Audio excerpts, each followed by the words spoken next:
Chapter 836.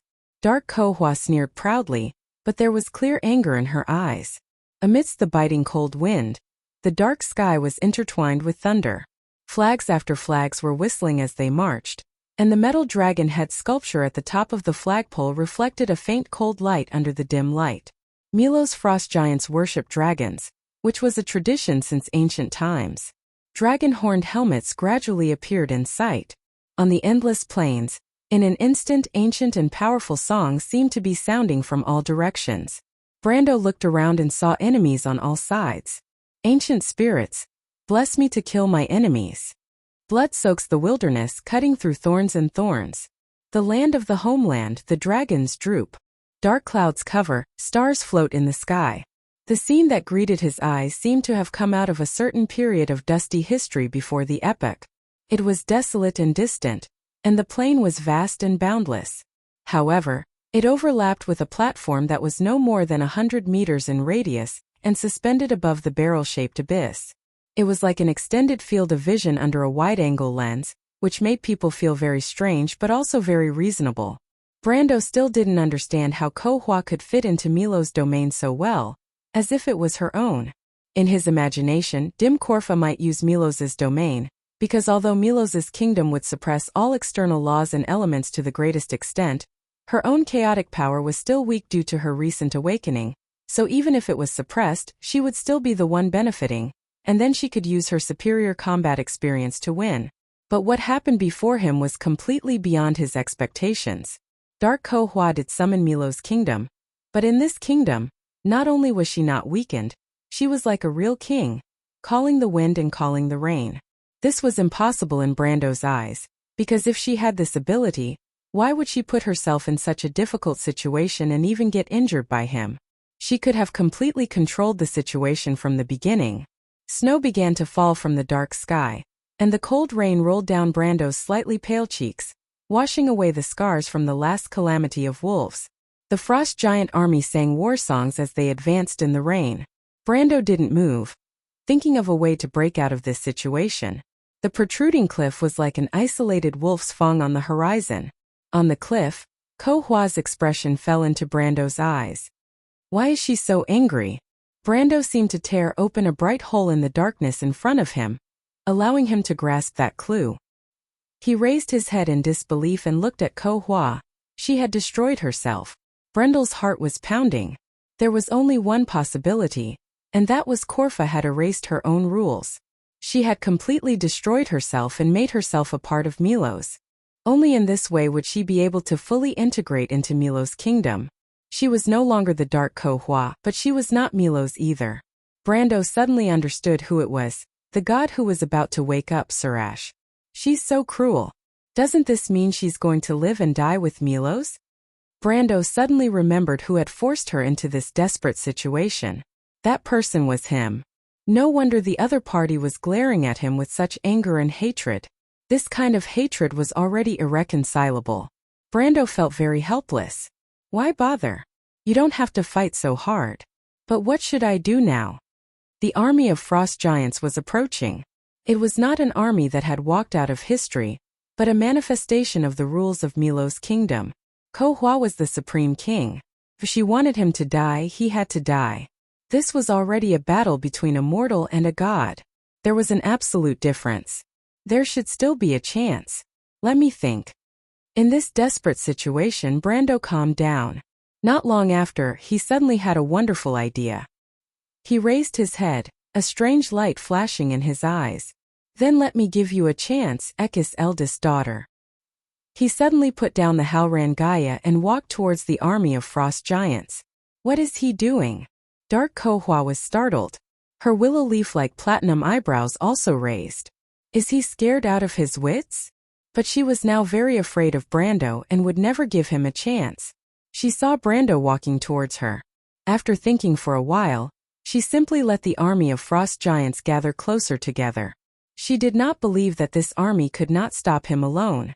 No matter what tricks Brando had, as long as she did not give him any chance, then he could only do it in vain. She had already made such a great sacrifice and could not afford to fail again. Caution and carefulness had almost become an instinct of hers. But it was not her character to be helpless. Brando had changed her habits. Thinking of this made her very angry. Brando looked at the army of frost giants gathered in front of him. It would be great if the frost chancina could still use it. Now was the perfect time to use it. Against a military fantasy weapon, even though the frost giants' clan army was one of the legendary armies, they probably wouldn't be able to resist such power. But it was a pity that these were all just wishful thinking. What Sabers gave him was a broken frost chancina. God knows how long it would take to repair it. He sighed, and the narrow black crystal on his forehead began to appear. He had no choice but to use the heart of Ekis. On the vast plains, the long howls of wolves rang out. Dark Kohua's mind moved slightly. Of course she could tell that it was the sound of wolves. And it was not those inferior beasts. It was her own kind, the wolf clan under the twilight. The mournful howls seemed to foresee the end of the world. The sun, the moon, and the stars would no longer rise. Everything would return to chaos. The wolves were chasing after the world. It was the clan closest to her mother, the black wolves, and their male wolves. She looked at Brando with a complicated expression. Brando slowly walked across the plains, like a prophet described in the poems, followed by the wolves. This scene was very strange. As the leader of the Twilight Demons, the first of the 12 daughters of Ekis, she commanded the army of frost giants, which represented the order and God. And the successor of the Dark Dragon, the chosen of Martha, was followed by the Twilight Wolves. At this moment, the two sides of the ancient war seemed to be misplaced. Kohua began to feel uneasy. She vaguely felt that this was a sign of something. Those creatures who were born in the ancient order of glory, they declined generation after generation. After a tragic war, they turned into dust and disappeared in history. As for the Black Iron generation that had been eroded by the dark magic, they walked out of the thorns, broke free from ignorance, and ignited their own flame in the wilderness. Behind them, the light of God had disappeared, and in its place was a shadow that even she could not see through. In a trance, Kohua suddenly felt that the offensive and defensive positions had changed. Although in the vast plains, compared to the frost giants' army, the human man and his wolves still looked like a drop in the ocean. The wolves were passing through Brando like a rushing sea. Brando let them form a wedge attack formation. The black wolves, including their male wolves, were far less brave and good at fighting than the frost giants. He only hoped that they would use their excellent impact to open a gap in the frost giants' formation. The wolves began to speed up under his command, and so did the giant army. The ice rain in the sky gradually became denser, forming a scene of strong wind and rain. The two sides that were about to fight were running at full speed in this heavy rain. The next moment, the two armies collided with each other. The average height of the frost giants summoned by Kohua was more than 4 meters. The giant wolves, which were the size of horses in the eyes of ordinary people, were similar to ordinary people and gray wolves in the forest. This was the battle between wolves and humans. The two sides of the battle inherited the memories from ancient times. They were not opponents who met for the first time, but old enemies who had fought for nearly 10,000 years. The wolves really tore a gap in the frost giants' formation with their speed advantage, but the obsidian leopards on the periphery evaporated in just a few minutes. They could not even cause any damage to the frost giants. On the contrary, the frost giants only needed to wave their arms to smash them into pieces. The black wolves in the back began to cut in, and the frost giants suffered casualties for the first time. They were knocked back again and again, and some of them were even trampled to death because the formation was too dense. But even so, after the wolves advanced for nearly 100 meters, they were still surrounded. A male wolf came to Brando's side. It had a scar at the corner of its eye, which was from the last battle in the Loop of Trade Winds. There were also burn marks on its fur, which was from the battle in Ampere Seal. This male wolf followed Brando the earliest. Brando could still remember the scene when it came to his side through the black forest. He touched the wolf's cheek, and the male wolf obediently lay down. Brando grabbed its mane and sat on its back. Brando raised the Howran Gaia again. The male wolf also raised its head and howled majestically. Brando looked up. Kohua was only 1,000 meters away from him on the cliff. Even at this distance, he could see the look of shock on her face. It must not be easy for her to slaughter her own kind with her own hands. However, the fact that she had such an expression was enough. It was enough to explain a lot of things. Brando seemed to have eaten a calming pill and patted the male wolf's neck. With a roar, a man and a wolf leaped out of the formation. They reformed the vanguard of the wolf pack, and this vanguard was obviously unstoppable. Under Brando's personal attack, the frost giant's formation melted like snow. Ko Hua saw this scene and suddenly felt extremely angry. The pity in her heart disappeared in an instant. She angrily ordered the frost giants to focus their attacks on Brando. 2 frost giants surrounded him from the left and right. Brando faintly felt that he seemed to have attracted Ko Hua's attention. He swung his sword forward and a faint brilliance came out of the blade.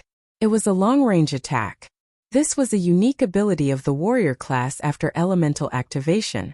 Compared to the White Raven sword style, it was more powerful, but the consumption was much higher. The brilliance swept across the frost giant's formation like a crescent moon, bringing with it a bloody light. When several frost giants fell to the ground, their light blue hair quickly turned white and gray. Their faces also became wrinkled like skeletons, and they died in an instant. This was a typical passive effect of the time elemental activation elapse. Ko Hua noticed this detail, and her eyes couldn't help but sink a little. After Brando's attack, the disaster for the frost giants was far from over.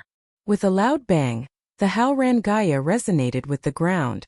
A row of rock spikes rose from the ground, and the frost giants on the left were instantly torn apart.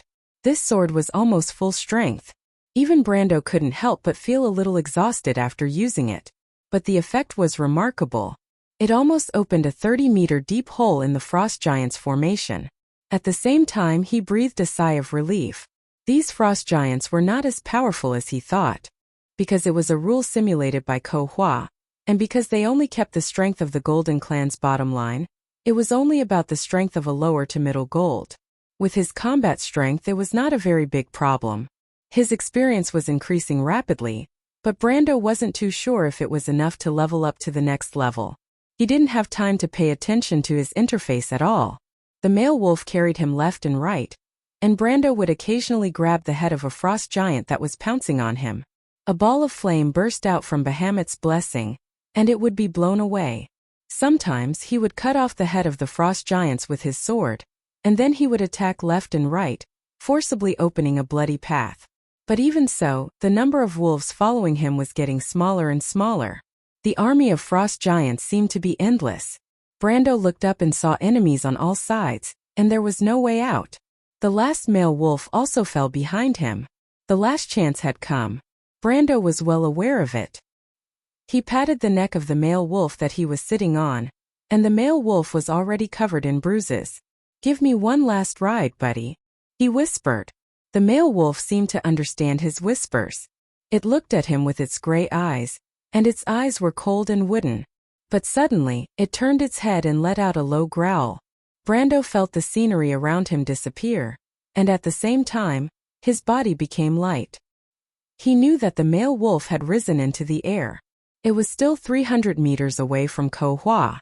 Brando felt that the male wolf had carried him to the highest point. Below it, he looked up and saw the heads of the frost giants. The male wolf let out a whimper, as if it was reminding him of something. Brando nodded, indicating that he understood. He raised the Halran Gaia, and with almost all his strength, he swung it from bottom to top. A dazzling bright moon cut through the entire army of frost giants. For a moment, flesh and blood flew everywhere. Then the next moment, a row of long rock spikes rose from the ground one after another, forming a path nearly 100 meters long in the army of frost giants. Brando rose from the back of the male wolf. Milos's law suppressed his elemental power to the side because he could not fly. But this distance was enough. He landed steadily on the rock spikes and looked back. The male wolf was surrounded by the frost giants. Brando did not even have time to sigh. He turned around and galloped along the rock spikes towards the cliff where Ko Hua was. 200 meters to go.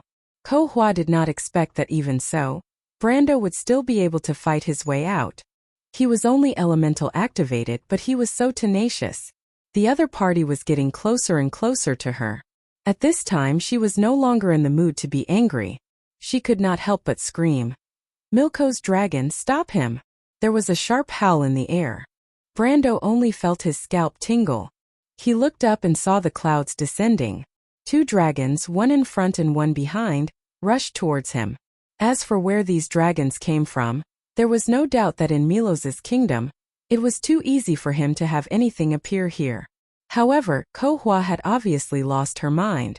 The power in the kingdom was not unlimited. Just to deal with him, a mortal, she had paid too much, and even lost more than she gained.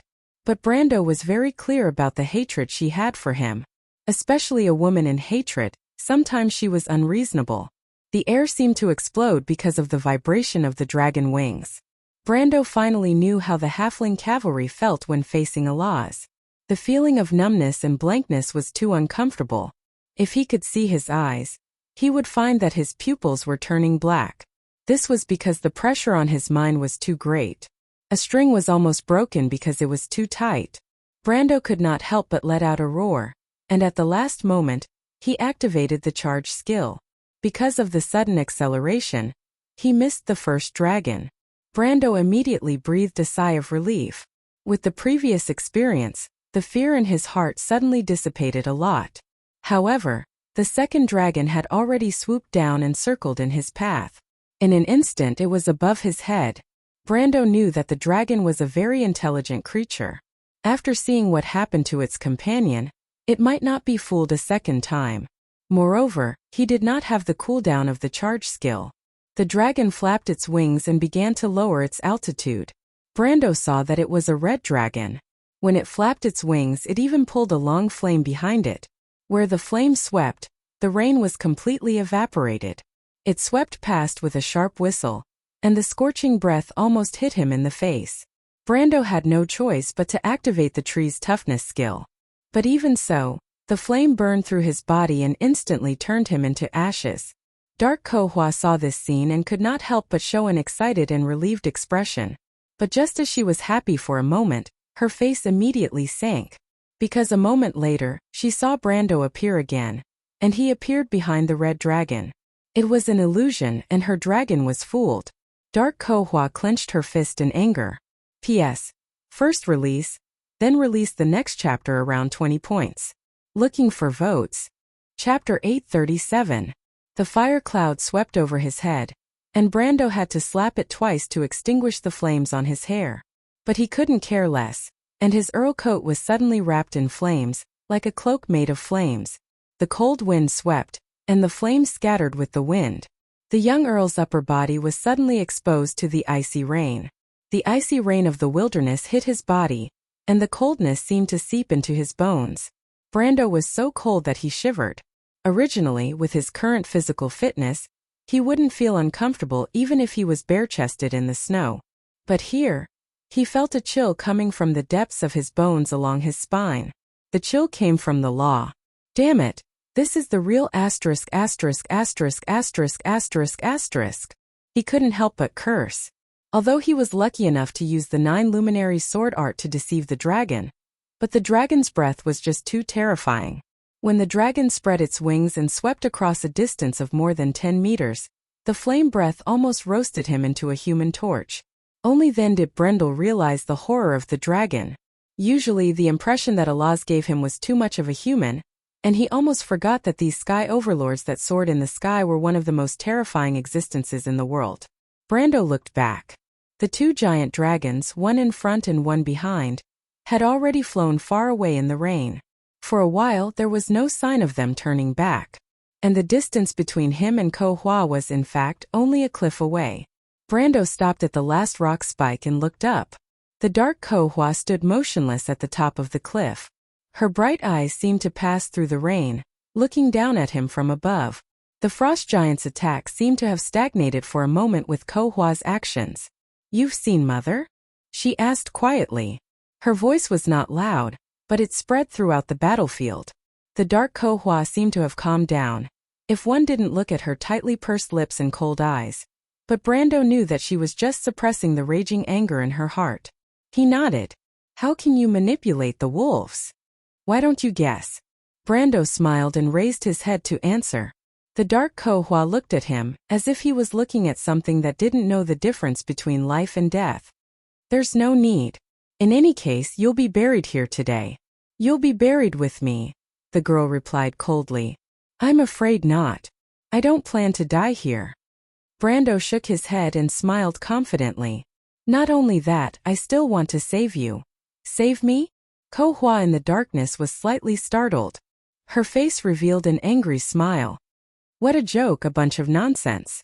She raised her hand and a bolt of lightning zigzagged through the clouds, illuminating the world in a vast expanse of white. The rumbling of thunder rolled over, accompanied by her cold voice giving an order. Daughters of the sea, attack your enemies. Brando saw that behind the cliff where Ko Hua was standing, there were raging waves. Just a moment ago there was still a field hanging low in the sky, but suddenly the waves surged. One after another, long heads stretched out from under the sea. They came from the deep sea, and they had a common name, Hydra's children. Countless 9-headed snakes, 12-headed snakes, and 15-headed lizards suddenly appeared in front of Brando. They came from the sea, their tall bodies like mountains. One after another, there were more than 100 of them. And behind all the mountain-like figures, behind the clouds, a huge shadow that seemed to connect the sky and the earth stood at the intersection of the sea and the sky. Brando only needed to look at the huge figure to know what it was. The ancestor beast. But this time it was no longer Ekis' nightmare, but the king of the 9-headed snakes that truly existed in this kingdom. As the king of the world in this domain, Ko Hua could conjure up any existence she wanted out of thin air. The moment he saw the huge shadow in the clouds, Brando truly understood the difference between the so-called ultimate domain and the god's kingdom. This was a world with a system of its own. But Ko Hua is really crazy. Brando shook his head. She had gone completely crazy in order to kill him. Although the scene in front of him looked magnificent, it was not necessary to deal with him. The dark Ko Hua was just endlessly consuming her power. She knew this, but she still insisted on doing so. To put it mildly, she was stubborn, but in fact she was just angry. The temperament of Ekis' eldest daughter was, after all, not a true god. Of course, she could just be testing the bottom line of a true god's kingdom. But Brando felt that this possibility was very small. From their previous contact, it could be seen that she did not seem to be a very scheming existence. In comparison, the kind Ko Hua was much wiser and more patient than her. In fact, he had a faint illusion in his heart that perhaps Ko Hua was the eldest daughter of Ekis, who was really dominant, and the dark Ko Hua was just her other side. But he really could not imagine how a little girl with such a gentle temperament could be the leader of the Twilight Wolves in the ancient war. Not to mention killing, the kind Ko Hua was not even willing to be involved in any battle. From any point of view, she was a true pacifist. Brando immediately shook his head and threw these messy thoughts out of his mind, because in front of him, the 9-headed snakes were slowly coming ashore and surrounding him. He raised his head again and asked with a smile, Miss Ko Hua, I have a question. Ko Hua frowned deeply. She did not understand what kind of mentality this guy had when he was about to make a final struggle, and instead asked a question. Do you have a backup plan? Or have you already given up struggling? She silently muttered to herself, but could not think of a reason. But since Brando was waiting for death, she was happy to see it, so she calmly said, Question? What kind of resentment does your family have against the ancestral divine beast? Dark Ko Hua was stunned. What do you mean? She was slightly stunned and did not react for a moment, but then she saw the faint smile on Brando's face and understood that he was just teasing her. At that moment, the anger in Dark Ko Hua's heart rose. This damn bastard, he's still so stubborn even when death is at hand. She gritted her teeth and was about to give the order to attack, but at this time, she saw Brando suddenly jump into the frost giant's encirclement. Giving up? Other than that, Dark Ko Hua could not think of any other reason for Brando's actions. However, she was really confused by this strange human's abnormal behavior again and again. She really didn't understand what he meant by provoking her one moment and suddenly giving up on resisting the next. Was it just to annoy her? Wasn't this too much of a joke? Don't let him die, catch him. She was angry in her heart and fiercely gave the order. You want to die so easily? It's not that easy. But as soon as the words came out, then something strange happened. Dark Ko Hua suddenly found that after Brando jumped, his whole person seemed to have disappeared into thin air, and his aura was completely gone. She froze and almost suspected that she had sensed wrongly. She quickly probed along Milos's law domain again. It was reasonable to say that in her own domain, there could not be any fish that had escaped the net.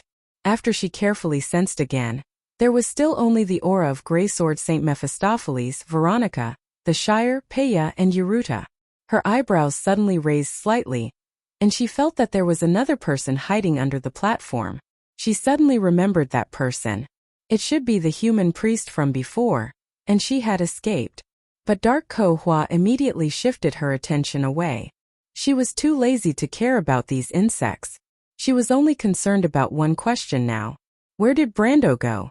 Her spirit swept across the entire hall like a network, but other than those mentioned above, there was no other human in her entire domain. How is this possible? Dark Ko Hua's heart was extremely strange. In this situation, it could only be that Brando had suddenly teleported away through some kind of spell, or transferred to other realms. But these were obviously impossible, because not to mention how difficult it was to cast a spell in her domain without her noticing, the entire space was completely shrouded under the dimensional anchor, and any spatial spells and realm spells were completely blocked. How could it be possible to cast a spell in this situation? Her heart was in a panic, and it was pure panic about the unknown. A living person had disappeared in her domain, and she had not noticed at all. What kind of demigod was this? But it was at this moment that Ko Hua suddenly heard a gentle voice coming from behind her. Are you looking for me? Dark Ko Hua was like a frightened little girl, and she turned around in fright. She looked at Brando with a dumbfounded expression, and pointed at him. You. But she did not say anything. After Brando disappeared, she thought of countless possibilities, but the moment she saw him again, she understood that the truth was so simple. At this moment, Brando, who appeared in front of her, did not have the slightest trace of a human's aura. There was only a strong aura of a magical creature, exactly the same as the 9-headed dragons she summoned. How did you do it? Ko Hua almost lost her voice. There were many spells that could disguise oneself as a magical creature. But any disguise would not work in her domain, because the fluctuations of the spell itself would expose the effect of the spell, and the same was true for magical items. But the Brendel who appeared in front of her did not emit any magic waves, nor was there any sign of magic items taking effect. It was as if the person in front of her was a genuine magic beast. A genuine one, honest to all. Brando also smiled slightly but did not answer. In fact, the reason was very simple. He was now a magical creature, because his magical aura came from his elite skill. This skill itself was a magical creature skill, and she had never heard of a player with the title of elite. Elite skill, demonization level 1. Basic, elite/normal. For a short period of time, the aura of the body was disguised as a magical creature's aura, so that magical creatures below the Lord level would not take the initiative to attack. This effect lasted for 1 minute or until the user took the initiative to attack. Unfortunately, if Ko Hua did not erase his own law, if she was still the eldest daughter of the alpha wolf Ekis, and not the current identity of a god, then as the lord of the magical creatures, she would have easily discovered him. But the problem was that there were no ifs in history. Brando almost wanted to snicker. All the coincidences had led to the result of him appearing in front of her so easily. He raised Haurangaya and assumed the posture before he attacked. The cold rain poured down his naked upper body, outlining the strong curves of his muscles. No. Ko Hua finally reacted. Thunder and lightning gathered in her hand like a long whip. She swung it forward fiercely, as if she wanted to integrate endless anger into this attack to completely kill Brando. But the bright halo around Brando's body had already flashed, and the thunder whip first pierced through the fire shield summoned by the blessing of Bahamut, then tore a hole in the collision halo, and then pierced through the layer of tree armor formed by the tough tree on Brando's skin. Brando groaned, even with his defense and willpower. This attack still made him feel as if it came from the depths of his soul. His life instantly reached the bottom, and the unyielding talent directly took over his soul. But he continued to move forward, the long sword in his hand shining like a blazing torch. The collision halo, the tough tree, and the brilliance of all kinds of protective equipment completely disappeared in an instant, as if their power had been sucked out, and all the energy flow gathered together and gathered into the Haurangaya in Brando's hand. Crown of Thorns. Extracting all the defensive abilities and transferring them to attack. The ultimate skill of the Templar Knight finally shone brightly here. The Haurangaya hit the threads of law around Ko Hua, the huge force almost distorting the threads of law. Ko Hua was the first to scream, but this did not come from Brando's attack, but from the backlash of the blood of Sunday originally.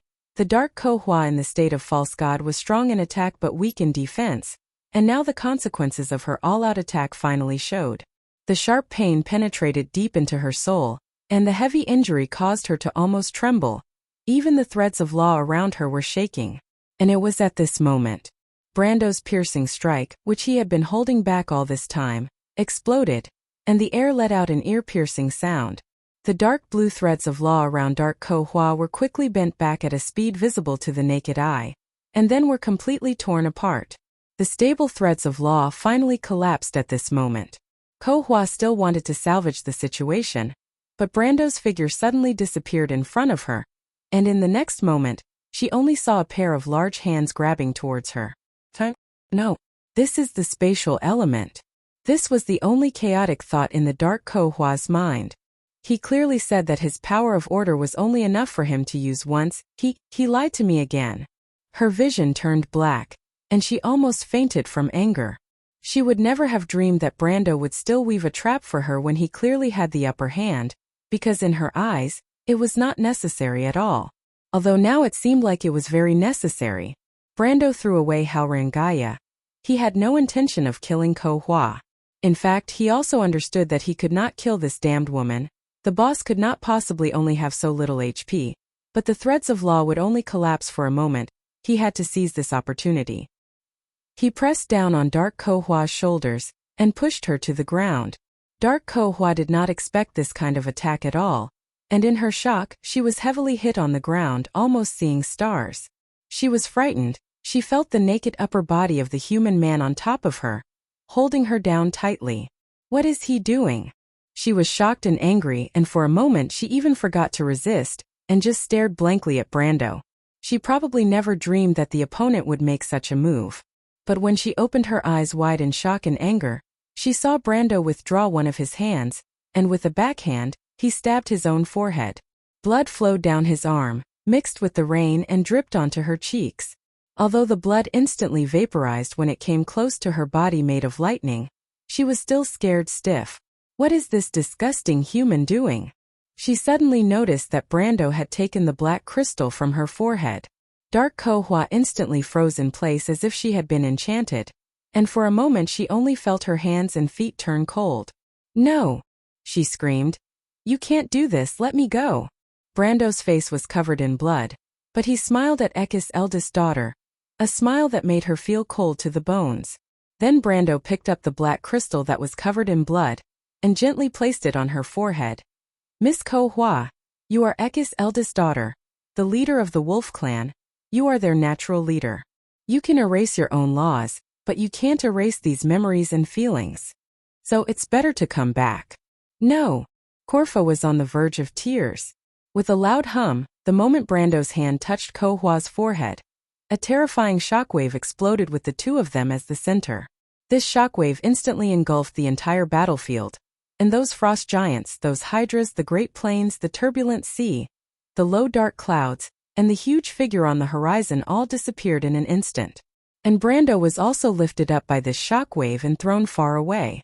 He raised his head, narrowed his eyes, and could even see Ko Hua being thrown in the other direction, struggling in the air like a kite.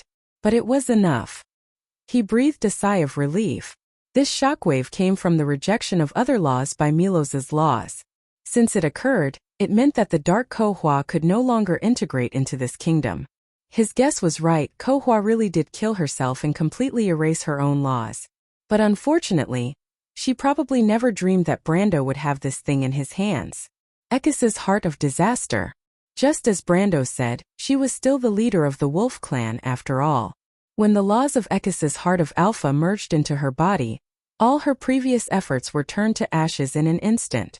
From this moment on, Surash, who only existed for a moment, disappeared, and the dark Ko Hua returned to this world. The only change was that she, like him, lost her power in Milos's domain. And next, It would be a fair battle. Fizz. Begging for votes. Chapter 838. All the illusions disappeared. The battlefield returned to the platform in the abyss, but the surroundings seemed to have quieted down. Bit by bit, time stopped. Grey Sword Saint Mephistopheles was still flying towards the bottom of the platform, holding his greatsword. The Shire's magic spark suddenly blossomed and froze at that moment. The falling ice on the surrounding cliffs seemed to have stopped forever, and in the ice cave the 4 black knights were still holding their bows. Only on the platform Brando and Dark Ko-Hua each occupied half of the space, one still and one moving, as if they were 2 completely opposite images. Brando was slowly standing up from the ground, his upper body naked. Blood slowly slid down his forehead, along his neck, across his shoulder, upper arm, forearm and wrist, as if drawing out a scarlet tattoo. The rose-colored blood droplets slowly dripped down the dark body of the Howran Gaia, falling to the ground, rippling a thin layer of dust. Brando calmly looked at Dark Ko-Hua, who was kneeling on the ground in front of him. She was giggling loudly. As if she had gone crazy, she laughed until her whole body trembled, and then coughed violently, her whole body curled up into a ball. The girl's forehead and face were stained with blood, but it wasn't hers but Brendel's. The bright and blazing lightning had receded from her body, and the color of her eyes had returned to their usual gentle redness. Her long black hair was like sandalwood, and her skin was pale white, as if she had just come out of a bath of milk. Her long black robe was like an orchid, quietly blooming on the platform. Ha ha ha ha. Cough cough cough. Ha ha ha ha. Dark Ko-Hua coughed and laughed happily, her shoulders shaking violently, and then she raised her head again, looking at Brando with a resentful and gloating gaze, somewhat like a wolf, her eyes dark. Ha ha ha. Cough cough. You should have felt it, right? Brando did not say a word. In his vision, the borders around the platform were gradually turning light silver, and these silver areas were gradually expanding, slowly approaching with Ko-Hua as the center. They were expanding faster and faster, piece by piece, as if they had a life of their own, extending towards Dark Ko-Hua in the center. He stood there quietly, and could also feel an ancient, as if a new breath was growing, slowly merging into this world. Milo's divine power law. Ha ha ha. You're too smart, human. Dark Ko-Hua's eyes were filled with joy. She took a breath, then shook her head indifferently, kneeling on the ground like a weak girl. She even looked at Brando a little weakly and said, "You almost succeeded, but you've become a god." Brando replied faintly. The laws of this world were recalculating. The entire outside of the land of God's eternal rest fell into a standstill, and in the endless void a flame was reigniting, as if with the birth of this light, lines of laws from ancient times began to light up again. There was a voice, calling the name of the slumbering dark abyss. Milos, the father of the frost giant. Just a thin line. Dark Ko-Hua finally became a god. Crystal clear tears still hung on her cheeks, but she showed a bright smile. What, do you think you still have a chance? As she said, she tilted her head, looking at Brando with a curious gaze. But in that curiosity there was a deep hatred. Dark Ko-Hua was smiling, her white fangs were faintly discernible. Brando looked at the silver area that was gradually nibbling away. 5 more minutes, he replied quietly. I still have 5 more minutes to kill you. The girl giggled, laughing so hard that she couldn't help but cough again. Cough cough cough. That's true, if only you were immortal. She coughed violently, looking at Brando with tears in her eyes, as if she had heard the biggest joke in the world. Her blood-red eyes were full of regret. Unfortunately, the gods and the crystal made an agreement, leaving the right to choose the future in the hands of mortals. Brando, Dark Ko-Hua smiled very sweetly, almost to the point of being charming. As the successor of the Dark Dragon, as a divine citizen, you can't kill me. Only mortals can kill me. And thanks to you, only divine citizens can move freely in this domain. Do you understand now? There is no one here who can stop me. She slowly stood up and replied softly. Millions of years later, humans will once again choose their fate. And this time no one can change it. Brando didn't say a word. But there was a voice that answered the question for him. Brando can't change it, the voice replied clearly and firmly. I will change it. Brando's and Ko-Hua's faces changed at the same time. But one was surprised and the other was shocked. Who is it? Ko-Hua's smile disappeared, and she screamed nervously. Suddenly, on the other side of the two, A faint blue light seemed to form a door, and a girl wearing a knight's uniform with the lionheart sword at her waist slowly stepped onto the platform. She looked up at Dark Ko-hwa and answered seriously, "I don't understand where Brando came from, and I don't understand why he can't stop you, but at least I know, goddess, I can still make a choice. Because she pressed her hand to her chest and answered word by word, "came from Buchi, and I am the mortal you speak of." At that moment, Dark Ko-hwa's expression was extremely interesting, as if all her expressions were frozen at that moment. "No, this isn't true," she said, shaking her head. "No, you must consider your choice carefully, it concerns the future of this world. Listen carefully, little girl, it was Lady Martha who gave you everything. You must not be ungrateful." She saw Freya slowly unsheathing her sword. The light of the sword almost blinded her eyes, and her face suddenly became pale. "No, I can make you a demigod. You can be with him forever. And together we will return this world to the glory of the ancient era." She talked endlessly, but the night girl didn't seem to hear her. She slowly unsheathed the lionheart sword, then turned to look at Brando. Brando smiled at her. "Freya." "Brando." He raised Halrangaya. "Let me see what you learned at the Royal Knight Academy." In Milo's domain, everyone's power was completely rejected, even Ko-hwa herself. They still had 5 minutes before the silver domain completely merged with Dark Ko-hwa. In these 5 minutes, this battle would only be decided by experience and skill. Both of them were calm, and Ko-hwa seemed to have lost the ability to speak. Her face was a bit stiff, because she had already seen the light blue figure behind Freya. "Why, Milos? This is my agreement with Crystal Ko-hwa, we should give them more choices." A voice seemed to answer from somewhere. "You're being biased." She gritted her teeth. "Ko-hwa, you and I belong to different camps, we each believe in different truths, but I only have one request for you. At least let the choice of history be fair," the voice replied. "If you believe that chaos is the only truth in this universe, then you won't be afraid that it will fail, right?" The voice paused and answered with some pride, "I'm the same." Dark Ko-hwa snorted softly, but could only keep her mouth shut. She looked up at the man and woman in front of her. Both of them were already in the posture before attacking. The Halrangaya's blade trembled slightly, Brando closed his eyes, and in front of him was like a summer night in the darkness, the bright river of stars in the sky. He began to move forward, feeling the steps, and with him Freya also began to move forward. The two moved together, their steps almost exactly the same. The black blade, the silver blade, swayed gently. "Do you still remember the battle in Buchi?" Brando asked without turning his head. "The battle in the Golden Orchard." Freya paused for a moment, then immediately nodded. "This time," Brando answered, "I'll continue to cover for you." He leveled the Halrangaya. "Freya."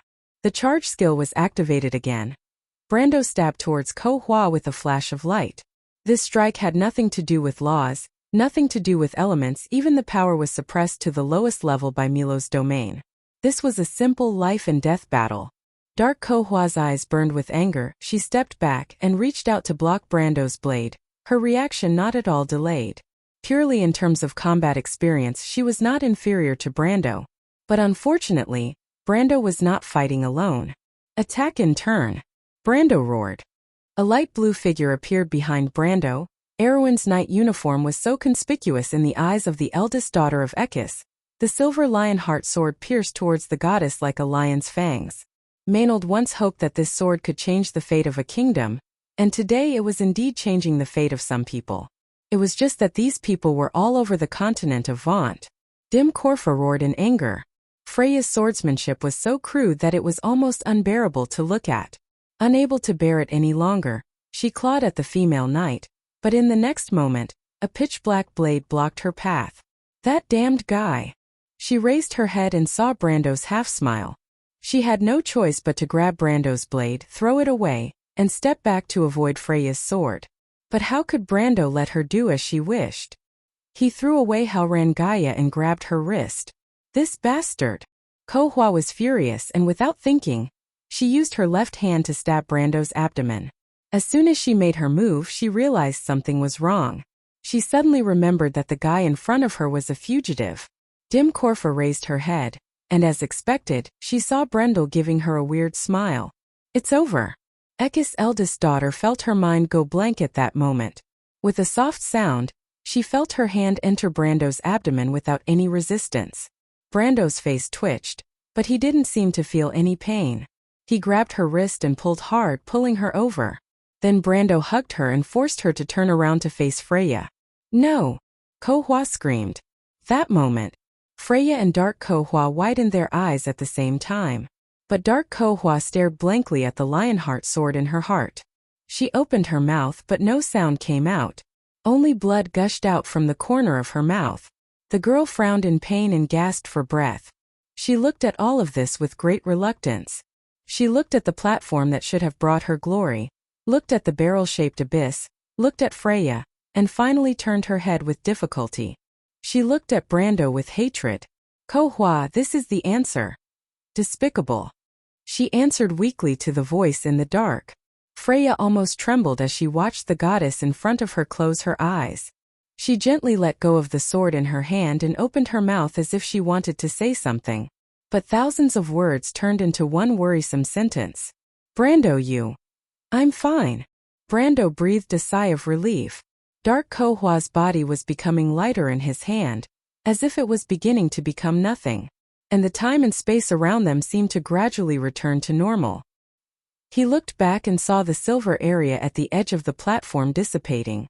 Milos's law was retreating into the dark void. This was a good sign. He let out a long breath and answered weakly, "Thank goodness you avoided the heart." As he said this, he couldn't help but cough. A wave of weakness and fear surged in his heart.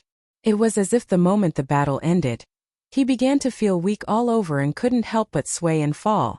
But someone hugged him. Freya hugged him tightly. The normal order of time seemed to be restored the moment Dark Ko-hwa died. Haru's eyes widened as he saw the Black Knight in black cloaks raise their bows and walk to the edge of the ice cave. And the Black Knight's movements were so natural, as if for them, they didn't notice that there was such a long pause in the middle, or even the change on the platform. Everything happened in the blink of an eye, as if by inertia. They raised the longbows in their hands according to the original plan. At this time, the ice that had been frozen in midair a moment ago fell off the cliff with a crash. The Black Knight aimed at Brando and Freya on the platform. Time was so short that they didn't realize where Freya came from, nor did they consider this question.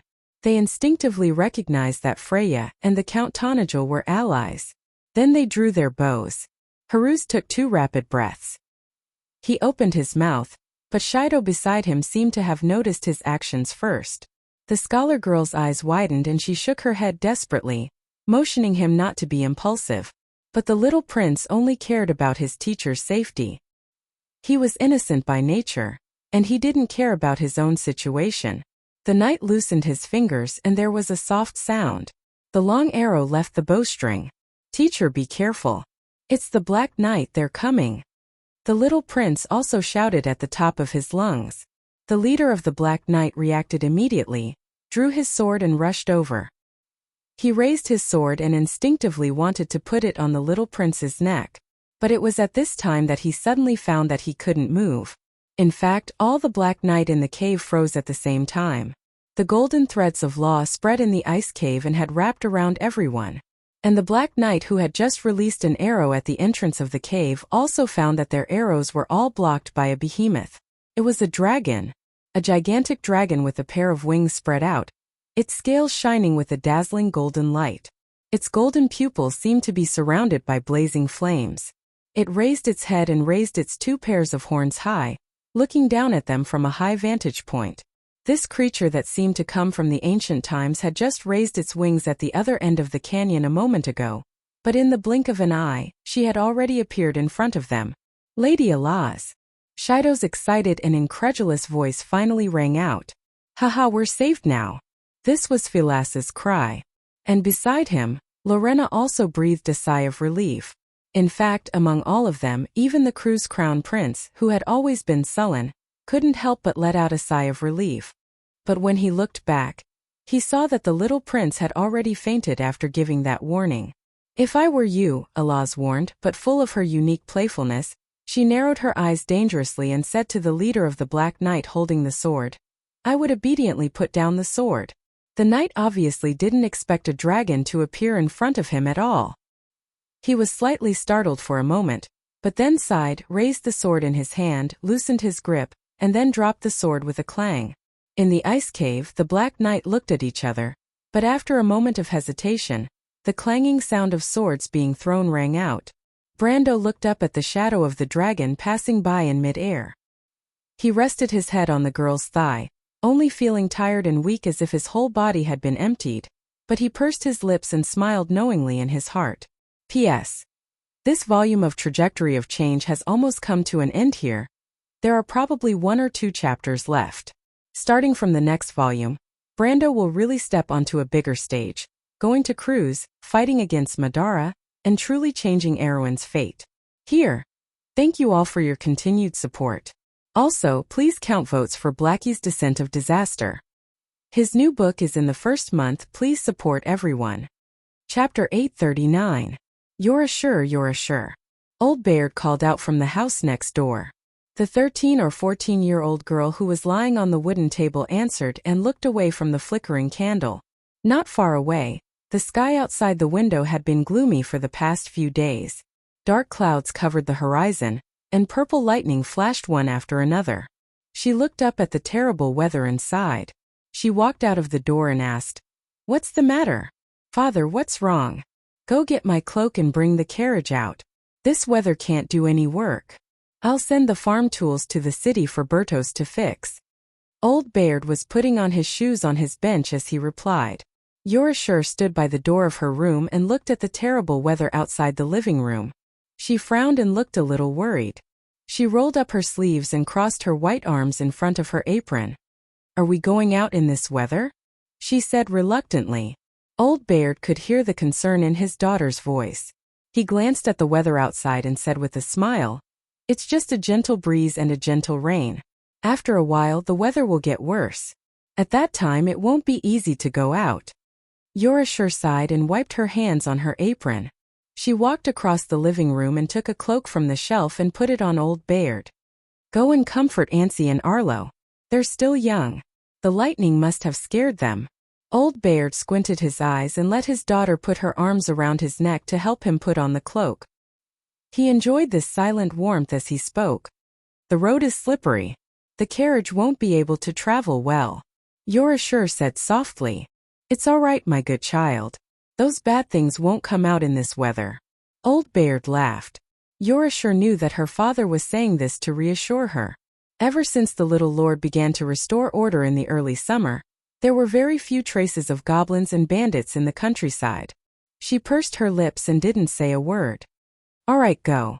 Old Baird gently looked at his daughter's face that was becoming more and more similar to his late wife's. Yorashur nodded and turned to leave. She walked through the yard in the rain. The stable was at the back of the farm. She pushed open the wooden door. It was very dark inside the small shed. The 2 fillies were indeed restless in this weather. Stepping on the hay on the ground, Jocelyn walked to the side of the mare named Ancy. She patted its neck gently and tried to calm it down. But today was a little different than usual. The gray-furred mare kept stomping her feet. Her big, moist eyes were especially bright in the dark, and there was a strong light of anxiety in them. What happened? Xiaoshi frowned. She could feel that Ancy's fear did not come from the bright lightning in the sky, but from the ground. She squatted down slightly and stared at the pile of hay on the ground with her bright eyes. In her sight, the hay was trembling slightly. In just a moment, the girl understood. The ground was moving. A very bad feeling rose in Yorashur's heart. She immediately stood up and rushed to the wooden fence that locked the horses. Gritting her teeth, she pulled the iron chain out of the lock and threw it to the ground. She then opened the wooden fence and let the 2 horses out. She then rushed them out of the stable. It was only a moment of delay, but the ground was already shaking. The puddles outside were already rippling. Just as Xiaoshi ran out of the hut, she heard a strange buzzing sound coming from the north. She stopped in her tracks and subconsciously turned her head back. The Ansara forest came into view from the north. At the top of the forest, a huge ball of light seemed to rise. The ball of light pierced through the clouds, and because it was too bright and blinding, it seemed to make the world around it slightly dim. Then a deafening explosion that seemed to tear the air apart swept across like a shockwave, causing a few strands of hair to fly up. The buzzing sound in the ears turned into a loud rumble, and gradually merged into a high-pitched ear-piercing shriek, like the waves of the sea. But gradually, the sound became a buzzing noise in the ears, and then formed a higher wave that drowned everything. The canopy was still flipping, the branches and leaves were flying all over the sky. Lightning flashed, thunder roared, wind and rain intertwined, but the surroundings were like a silent world. In this silent world, Yorashur watched in horror as the ball of light grew bigger and bigger. Bit by bit, it engulfed the sky and the clouds. Its spherical surface began to collapse as it expanded. The incandescent white shell shattered in an instant, and a blinding flame burst out from within. The flame continued to spread in all directions like a cloud. At first it was very slow, as if it was far away. But suddenly, she saw the cloud of fire appear above Ansara and engulf the entire forest in an instant. The towering wall of fire continued to move forward. The sharp cedars, the tall black pines, and the rolling hills had already turned into a sea of fire. The scorching heat hit her in the face. Yorashur's hair danced wildly in the air. In the blink of an eye, the stable had been destroyed in front of her. Yorashur screamed and turned to run, but it was too late. With a loud bang, the flames swept across the entire farm like a hurricane, turning everything into ashes. Ah! Yorashur opened her eyes with a pale face. Her body was already soaked in cold sweat. She propped herself up from the wooden table and realized that she had the same nightmare again. It had been more than a month since the terrible explosion. Although she later found out that the explosion happened in the deadly tundra forest in the north, and the area affected was only north of the Golden Sparrow Mountains and east of the Falling Needle Hills. But in her dream, she dreamed more than once of the flames engulfing the Ansara forest and the farm. The whole of Anthony was a sea of hellfire. She raised her head and looked out the window at the road that led to Kirkus. The forest beside the road was lush and quiet. The sky above the canopy was as blue as the sea. Strands of cotton formed a white trail. Ever since the explosion, the weather had been getting better day by day. From time to time there were riders on the road in twos and threes. Some of them were carrying the banner of nobility. Most of them were knights from the nearby area. Some were simply adventurers. These people had been appearing one after another since half a month ago. Although adventurers usually gathered around this time of year, it was rare to see such a scene in a small place like Bernasal. Moreover, they were all heading north. Yorashur! Someone shouted. Yorashur looked at the person who greeted her. It was the hunter who lived next door. He seemed to have gone to the city some time ago. Uncle Betcher, you came back from the city. Did you see my father? She quickly asked. Old Bayard. I saw him at the blacksmith's. What's wrong? The hunter replied. Nothing, just worried. Uncle Betcher, do you know what's going on? She glanced at the passing knight and asked softly. You mean those night lords?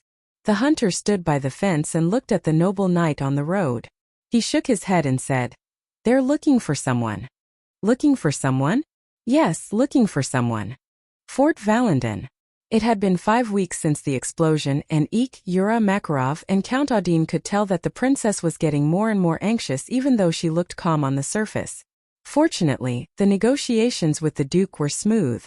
On the surface, Duke Vero was Count Randner's mortal enemy. The two of them had fought on and off the stage countless times. Now that there was a chance to eliminate his enemy, he naturally would not let it go. But in fact, even a brat like Eek could see that Duke Vero was doing this for the sake of the late king. The Duke's daughter was actually the princess mother. When they saw Grafine calling the Duke grandfather, even the most senior members of the royal faction such as Makarov and Oberway were stunned. It was as if they just remembered that the Duke had married an elf as his wife when he was young. However, no one had ever seen the face of the Duchess, nor did they know that there was a silver elf Duchess in the kingdom of Erewhon. However, Makarov and the others slowly realized that the little girl who once obeyed them wasn't as obedient as they thought. In fact, the princess had such a trump card from the very beginning. King Oberg VII's marriage was arranged by the royal family. Although the fact that the king was marrying a half-elf would inevitably lead to rumors, the old king still displayed his stubbornness in this matter as usual. Moreover, the queen of the kingdom was at least a human, and the royal faction did not want to provoke Oberg VII over such a small matter. But they did not expect that today, Makarov and the others finally understood that the stubborn old king did not pursue some illusory love. The Highland Knights side did not know what they were thinking, but they were so enthusiastic that it was incomprehensible. Originally, they wanted to say that the upcoming war had nothing to do with them, but not only did they send an official group of magi from the Black Tower, they also promised that as long as the princess declared war against Count Randner, they would join the princess side. This kind of attitude was no longer like an alliance, but more like a pledge of allegiance. This way the royal faction could not understand. The Highland Knights' political system had always been aloof from the political system of Erewhon. Even when the royal power was at its peak, these knights and magi only maintained a respectful relationship with the royal family. Since when did they show such a humble attitude? After all, at this point in time they were technically the stronger party. After Her Highness had settled the situation in Ampere Seal, she had only relied on her own small territory and the help of that illegitimate Count Trentheim to barely make it to this point. In fact, if Duke Vero was not willing to side with them, the eldest son of the Northern King would have a better chance. But the situation continued to develop in such a confusing way. Because of the precedent of the Highland Knight, even the Duke of Grenoir's envoy came to express his loyalty. This was because everyone knew that the Duke did not have much ambition. Instead of calling him a noble, it was better to call him a hermit who did not care about the outside world. In fact, before the Duke of Grenoir's envoy came, there were people who maliciously speculated that the Duke could not be so well informed, and these envoys were most likely arranged by his aides and retainers. Later on, this guess was proven to be correct. Of course, regarding these details, everyone had a tacit understanding, and it was fine as long as they maintained a tacit understanding. But these details at least made people understand one thing. Erewhon's royal power was about to rise. The smooth diplomatic process could not hide the uneasiness of Princess Grenoir's. Buga and Oberway had already returned to Lanteneilen. After all, the explosion happened at the junction of Lanteneilen and Vero. Everyone wanted to know what happened in the big explosion a month ago, and the news from the front was mostly unsettling. In the report of the scouts, it seemed that the entire deadly frost forest had completely disappeared. In the east of the Gun Mountains, in the area south of Violet Castle, there was a brand new area of death magic. The remaining energy proved that there had been a shocking explosion there before. And there was a lot of evidence pointing to a huge crater in the center of the explosion. But so far, no survivors were found in the explosion. In the higher circles, especially the princess and the people around her, they knew better what this meant. The little prince had not returned yet. Count Tonajul was also nowhere to be seen. But what made Makarov and Count Odin even more uneasy was that they knew that the first successor of the Cruz family was also missing in the explosion. Their large noble observation group and the commander of the Azure Skies were also missing. In fact, Makarov and Count Odin had already received news from their own channels. The Cruz family's diplomatic group had already left the Empire and was on their way to Erewhon. This was definitely not a good sign. But not until earlier in the day. An unexpected guest visited Fort Valendon. Without a doubt, this was a guest that Princess Grenoir's had been waiting for a long time. Outside the window, the vines hanging down from the walls swayed in the shade. In the distance, the silent wind forest and the Gun Mountains were immersed in the blue background. The warm afternoon sun slowly climbed up the window and shone into the room through the veins of the leaves. Inside the room, behind an expensive black wooden desk, Princess Grenoir's was sitting quietly on the red velvet cushion on the long back chair. She tried to calm herself down, but couldn't help but ask about the time several times. "She's almost there. She's already passed the corridor, Your Highness." The maid smiled awkwardly. Princess Grenoir's nodded and took a deep breath. At this time there was finally a knock on the door.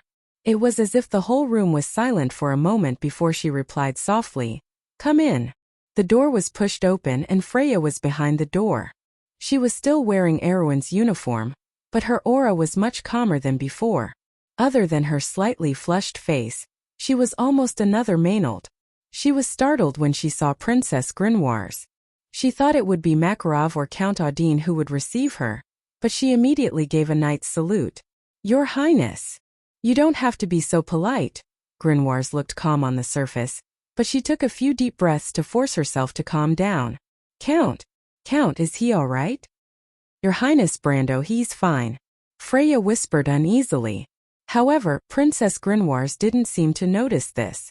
She moved uneasily, and although her subtle expression was almost undetectable, she still asked anxiously, "Then what about my brother?" "His Highness Haruz is also fine. He and Count Audine are both fine." Grinwars let out a sigh of relief. Although she tried her best to suppress her weak expression, her mind was a little messy. She sat there for a while, feeling both happy and a little disappointed, especially for Count Tanagel's senses. After a while, she returned to her cold demeanor. Why didn't Count Audine come here himself? Miss Maynard and everyone are injured. His lordship wants to send them back to Frada or Abies first. Grinwars lowered her eyelids as if she was thinking. After a while she looked at Freya again. Her silver eyes were clear. "Freya, this is an excuse, right?" Freya's face turned red. This was indeed an excuse. The real reason was that Scarlet was missing. Brando was trying his best to find clues about the Highlander girl. But that was not all. There were more profound reasons. But there were outsiders here. She remembered what Brando told her.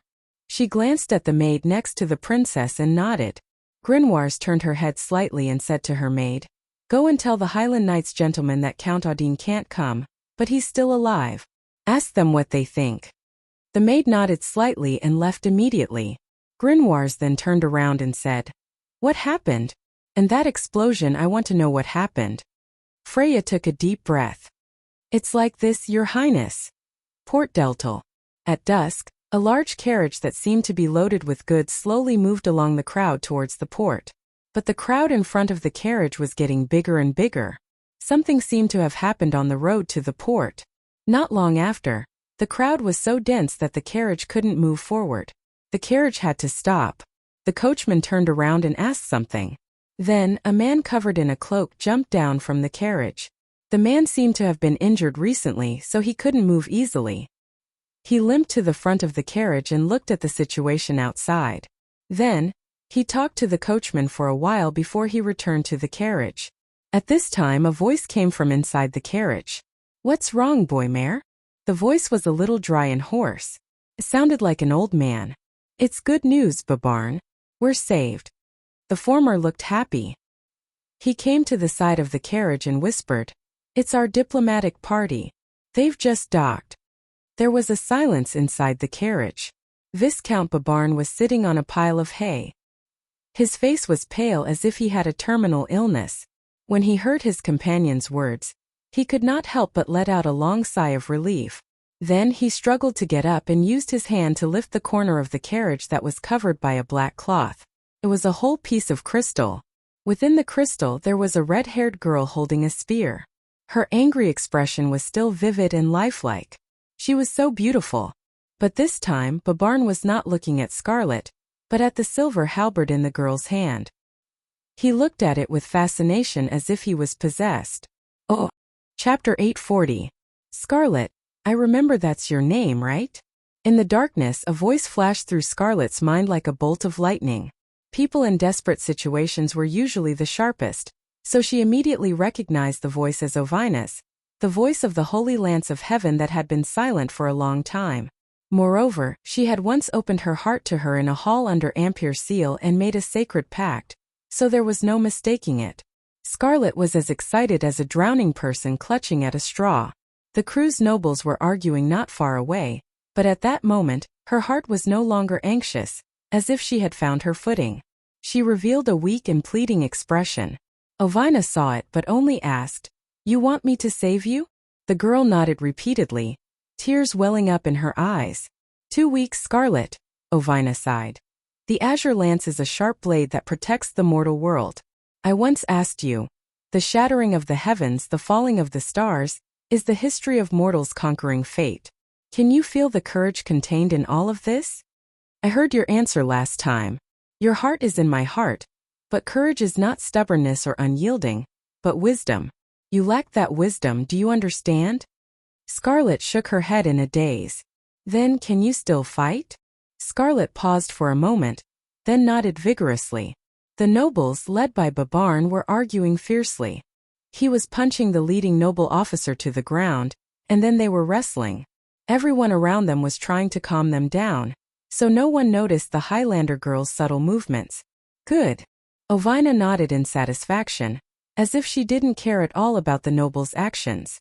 To her, those people were as insignificant as dust, so even though Scarlet was still weak, she would never allow her contractor to lose to a few ants. It was purely a matter of pride or not. The person who shot you just now was slightly more powerful than you. The crossbow in his hand was probably a weapon similar to the White Rose, or a replica of it.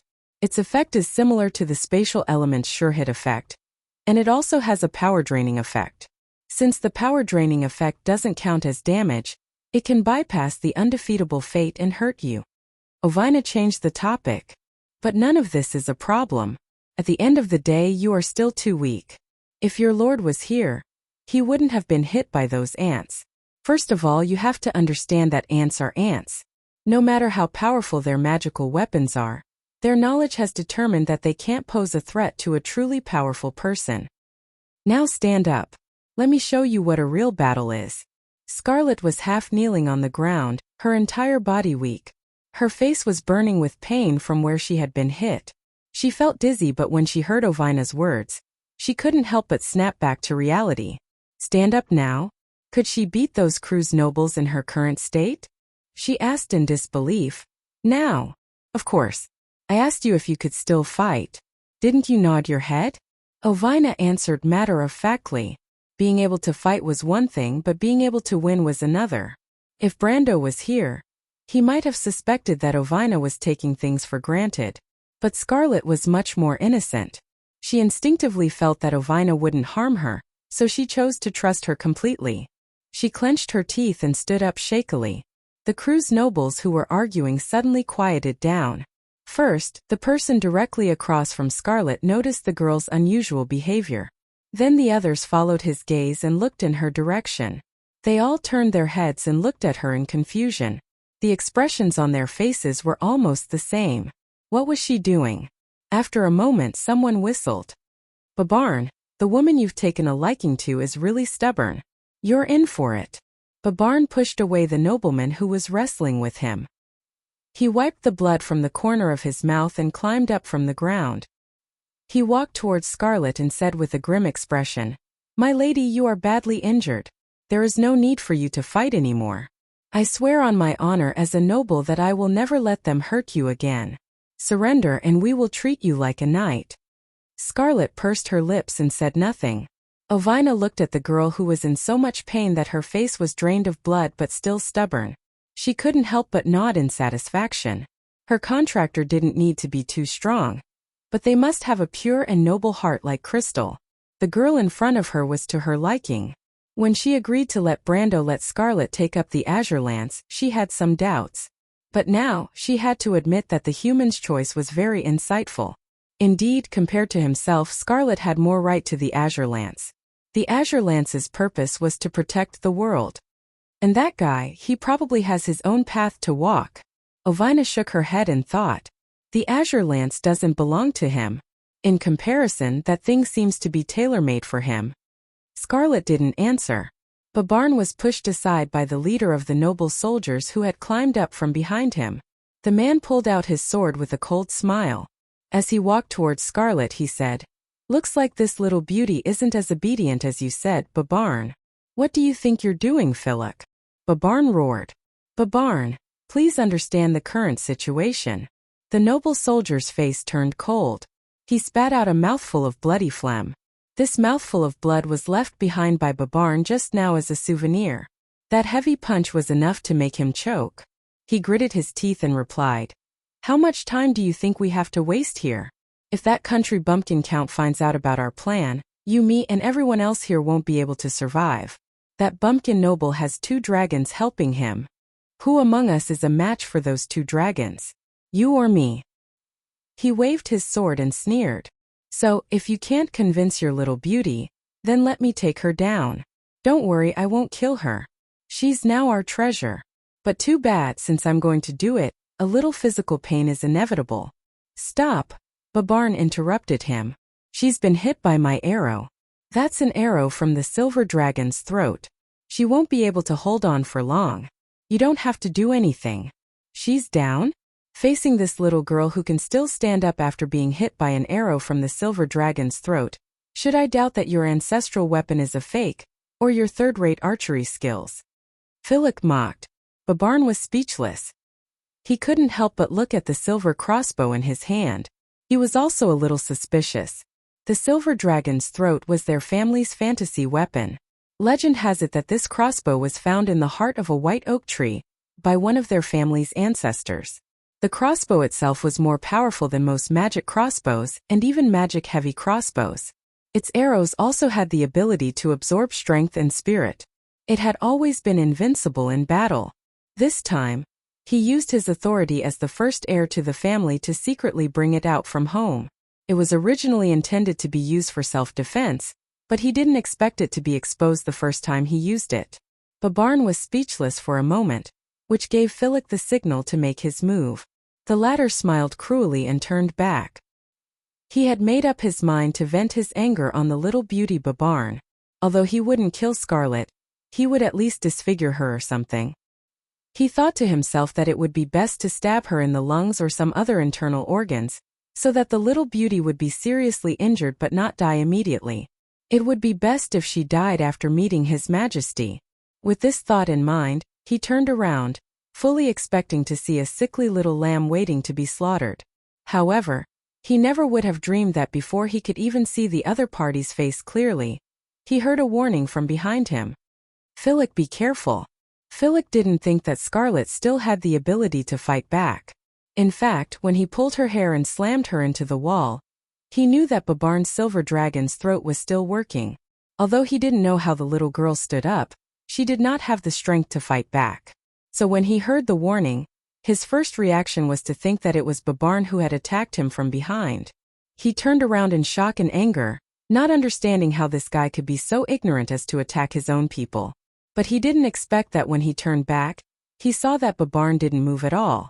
In fact, Babarn was also looking at him in shock. No, to be precise, Babarn was looking behind him. Philip suddenly felt a chill in his heart. This was also his last thought. With a soft sound, everyone saw a silver blade piercing through Philip's back. The noble officer of Cruz struggled for a moment.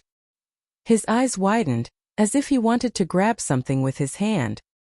He waved it in vain, but just as his hand was raised in the air, it suddenly dropped down powerlessly. His head also tilted to one side and he was completely dead.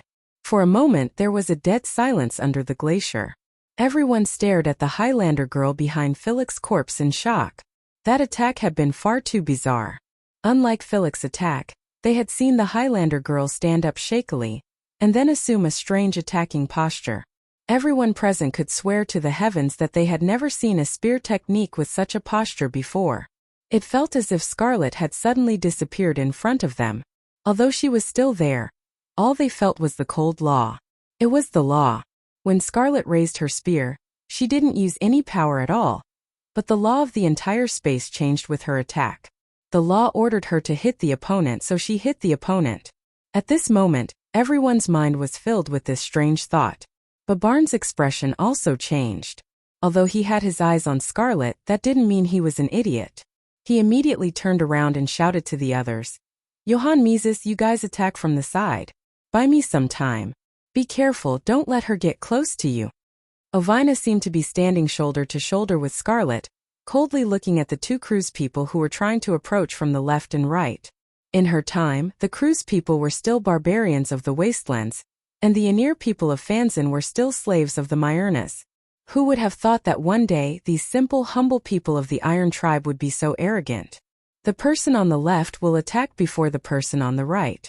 You don't have to try to catch their movements. Those are just appearances. What you need to see are all kinds of power.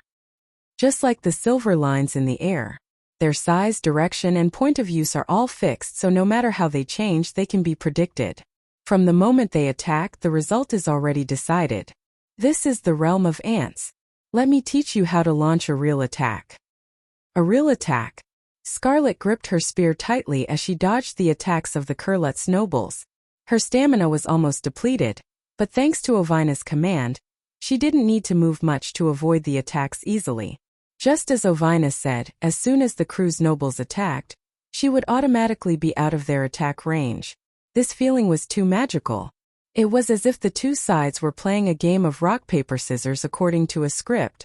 They had agreed that in this round, one side would play scissors, and the other side would play rock. Scarlet had a faint feeling that this wasn't the first time she had seen this kind of fighting style. There were a few times when she had seen similar situations in Brando's battles. The opponent's sword skills seemed to have been predicted by Brando. When his opponent attacked, it was as if he was deliberately stabbing at empty space. It was very comical. But now the comical side was her opponent. The two crew's nobles were red in the face. They had been fighting with a heavily injured girl for a long time, but they hadn't even touched her skin. And the fight was as ugly as it could get. It was as if they had agreed to put on a show. It was very sad. The outsiders were also confused, including Babarn. Of course, they didn't think that their companions were putting on a show with Scarlet. But the scene in front of them was too strange. Ovina looked on coldly until she suddenly reminded her. Close your eyes. Two long swords were coming at Scarlet. But as if it was an instinctive reaction, the Highlander girl immediately closed her eyes. But the moment she closed her eyes, something strange happened. She suddenly saw lines of silver in the pitch-black space.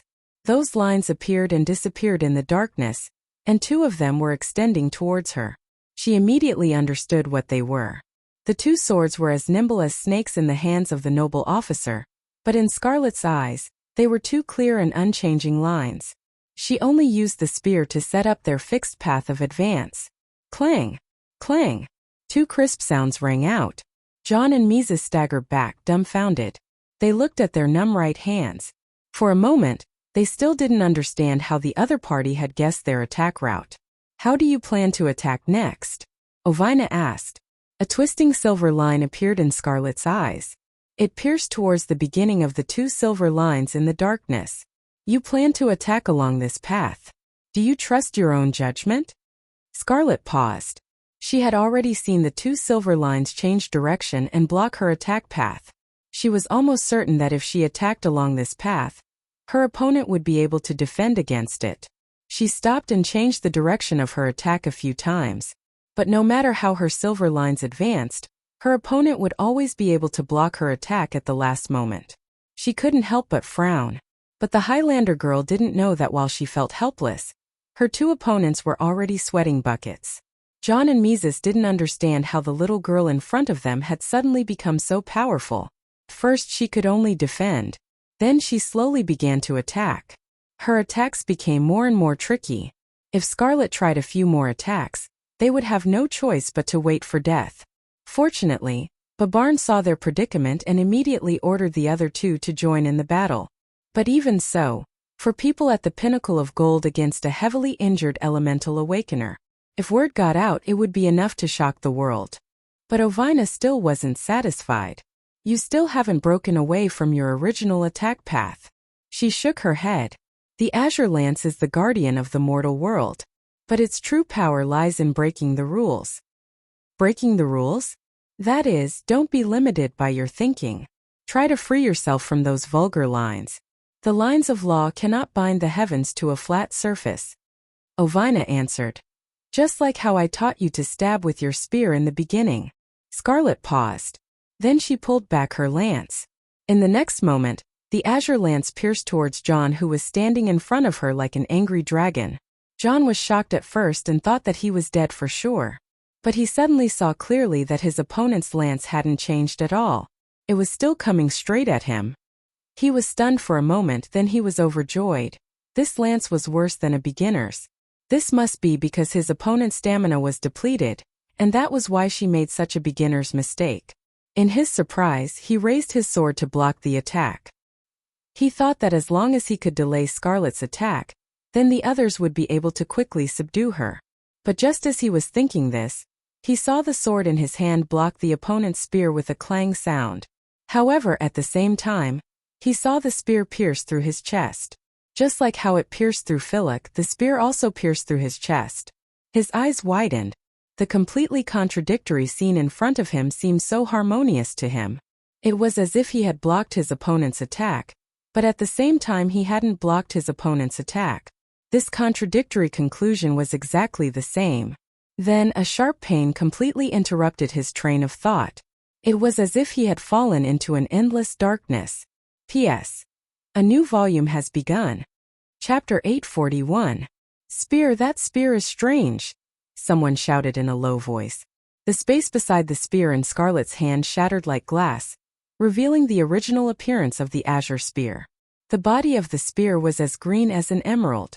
Two streaks of lightning intertwined, drawing a bright arc along the long blade. It sent Johann's body flying, bringing with it a string of filthy blood.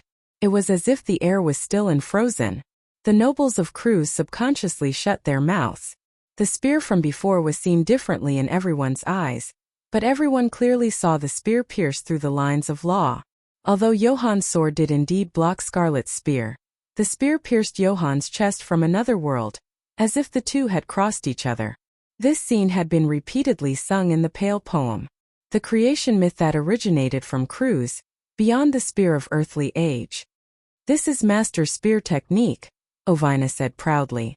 Ovina said proudly, the purpose of its existence is to break the established order and bring a brand new future to this world. But she saw Scarlet open her eyes and stare blankly at her hand, as if she was still reminiscing about the spear from before. Ovina couldn't help but feel lonely. Unfortunately for you, you still don't understand the greatness of it. It has never existed in the past, it is unique. I still don't quite understand. Scarlet frowned. She still couldn't understand what had happened in that moment. She only felt that the azure spear in her hand seemed to have torn through some established law, brutally and unreasonably hitting a target that should have been impossible to hit. In fact, even this feeling was vague to her. It was as if she had stabbed and killed the enemy, but it felt like luck. Ovina suddenly noticed the mountain girl's confused expression and realized that she was playing the lute to a cow. She sighed and had to cut to the chase. Let's put it this way. Generally speaking, whether an attack hits or not depends on the judgment of the attacker, but the key factors are nothing more than strength and balance. This is a set of established rules, just like when two people are playing a game. Back and forth are all within the rules of the game, but the azure spear technique breaks these rules. The rules of the mortal world no longer apply to it. Its attacks follow a set of self-contained laws. This set of laws has a higher priority than the normal rules of the game, so when mortals dodge under normal rules, they will never be able to dodge the azure spear's attack. The nobles of Cruz were still recovering from their shock, so Ovina had to speed up her speech. Scarlet noticed this and struggled to retract her spear. She also resumed a defensive posture, but she still asked, "What is that law?" Ovina's voice was resolute. "Effect first, then cause." Babarn finally reacted, but he would rather not react for the rest of his life, because that feeling was like someone had poured a bucket of ice water over his head, freezing him all the way to the soles of his feet. Erwin's people had unearthed the azure spear from beneath Ampere Seal, and then handed it over to the Bugas. This was something that could not be hidden, so Princess Grafine had never tried to hide it. In fact, in order to divert the blame, she had taken the initiative to spread the news under Brando's suggestion, and it was hard not to notice the name Count Tonagel in the whole process. After all, Brando was the brightest star in the Battle of Ampere Seal, and in an instant, the Holy Lance of Heaven was unearthed from beneath the city.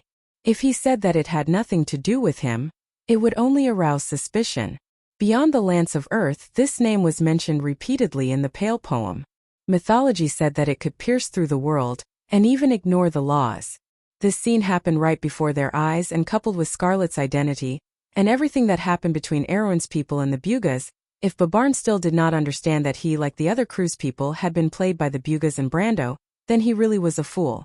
But after he understood this point, he immediately understood another point. Since this great secret had been exposed in front of him, then could they still leave here alive? He could not help but look at the others, and saw the fear and greed in everyone's eyes. Even now they're still thinking of snatching the azure lance. Babarn only needed a glance to understand that his colleagues had already guessed the origin of the lance in Scarlet's hand, and even if there were one or two who had not yet reacted, they should have guessed something by looking at the faces of the others. But the greed in people's hearts still shocked him. But once this idea came into his mind, it was like a wildfire that completely burned away his rationality. That was the most brilliant gem in the Pale poem. A real divine weapon from the last era. A lance that pierced through the sky and brought about an era. The weapon of the Azure Knight. If he could take it, then would he also become the king of the world? But Babarn still retained a trace of rationality, and understood that the divine weapon was not something that everyone could afford. It was impossible for him to monopolize this ancient sacred object. After all, the reputation of the Azure Lance was too great. The Wind Elves, the people of Cruz, the people of Fanzan, who did not covet it? Even the silver folk like the Bugas may be tempted.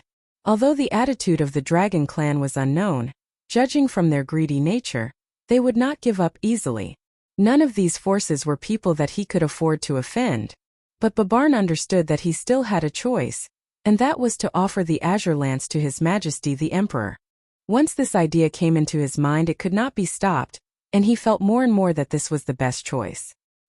He could not help but lower his voice and say to the others, "Everyone, I'm sure you've already seen what it is. The conspiracy of Veronica and Count Tonagel has now been exposed before our eyes.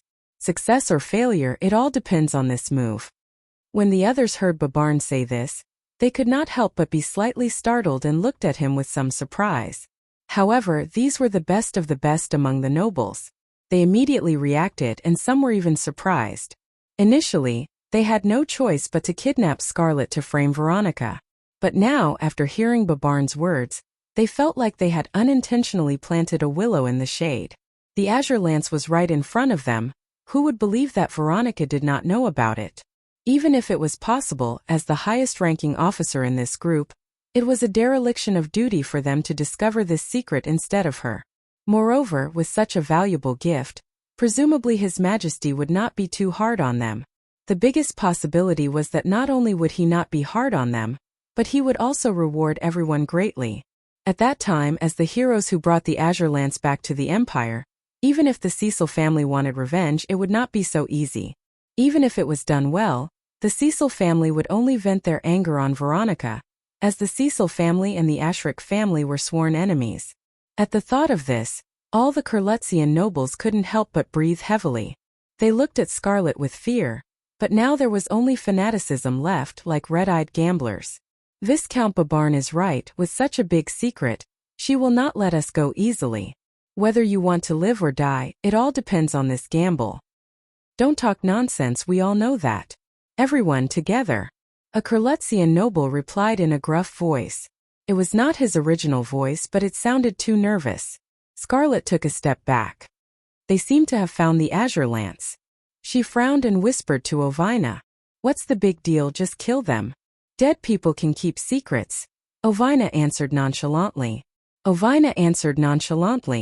Clearly, she had thought of this when she unleashed that spear technique.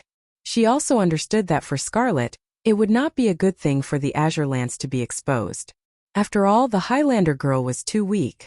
Scarlet listened to Ovina's words and did not say anything, only nodding. Freya might have been hesitant to kill without hesitation, but for Scarlet, it was not something she could not accept. She was a mercenary herself, and the experience she had over the past few days had made her more mature. She no longer had any illusions about her enemies. Scarlet was even a little upset now. If she had not rescued Babarn from under the ice, then there would not be so many things happening now. She thought that perhaps she should not have been so kind to outsiders. The only one who could respond with gentleness was the Lord. She raised her spear, as if whether or not she could defeat her opponents was still a question worthy of discussion. But after Ovina showed her that spear, the enemies before her were nothing but ashes. On the other side of the battle, the nobles were like red-eyed hyenas, driven by greed to draw their swords again. Sometimes people's hearts were just that crazy. Even if they knew that they were headed for destruction, they could not help but fight for their own interests. As long as the interests were significant enough, even to the point of driving people crazy, then they would truly go crazy. Both sides of the battle entered the battle with the confidence that they would win. It was a fierce battle. From the moment Scarlet held the real Azure Lance, her aura had changed. In fact, it was no longer her fighting, or rather Ovina fighting. It was a lance that transcended the mortal world. In the eyes of normal people, The concept of battle was no longer applicable to what was happening before their eyes. To be precise, it was a one-sided massacre. The azure lance was above the rules of the law. Defense was nothing to it because it was going to hit, so it hit. The process of the spear's strike was now a complement to the final result. Because the blade of the spear tore through the human body, the whole world had to reluctantly add a process that happened halfway so that it would not look so abrupt. Scarlet held the spear, retreated 2 steps, and thrust the spear forward. At that moment, the crew's noble seemed to have voluntarily delivered himself to the blade of the spear. With a look of despair and disbelief, he met the attack head-on and was then pierced through. Scarlet's expression did not change. She threw the corpse off the spear and turned around to slash. The other crew's noble beside her raised his sword to block, but unfortunately, the magic sword was cut like tofu by the azure lance. Then the blade of the spear cut into his shoulder. Blood splattered as if everything was as it should be. In just a moment the situation on the battlefield was decided. Babarn and the only remaining crew's noble retreated with pale faces. Until this moment they understood why the azure lance could occupy such a position in the creation epic of the crew's people. Therefore this was indeed a gift from the heavens to this world. It should not exist in this world, but because of a special mission, it had to lead the mortals to bring a new page to this world. This was the holy lance that transcended the mortal world. The cabin was shaking. Babarn drank a mouthful of water, but still felt his throat dry. He omitted some of the process in his description, but the whole process was still thrilling in his description. The light in the cabin was a little dim. Because it was not a first-class cabin, the space was damp and narrow. At first glance it looked like a cage where the sailors lived. There were a few hammocks in the barrel-shaped cabin, and 3 people were sitting on the hammocks. Babarn, Boymare, and another noble who was also wearing a beautiful coat. The 3 of them did not look like people who should be in such a low-class cabin, but now they did not look uncomfortable at all. In fact, they did not dare to feel uncomfortable. Viscount Bernie sat opposite Babarn. He was the special envoy of the Queen who secretly accompanied the diplomatic group. He originally had a special mission, but now he had to go back with the ship first, and did not even have time to set foot on Erwin's land. However, he did not have the slightest complaint, and only felt lucky. Fortunately, he did not inform Erwin of his presence before he came, or else it would have aroused suspicion. But if he was not here, he would not be at ease with the thing on the ship. After all, it was too important. After listening to Babarn's description, he subconsciously did the same thing as the other party. He picked up the cup and took a sip. The cup was filled with watered-down rum. This terrible thing was now like a sweet spring in their throats. Even after taking a sip, they still felt their throats were a little dry. He sat silently for a moment and then asked, "And then why didn't she kill you, and how did she become like this?" Babarn's face turned green and white, and cold sweat covered his forehead. Opposite him, Boymare was not much better, and both of them looked like they were seriously ill. The former was still in shock, and only after a long while did he answer. "Because of the explosion." Explosion. After all, Viscount Bernie didn't experience that battle, so he recovered faster than the other 2. Soon, he returned to normal and frowned at the 2 who were battered and exhausted. He wanted to reprimand them but decided against it after some thought. After all, that battle was chilling even to him, not to mention experiencing it himself. More than 30 gold-tier nobles were killed in an instant, and that happened in a battle between 2 people of the same rank. Of course, he did not know that Babarn was lying, and pushed all the blame on Scarlet and Brando. He thought for a moment and said softly, "Explain it clearly. When the time comes, Her Majesty will ask about it clearly." Babarn looked at the Viscount with some gratitude. Viscount Bernie was from the House of Pallet, and was a close vassal of the Queen. The Viscount's attitude made him feel a little flattered, but it also confirmed his thoughts. Her Majesty had long coveted the azure lance. He secretly felt that he might have made the right bet, and as he calmed down he slowly answered, "She did intend to kill us at that time, but because of something that happened suddenly, it was interrupted." "Was it an explosion?"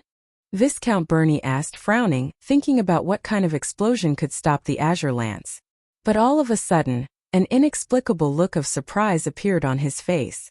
Babarn and Boymare, who were sitting in their hammocks, saw the Viscount suddenly stand up in agitation. His face was red as he paced around the narrow cabin a few times before he seemed to catch his breath. He stopped and turned around, patted Babarn on the shoulder and said loudly, "My lord, my lord, my lord, my lord, my lord." It was an explosion. So that's it, the explosion in the deadly tundra had something to do with the azure lance, so it makes sense.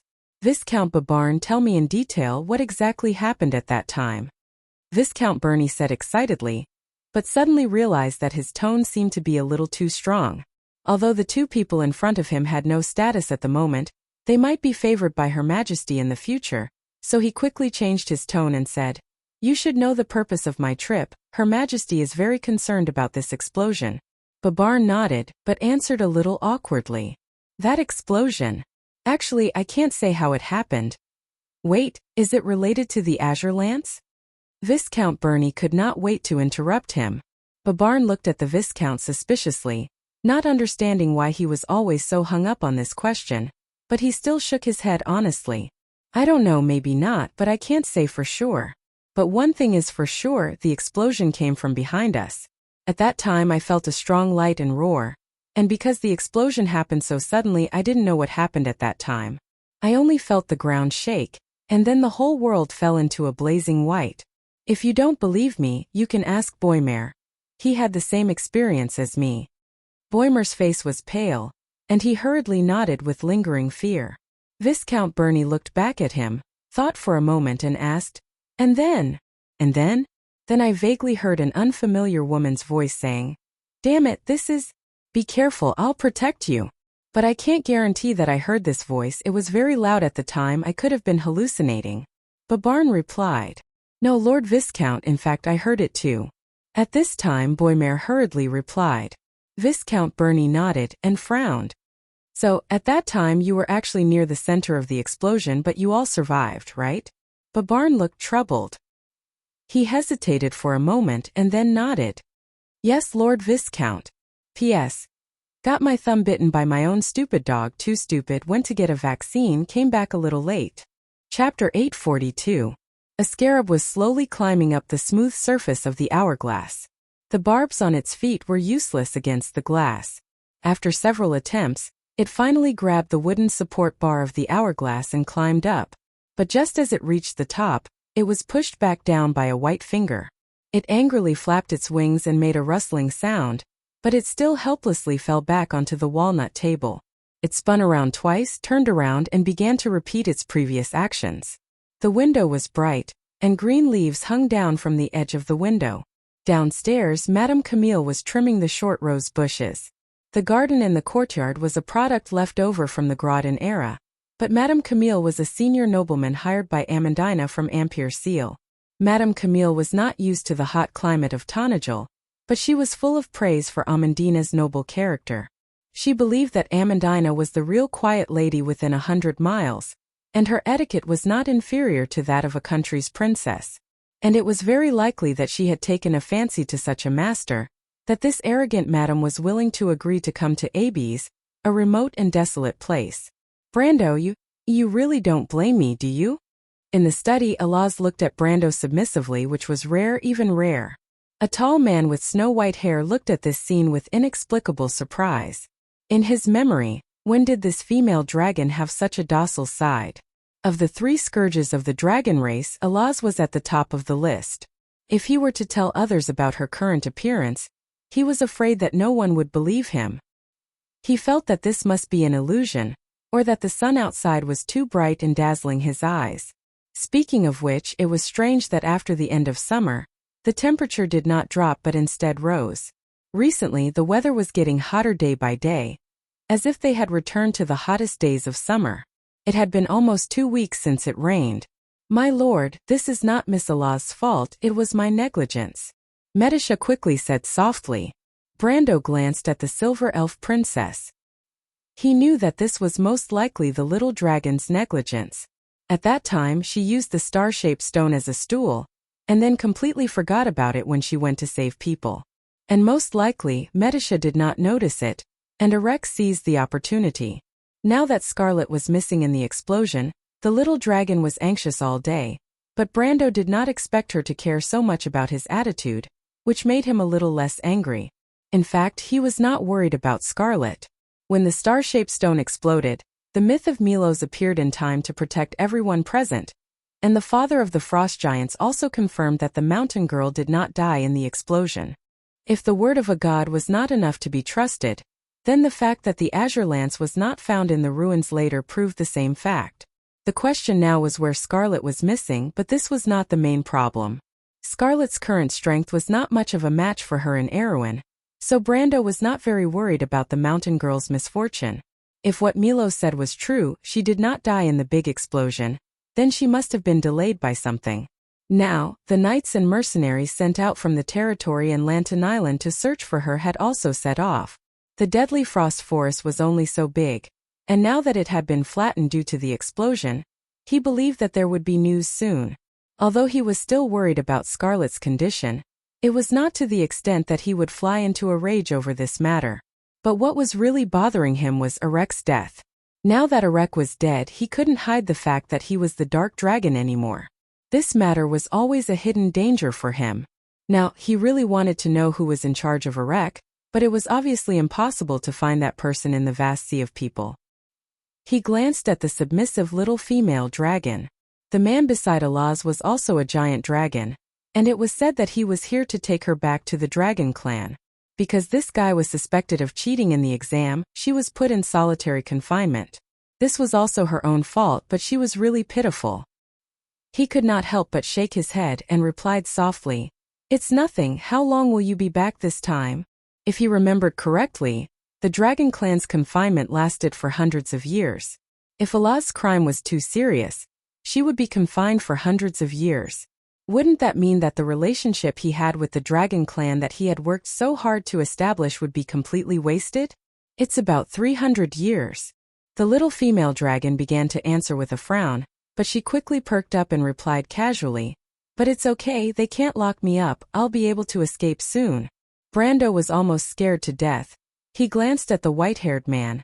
Fortunately, the latter was looking at the sky, as if he did not hear anything. Only then did he breathe a sigh of relief, although he did not know why this sky was like this, but it most likely had something to do with the little female dragon. He could not help but glare at the latter, and thought to himself, if you want to escape, then escape, don't say it in public. Even if you're not afraid, what if others think that I'm in cahoots with you? If the Dragon Clan came to punish me, even if Valhalla was 10 times stronger than it was now, it would not be enough. Alaz saw his expression and immediately rolled her eyes, which meant, "I know, really." Then, the little female dragon mumbled for a while and said a few words that were neither painful nor ticklish. In short, the general idea was, "You can't forget me. I'll be back soon," and so on. Then, she was finally taken away by the white-haired man. Then Medisha also said goodbye softly, and in her words, she seemed to mention that Veronica wanted to see him or something. Brando knew that the female army commander was probably in a hurry to rush back to the Empire. This mission was completed successfully for her, but strangely, Brando often saw a worried look on her face recently. He nodded in agreement, and soon only the two of them were left in the room. After the study was quiet, Brando looked out of the window again. Separated from the flower bed by a row of bushes, next to the stable, Coden was staring at the servants grooming the 2 tall Erek horses. The mottled sunlight filtered through the dense oak leaves and fell on the old swordsman's gray military uniform, making him look like a retired colonel. However, the news of the princess's plan to take action against Radner could not be hidden from Brando's subordinates. Brando knew that Coden might have already known something, and although he did not say it out loud, he was a little disheartened. After all, on one hand he was loyal to the kingdom and on the other hand he was his old master. His position in the castle was now closer to that of an old butler, and Brando also allowed the old swordsman to have his way, partly because of his relationship with his grandfather, and partly because he regarded Coden more as Tanagel's guest rather than his subordinate. Further away was the white walls of Castle Abies. The walls were covered with creepers, giving the place a green shade. There was a staircase that led to the walkway on the walls, where there were a few patrolling guards. There were parapets and battlements outside the walkway, and these defensive facilities were connected to a tall archer tower at the corner. The shining helmets of the archers shone brightly at the entrance of the archer tower, and one of them seemed to be leaning against the door frame as he bragged to his colleagues. Outside the walls was one of the main streets of Abes, but the thatched huts on both sides of the street had been torn down and replaced with more sturdy and beautiful buildings made of wood and stone. The streets were paved with stone slabs, and it no longer looked as desolate as before. Now the white streets were filled with people, and they were as small as ants. Further away, there were only patches of red roofs, and the canopy of trees crisscrossed between them, making them look like clusters of parsley in the middle of the city. Brando looked at this scene, and the frustration in his heart finally dissipated a little, and a sense of accomplishment gradually rose in his heart. If Abes was indeed a rundown village a year ago, it at least had the feeling of a real city now. At the very least, he had been to Bunasan and Magetan. Compared to the big cities in the southern border, Ferber was comparable in terms of urban style. Ferber was even more prosperous, and these changes even in the game had never happened before. They were all brought about by him. Of course, he also understood that the one who did all of this was not him, but Amandina and Romaine. To be more precise, a certain Romaine who was still a little unconventional in her actions was the one who took the most important part of the credit. She was the one who came up with the plan to revive Tonajal, and then personally brought about the prosperity of today's business. Today the link between Port Gris and Ampere Seal connected the entire north, and countless merchant ships sailed through this route every day. Under the watch of the Shining Scale Nagas, this route had become one of the safest in the whole of Erewhon in the past half a year, and its reputation had spread far and wide among the various merchant guilds. His agreement with the Winter Dew Queen had not yet revealed its outstanding military and political significance, but the merchants were the first to smell the opportunity. This was not strange because they were the group of people who had the best sense of smell in human history. An endless stream of goods was being transported through this route to Abes, and then from Abes to the loop of trade winds. There was no need to worry that these goods would not find a place to go, and the dark forest was a truly fertile land waiting to be developed. In just the past 2 months, the students and subordinates that Grandmaster Bosley had summoned from all over the world had explored 2 or 3 areas of the forest. There were silver, gold, copper, and even mithril. There was also the best forest, countless prey, all kinds of precious plants, and fertile soil that had been deposited over thousands of years. In the past, the terrible environment and terrifying monsters in this forest had stopped pioneers, but now, the flame of order in the heart of the loop of trade winds had been ignited, and with the entire Kalanga mountain range as the center, order was being restored. The druids and tree elves had also joined Brando's war chariot, opening the last door for the people of Erewhon. The goods transported from all over the north were quickly turning these buried treasures into reality. The merchant ships gathered at the port took them back the way they came, and turned them into manpower, technology, and magical resources that Brando desperately needed.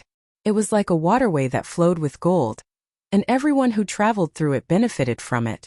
As long as they had the strength or intelligence, they would be able to obtain what they wanted because they had a generous fiancé. All of this was due to the Romans' efforts. Even though Amandina, the somewhat muddle-headed merchant girl, might not have been able to organize the spring plowing and autumn planting festivals in Tonajal so well, but at least the current prosperity of the city that was always filled with people, the inns that were filled with merchants, and the shadows of the sails that filled the port were all thanks to her. From the very beginning when she had nothing, to relying on empty words to win the trust of the merchant guilds, to the arrival of a ship at Port Gris, and leaving with a full load of goods, it was all done and accomplished by this little girl who usually did not seem to care much. Brando did not pay much attention to these matters, but he suddenly felt that he was very lucky. It was as if all of this had suddenly appeared in front of him. He did not have to worry at all, as the merchant girl had already arranged everything for him.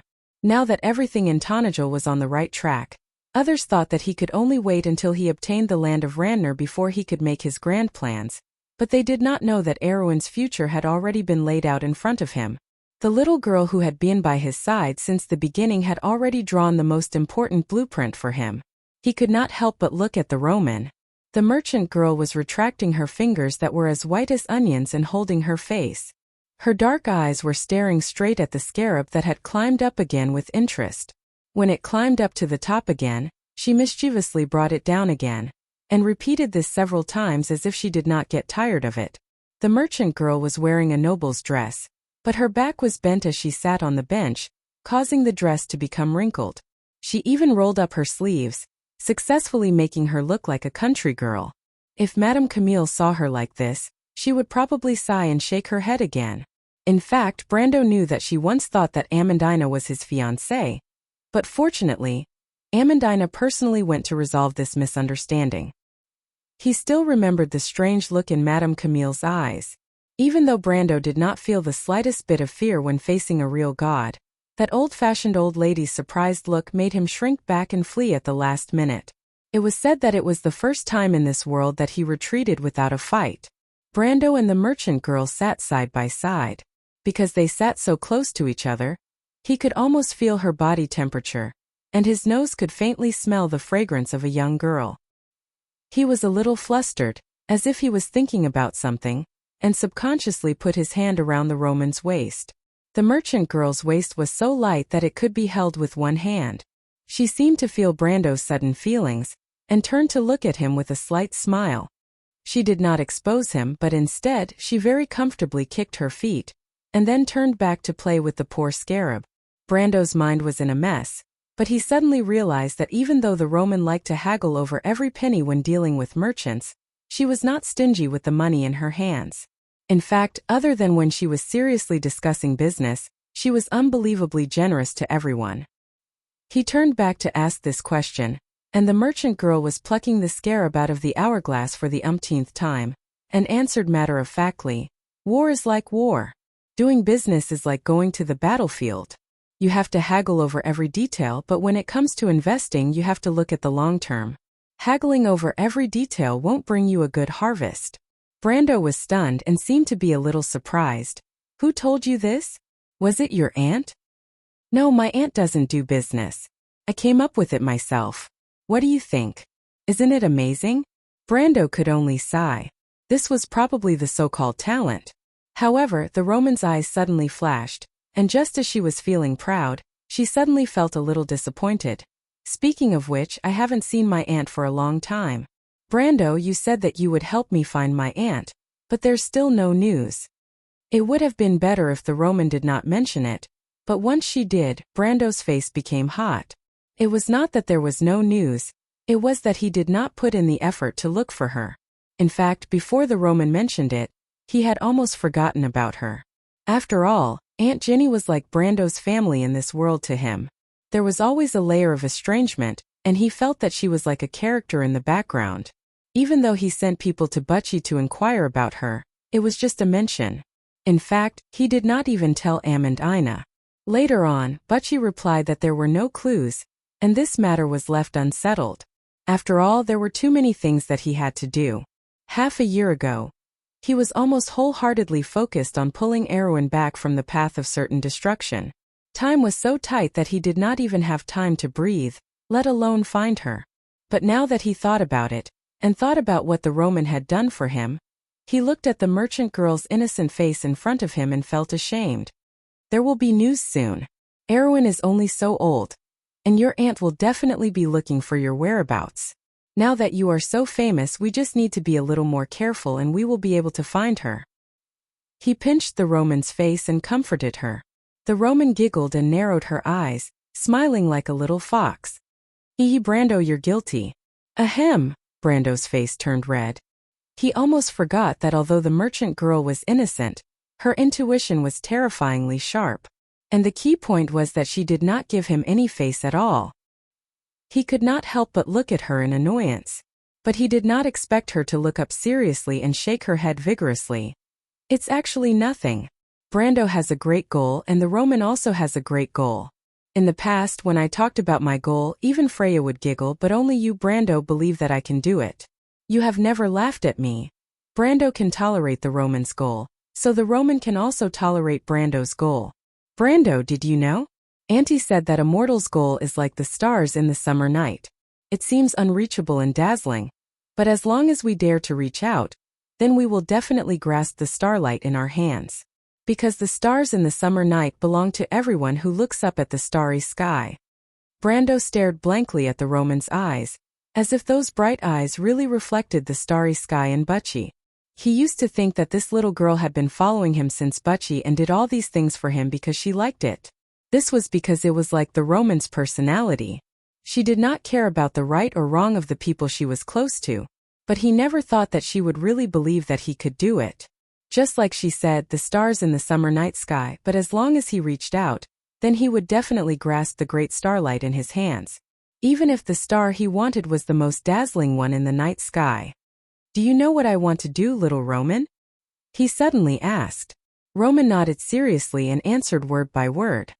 I know, Brando, you want to marry Princess Graphine and become the real king of Erewhon. PFFF. P.S. It's a bit late. I'll give you a few hundred more words. Chapter 843. Outside the study was a long corridor with a balcony. The stone pillars that supported the ceiling at intervals were covered with moss. The sunlight passed through the shade of the oak trees and left golden spots on the walls and floor. A few sparrows landed on the railings of the balcony. After Brando taught the Roman a good lesson, he opened the door and walked out. The birds immediately fluttered their wings and flew away. He looked at the scene and closed the door with a click. It was as if he subconsciously wanted to say, Scarlet, prepare the carriage, we're going to Port Gris. But just as he opened his mouth, Brando was stunned. In his memory, the girl with a long ponytail always leaned on her spear and leaned against the second stone pillar in the corridor. Sometimes she would feed the sparrows with breadcrumbs. He had seen this scene several times. The girl was quiet, but beautiful like a character in a painting. But now the second stone pillar was empty, leaving only the mottled sunlight shining on the moss. Brando sighed. He could not help but smile bitterly. In the distance, at the spiral staircase at the end of the corridor, Amandina, who was holding a stack of parchment documents in the dark, also sighed quietly.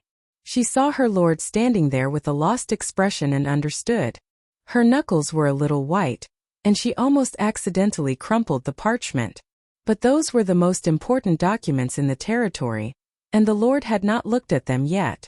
She was shocked by her own actions and hurriedly let go of the parchment, but she accidentally scattered the rolled-up parchment on the ground. Amandina was stunned. She bit her lower lip, then bent down and picked up the parchment one by one. She touched the necklace in her collar in a daze. It was a necklace that had lost its pendant, but she seemed to feel that the pendant was still in place. She pressed on the empty spot. But when she finally reacted, the girl looked at Brando in the distance with a complicated expression and silently retreated. Brando stood in front of the study door for a few minutes before he came back to his senses. It seemed that since some time ago, he had been used to the silent mountain girl beside him. He used to tease Scarlet about this, asking her how she would get married in the future. But he did not expect that one day she would really be gone, and he felt a little at a loss. What's wrong?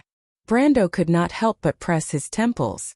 Brando, oh Brando, Scarlet can't be by your side forever. She has her own future. But when he thought of this, he felt a little depressed. He shook his head and threw this thought out of his mind for the time being. Veronica and her party stayed in a hostel in Port Gris.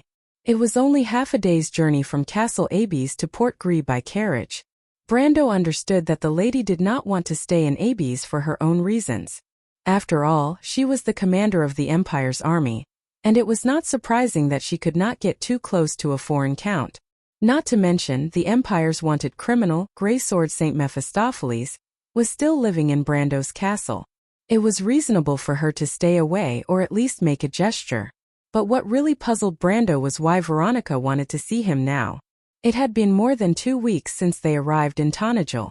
Logically speaking, she should have returned to the Empire long ago. Her mission here had also come to an end. Not to mention, she had the Empire's eldest son and the Folded Sword Knight Regiment with her. He really couldn't figure out what the female Legion commander was thinking. He didn't understand why she was so worried and hesitant. The interior of the Empire was peaceful. Other than some uneasiness at the border, it didn't seem like anything major was about to happen. With such doubts in his mind, he walked through the corridor and down the stairs. When he passed through the hall outside, several apprentices of the Shire were arguing about some magic-related issues.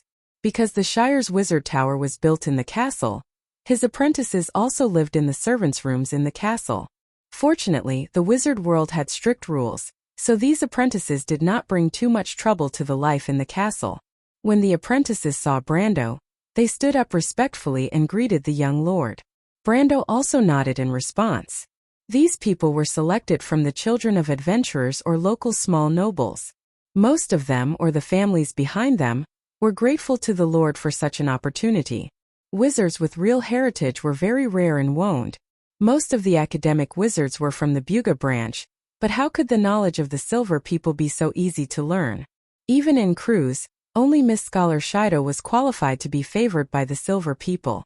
It was precisely because of this that wizards with heritage, whether it was in Erewhon or Cruz, had a very high social status far superior to those charlatans. Charles, on the other hand, was a descendant of the Black Tower mages. Even if he was only a branch of the Buga mages, he was still considered to be from a prestigious family.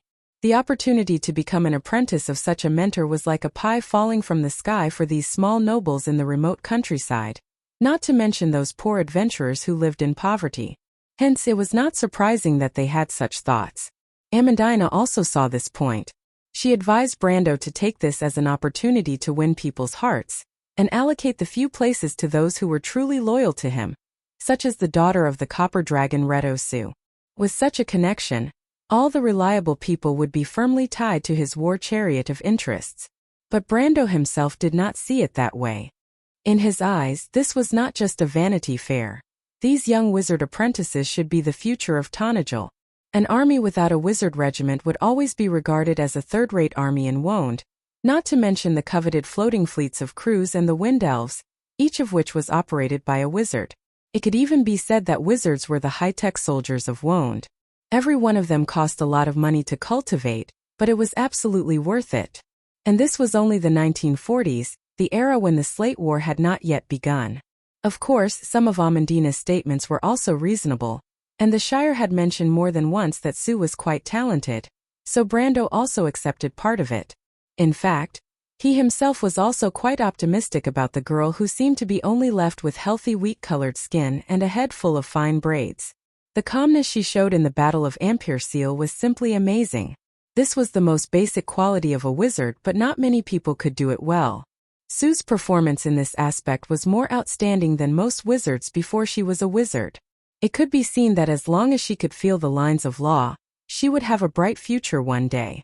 And as a bonus of this decision, as Amandina had said, the copper dragon Reto was indeed very grateful to him. The veteran who had experienced the November War could remain calm in the face of death. But his daughter was his only weakness. He originally wanted to leave a property for Sue, but he did not expect to encounter the invasion of Madara. Now that Sue had the opportunity to become a wizard, although she would not have a prominent position in the future, at least she would not have to worry about food and clothing. The key was that she would not have to live under someone else's roof, which was especially satisfactory to Reto. However, there were also some negative effects. Several times, that guy secretly came to inquire about his intentions in a roundabout way, asking if he was interested in his daughter. That guy actually thought that he could not see through his probing. Brando felt that his intelligence was severely underestimated, and there were several times when he angrily chased that guy back to Maxen territory.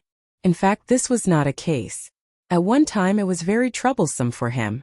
For some reason, the probability of women having magical talent in Wonde seemed to be much higher than that of men. Although it was often easier for male wizards to become true geniuses like the Shire and Fleetwood, the number of female wizards was greater than that of male wizards. This was an indisputable fact. This directly led to the Shire having more female subordinates than male subordinates. It was like the kind of master would have the same kind of subordinates. At one time, people suspected that this was actually just a way for the Shire to establish a harem.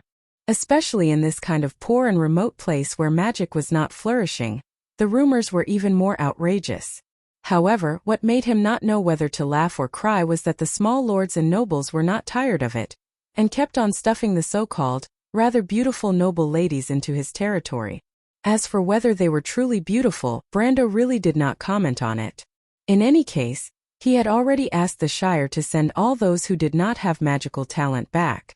However, what made him a little depressed was that this matter had become a laughingstock in his small circle. Medisha and Amandina had used this matter to make fun of him more than once. This was really a case of the servant running rampant when the master was not in command. Thinking of this, he could not help but shake his head.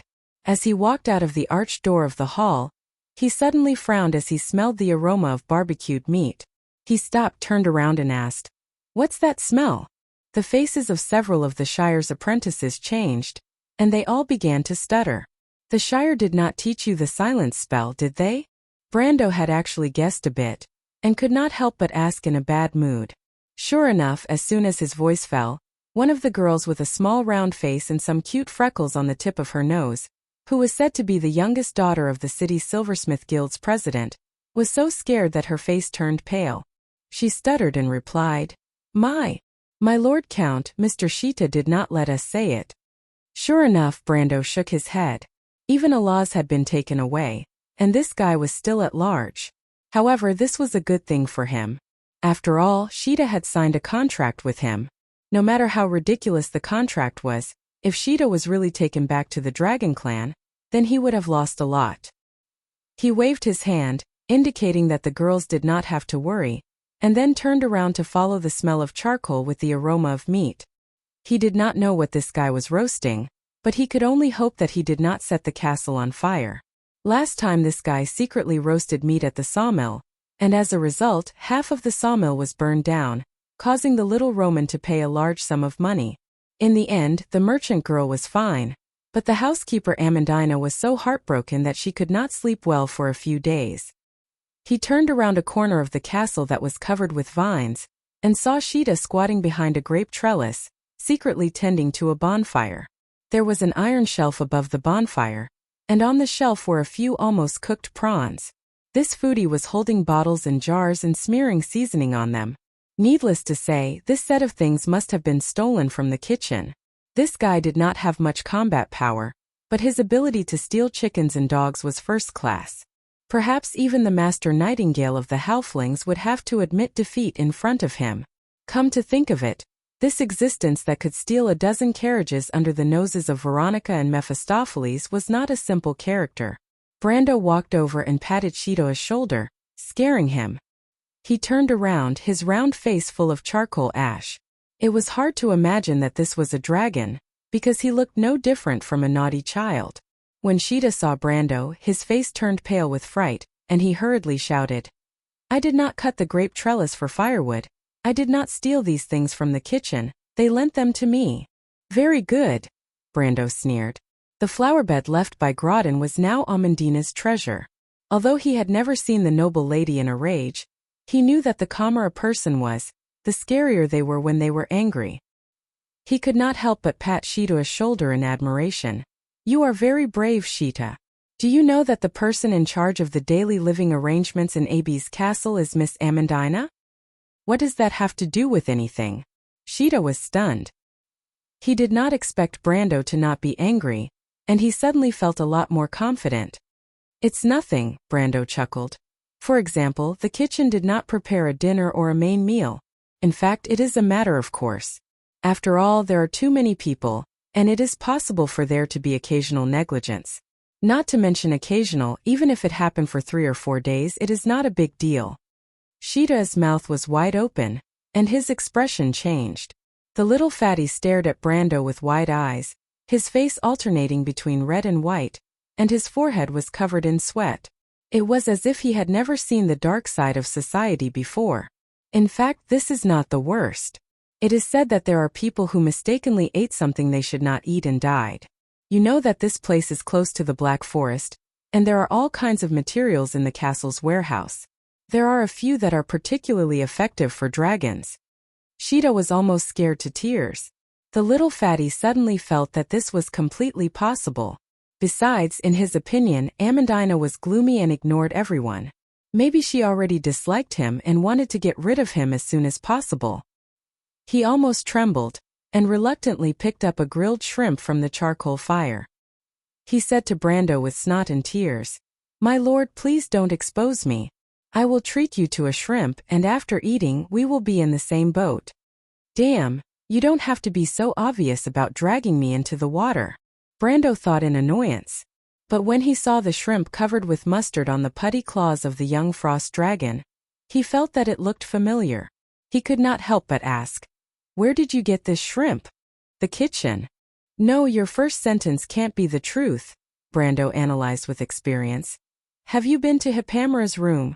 The little fatty rolled his eyes and shook his head like a rattle drum. Brando was so angry that he laughed. The shrimps in Hippamara's room were the favorite of the priest girl.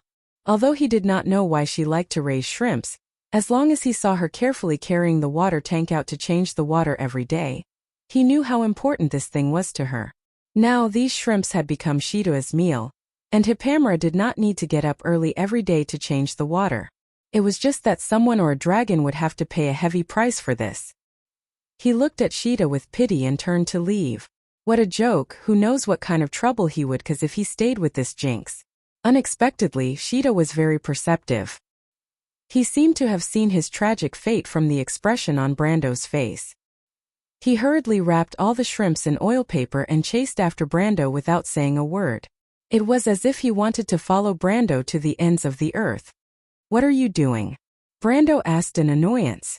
Shida stuffed a grilled prawn into his mouth and sucked on his chubby fingers as he replied in a muffled voice. "My lord, are you going out?" "You're quite smart," Brando sneered. "You know how to escape." "No, Sir Lord, didn't I sign a contract with you? Now I have to fulfill the contract and protect you." Shida thought seriously for a moment and smacked his greasy lips. "It's dangerous outside the castle." "Dangerous my ass." Brando thought to himself. If it was half a year ago, it would not be safe outside the city, but now Tanajal's security could be said to be the best in the Southern Territory. There were patrolling cavalry on the road and cavemen in the forest. There was no room for monsters and bandits. What's more, how could ordinary monsters and bandits do anything to him? This guy was obviously lying through his teeth. But Brendel was too lazy to care about him, and the two of them walked towards the stable.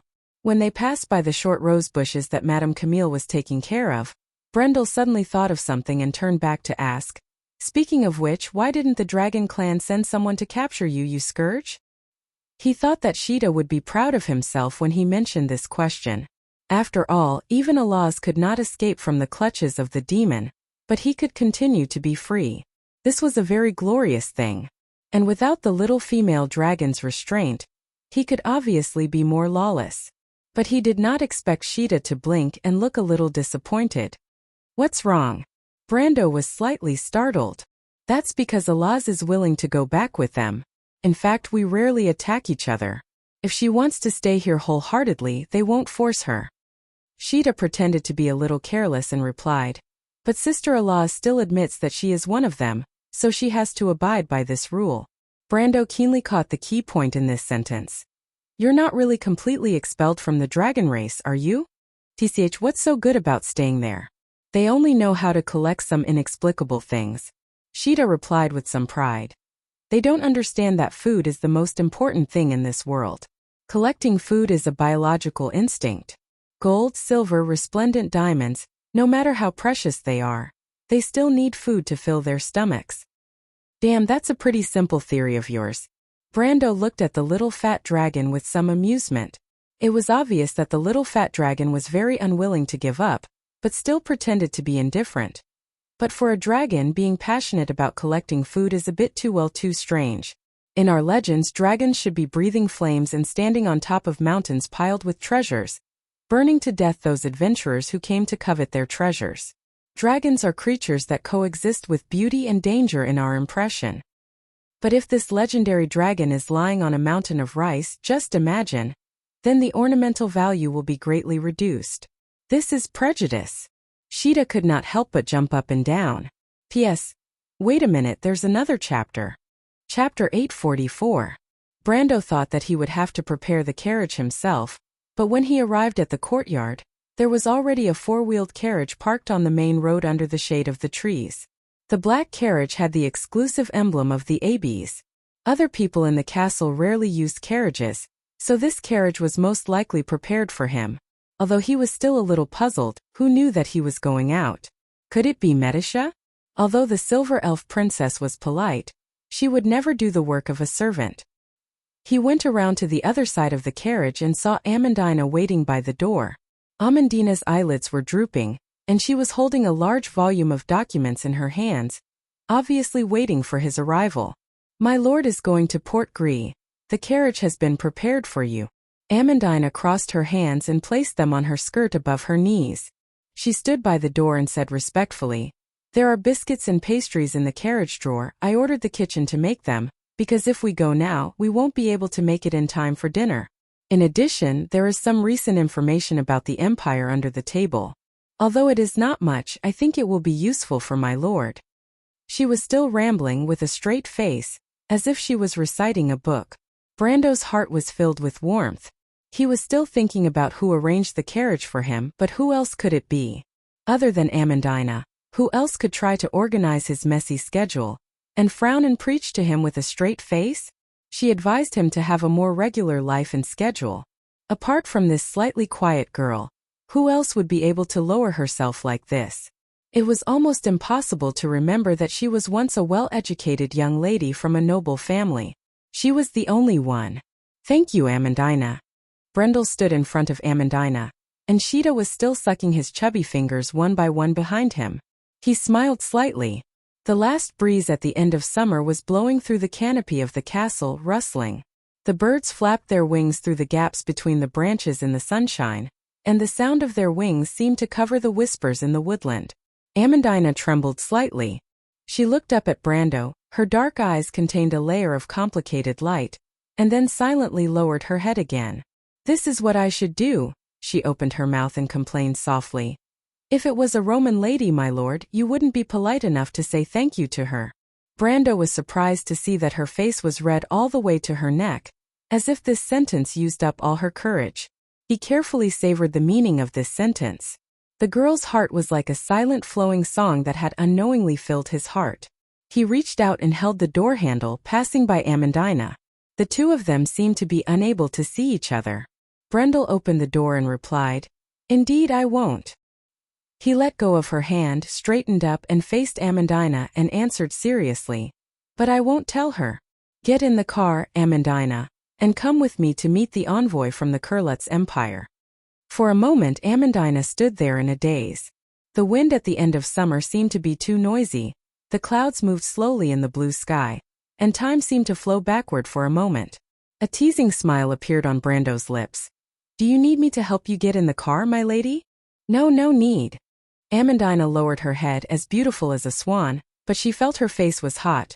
"There are still a lot of things in the territory, a lot of documents I haven't dealt with yet. I'd better not go, I'll leave it to my lord." "Aren't these documents in your hands? We'll deal with them in the car. It's still half a day from here to Port Gris, we have plenty of time. Tanagel's late summer and early autumn scenery is beautiful. I want to see this land that belongs to us, come with me." Brando interrupted her and opened the door. Amandina was still a little hesitant, but the heavy sweetness in her heart finally won over her reservations, and she lowered her head and sat in the car.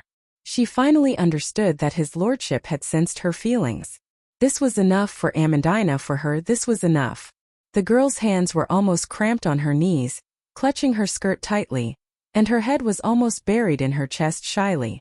She had never expected to go further, and this was already good enough. Brando then got in the car, and Sheeta also shamelessly squeezed in. The three people in the car did not speak, and the quiet air was filled with a faint fragrance, both the smell of summer's incense and the thoughts of a young girl. The carriage rumbled, slowly passing through the castle gate, crossing the suspension bridge, passing through the prosperous streets, and after leaving the city of Abes, it gradually turned into a continuous rural landscape, rolling hills, green fields, distant woods, windmills, and shining rivers. The carriage passed through the lush avenues, crossing the stone bridge paved with white stones, and the scenery of Tanagel had long formed a coherent picture. Brando sat by the window, silently watching all this. His heart was filled with a kind of comfortable warmth. In this world he was no longer alone. Many people lived because of him, and he lived because of many people. People needed each other, and civilization existed because of this bond. Warmth, love, and family were like a constant voice in the blood, knocking on everyone's heart. It existed forever, and it was endless. Milos and Ko Hua had asked the same question. What was the true meaning of this dark, ignorant, and humble civilization and order? It was not as glorious as the ancient times, nor as vigorous and unyielding as the Silver Age, but the answer might be in this. Because of kindness and hope, Port Gris was no longer the same as before, and it was difficult for nostalgic people to find the taste of the past here, but no one was noisy. Today, the harbor had 15 snow-white trestles that went deep into the blue bay, and the bay shore had long been dug deep enough to anchor the big ships with snow-white sails. Neat cobblestone streets ran through the east, west, north and south, and caravans filled with goods shuttled back and forth, dividing the new harbor into a neat shape. Just like Aby's, the old shacks had long been torn down and replaced with beautiful permanent buildings. The red-tiled roofs had long become the symbol of the city, and only a few areas near the northern forest of the harbor still had traces of the old fishing village. The Shepherd of Bucci was a hostel opened by a Roman merchant, and it could be said that it was the only official hostel in Port Gris. However, this hostel in the downtown area was not as crowded as other places, and only merchants with the permission of the Count of Tonnagel could stay here. Occasionally, Medicia, Amandina, and other people from the castle would stay here temporarily when they came to the harbor. Therefore, this hostel was not so much a commercial hostel as it was an official relay station of Tonnagel. However, there were many guests staying in the hostel recently, but these guests were different from before. Most of them had blonde hair and blue eyes, and although they were polite, it was inevitable that their noses grew on their foreheads. The people of Erewhon found it difficult to accept the arrogant attitude of the people of Cruz towards foreigners, although sometimes this attitude did not come from the heart, or rather, it was a habit formed naturally by the accumulation of pride over a long period of time. But in the words of the owner of the hostel, a veteran of the Red Bronze Dragon mercenaries, it was really enough. Now the hot-tempered owner simply announced that he was sick, and left everything in the hostel to the servants to take care of. In the blink of an eye, he had not appeared for more than a week. When Brando's carriage stopped at the entrance of the hostel, this was the scene that greeted him. He saw Miss Scholar at the door, Shido holding a drawing board and sketching by the side of the street. She seemed to be curious about everything here, and the scenery of Tonnagel had indeed given her a different perspective, especially when she heard that this place was a barren fishing village a year ago, and there were no more than 100 people coming and going. The residents could see noble knights all year round, and most of them were tax collectors from Aby's. This description was not strange to her, and it was described in books everywhere in Erewhon. But the Count of Tonnagel told her a different story about this kingdom. Several young knights volunteered to be the escorts of this young lady. Most of them recognized Brando, and although they were closer to Maynard and Freya, they still came up to greet him. As a Kurlutzian, this attitude was very rare. If the owner of the Shepherd's Inn was here, his eyes would have popped out at this moment, and he would worship his lord even more, perhaps even prostrating himself on all fours. Brando also asked with a smile, and Amandina followed behind him. She was also a little surprised by her lord's reputation among the citizens of Cruz, but at least she knew more than the people below, so she was not too surprised. Shido, on the other hand, put down her paintbrush when she saw Brendel. She stood up and bowed respectfully to him. Brendel was slightly startled because he saw that the scholar girl was holding the courtesy of a student to a teacher. If it was said that the young people of the Folded Sword Squad were polite to someone who had fought side by side with them, this salute was somewhat grand and inexplicable. He couldn't help but look at Shido. Shido explained politely and seriously, "My mentor once said that the one who has reached the top is the teacher, and the Count's conduct and actions can be a model for us nobles. This time when I return to Kurlutz, I will definitely tell my teachers what the Count has done. At least now I understand that the glory of the ancient nobles has not disappeared from this land, and the things that the benevolent Eric took away from the Empire and guarded are still taking root and sprouting in this soil." Brando saw the serious light in her firm eyes, and could not help but shake his head with a wry smile. This noble lady was still as simple and naive as ever, but it was still hard to get angry with her. Not to mention he was a little embarrassed and his words were a little exaggerated. Although he was happy to see all this, some of what happened in this land did not originate from his heart. When he was impulsive and angry, he never thought of such long-term things. He shook his head. At this time, Lenorette appeared at the corner of the stairs leading to the hall on the second floor of the inn. He came down and glanced over as usual. He did not say much, But Brando already understood that this might be Veronica's intention. At this time, only His Royal Highness could stay by the female Legion commander's side. And perhaps Shido, but this scholar lady did not seem to be someone who could stay idle. He hurriedly said goodbye to the others and then followed. Lenoret did not say a word and led the way in front, leading him to Veronica's room. When he opened the door, Brando was shocked, because there was another person in the room besides Veronica. He also recognized this person, bald, bearded, and one-eyed. This appearance was too conspicuous. This was Mangrove, the Legion commander of the Black Legion, and the Marshal of the Empire in the Third Holy War. Brando almost cursed it out loud. What the hell were his scouts doing? They let such a big fish sneak into his territory without him knowing. This was one of the 4 Legion commanders of the Empire, and his strength could be said to be higher than Veronica's, second only to his teacher Mephisto.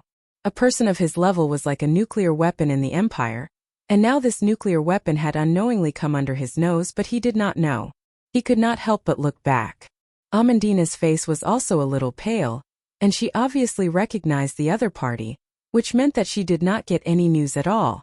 Brando, you're here. Veronica finally noticed Brando and Amandina behind him. She and Mangrove were sitting at a low table opposite each other. The latter had a pipe in his mouth, and the flame in the pipe flickered. He was smoking, so the room was also filled with smoke. Brando frowned but immediately understood what was going on. For a person like Veronica, who actually had a slight obsession with cleanliness, with her status she could tolerate it. Firstly, Mangrove was indeed her senior, and secondly, there must be something more important that attracted her attention, so she was not in the mood to fuss over these trivial matters. Veronica seemed to notice Brando's expression, and immediately understood what Brando was thinking.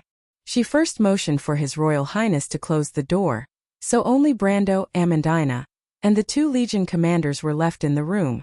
Brando felt the door click behind him, and he could not help but feel a little strange, wondering what had happened that even Lenoret could not sit in and listen. He felt that the situation was beyond his imagination, so he calmed down a little and waited for Veronica to speak first. Brando, this is... Forget it, I see that you've already recognized him, so I won't make any unnecessary introductions.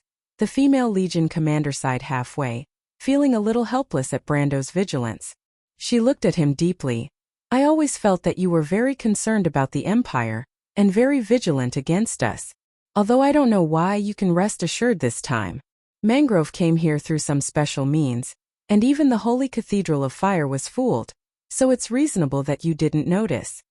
Brando looked at Mangrove, who was staring at the map of Cruz spread out on the short table, and did not even look at him. This was in line with the usual behavior of the Cruz nobles, especially with his status. Naturally, he would not be polite to a mere Count of Erewhon. He looked at Veronica again, and the female Legion commander's explanation made him feel a little better. After all, if even the Holy Cathedral of Fire was fooled, then fooling his spies was not a big deal. He could not be arrogant enough to think that his scouts were better than the Holy Cathedral of Fire surveillance network. However, Veronica's words made him feel a heavy sense of crisis. Mangrove was an important representative of the military faction in the Cruz Empire. What kind of major event had happened in the Empire that made such a person not hesitate to take such a big risk to go to Tonajul alone to meet with Veronica, and even to the extent of hiding it from the Holy Cathedral of Fire?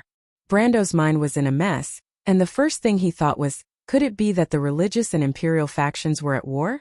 Had the Cruz Empire started a civil war? That was great, and it was a godsend for Erewhon. The weaker Cruz was, the less pressure Erewhon would have. This was an indisputable fact. However, Brando shook his head, thinking that there was probably no such thing as a free lunch in this world. Cruz's current empress father had taken back the right to speak in the empire from the religious faction with the help of the prime minister. Less than 100 years had passed, and the position of the imperial faction was still very stable. Moreover, the Holy Cathedral of Fire did not seem to be a short-sighted existence. They openly rebelled, and that was the national religion of the entire Cruz culture. Even if there were 1 or 2 idiots in the highest ranks, most of the others would still be clear-headed. Besides, Brando remembered that the person at the top of the Holy Cathedral of Fire was still the wise Vala. If it was that person, it would be impossible for his subordinates to make such a mistake. However, it was possible for Her Majesty the Empress. Brando did not know much about Her Majesty the Cruise Empress. To be honest, he was more familiar with Lenoret, the future emperor of the Cruise Empire. Although Her Majesty the Empress was tough and was known as the Iron Queen, in fact, her style of doing things was a little too self-opinionated. However, in history she did not have 2 years to reign. This time, Lenoret would soon become the real crown prince after returning and then ascend the throne. The Cruise Empire would enter a long period of ascension, and this would also be the beginning of Erwin's tragedy. So what was going on now? Brando looked at the two famous historical figures in front of him, and suddenly felt that there was something wrong with the whole history. P.S. The second chapter of this week's weekend. I hope you have a good weekend. And by the way, roll around and beg for monthly votes. Chapter 845. Brando, do you remember when we first returned to Tanajil? I asked you to keep our whereabouts a secret and not announce it to the public? In the smoke-filled room, it was Veronica who spoke first. Brando nodded.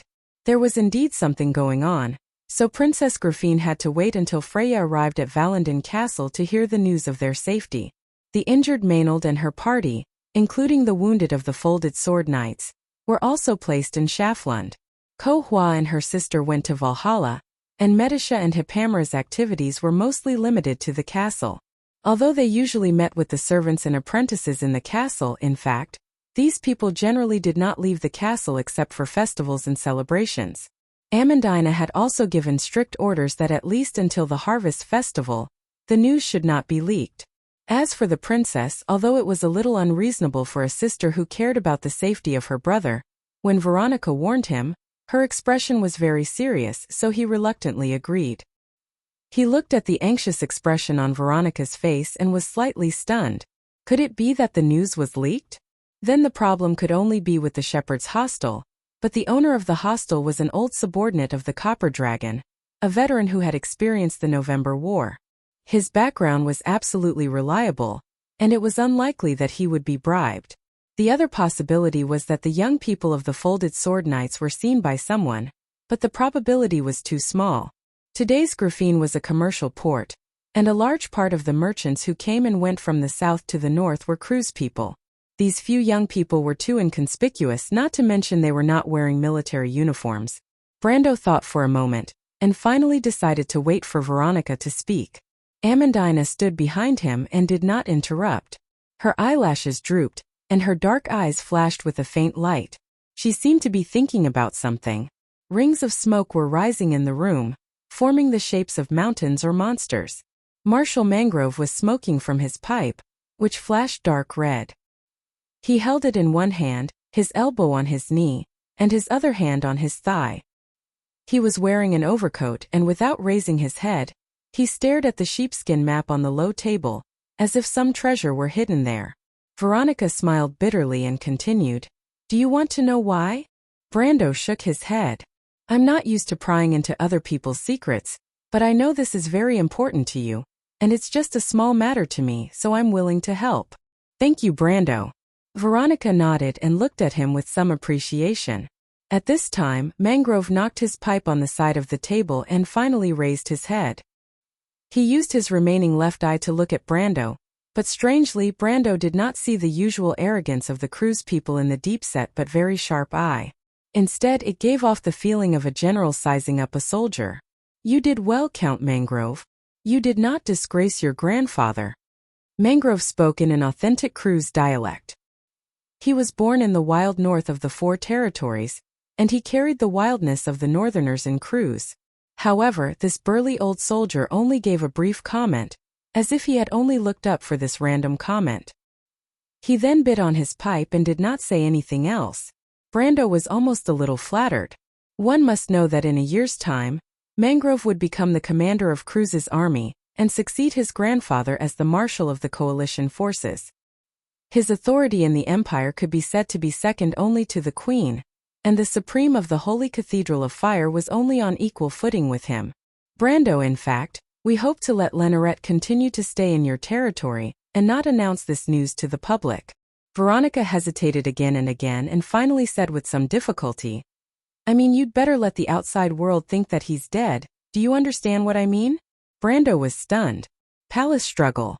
This word seemed to come naturally to his mind, and a series of plots of intrigue and disputes had been rehearsed in his mind several times in an instant.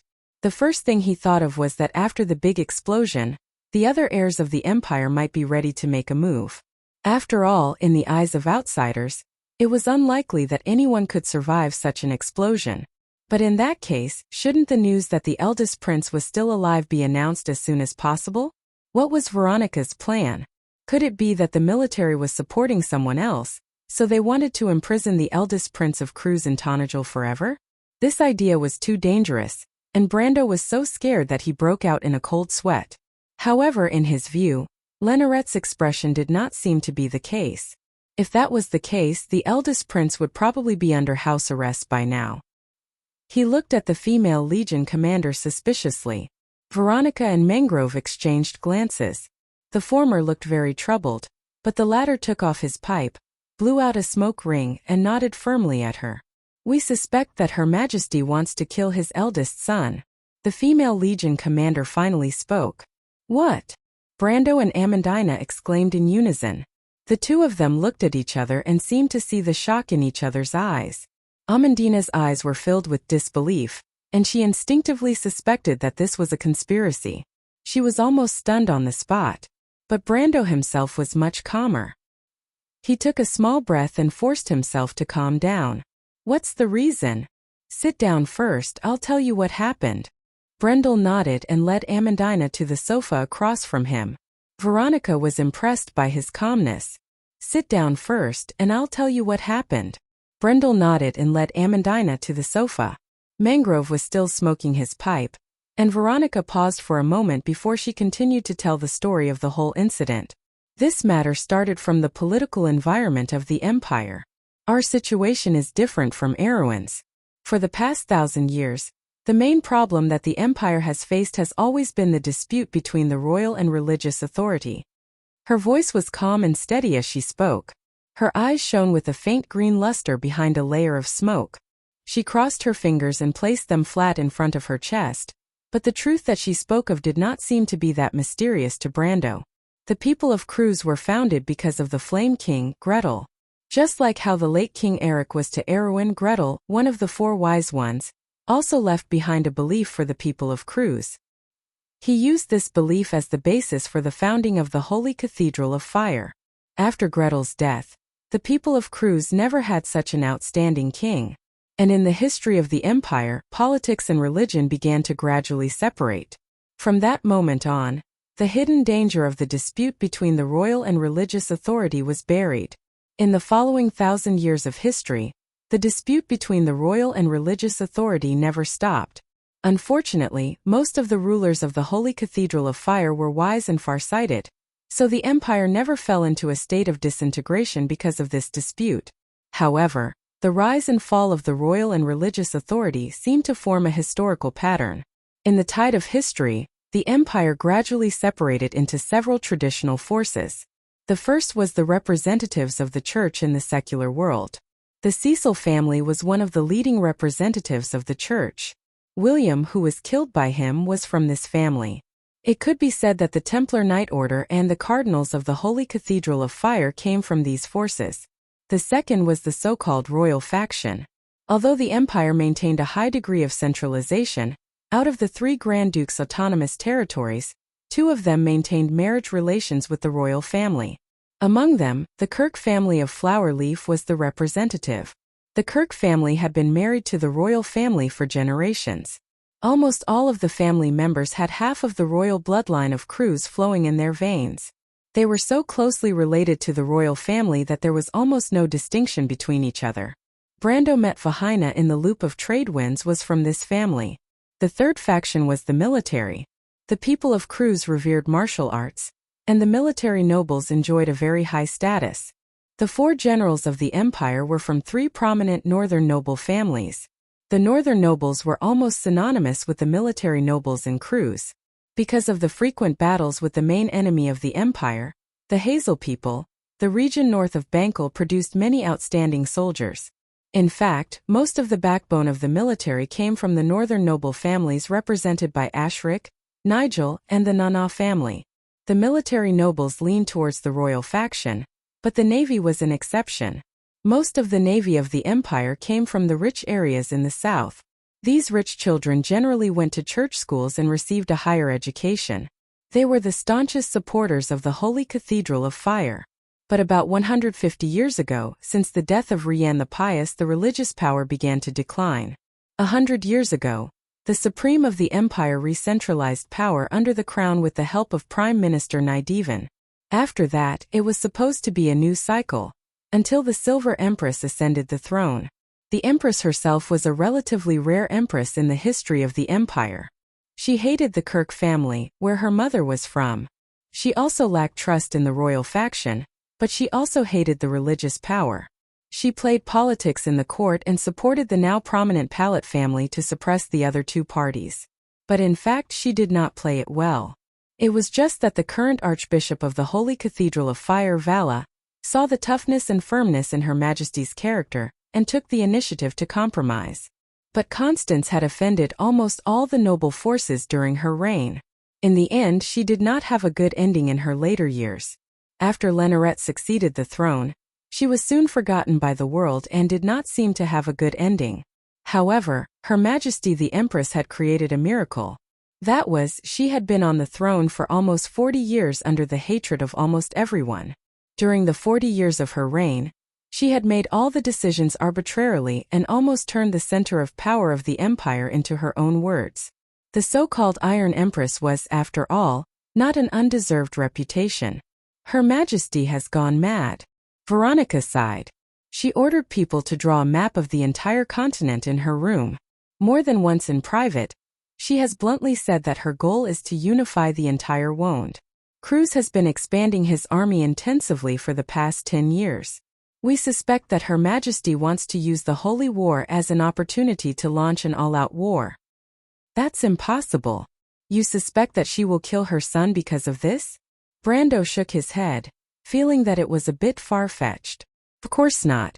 Originally, with Her Majesty's physical condition, she would only be in power for 2 or 3 years at most. But to unify Wond in 2 or 3 years, Brando, how likely do you think it is? So you suspect that she will not go, but her physical condition will allow it? Brando asked suspiciously. In his memory, the Empress of Silver would indeed abdicate in 2 years. Brando, I said originally, but Her Majesty is becoming younger day by day. Her health and energy are recovering to the prime of her life. Her Majesty once had a fortuitous encounter when she was young. Since then, her appearance has been fixed at the age of 15. But that only affected her appearance. This time, Her Majesty seems to be radiating youth from the inside out.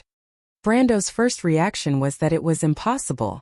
In Wond, mortals who came into contact with the laws of nature would have their lifespans extended. It was common for beings like the sages to live for hundreds of years, but he had never heard of anyone being able to rejuvenate their youth. Even the spring of youth only changed one's appearance back to one's youthful appearance. Reversing the process of life was already against the most basic laws of nature. Veronica smiled bitterly. I knew you wouldn't believe it, but it's true. Mangrove wouldn't lie to me. Lenorette is also the heir chosen by our military. We share honor and disgrace on this issue. Brando was silent for a moment, then said, So this is the reason why she doesn't want Lenorette to continue to exist in the Empire? Veronica nodded and revealed a secret. In exchange for the compromise of the Holy Cathedral of Fire, His Majesty once secretly exchanged a verbal agreement with Vala. That is, after 15 years, the throne will be passed on to the first successor. And 15 years after the Year of Fire, there is only a year and a half left from now. In that case, how can the Holy Cathedral of Fire let her do as she pleases? When the female army commander heard Brando mention the Holy Cathedral, she couldn't help but feel a little emotional. She said, It's not that simple, Brando. In fact, the reason why Vala chose to retreat back then was because Her Majesty had the Dragon Clan behind her. The Dragon Clan? Brando was startled. It was the first time he had heard of this secret. He looked up at the two of them. Veronica looked helpless. Mangrove just smoked the pipe one breath after another until the dark red flame in the pipe gradually dimmed. He put down the pipe, but then took out the box of tobacco from his coat, as if he was so absorbed in his addiction that he didn't care about the life and death of the Empire at all. These two people didn't look like they were lying to him. Veronica nodded. We don't know the details, but the Dragon Clan does owe Her Majesty a favor. It seems to have something to do with her obtaining her ageless appearance back then. She paused and continued with some embarrassment. Although it is offensive to talk about Her Majesty's personal privacy like this, we can't care so much now. Brando, before Her Majesty became what she is today, her temperament was not like this. She used to be gentle and demure, and was the most beloved princess in the Empire.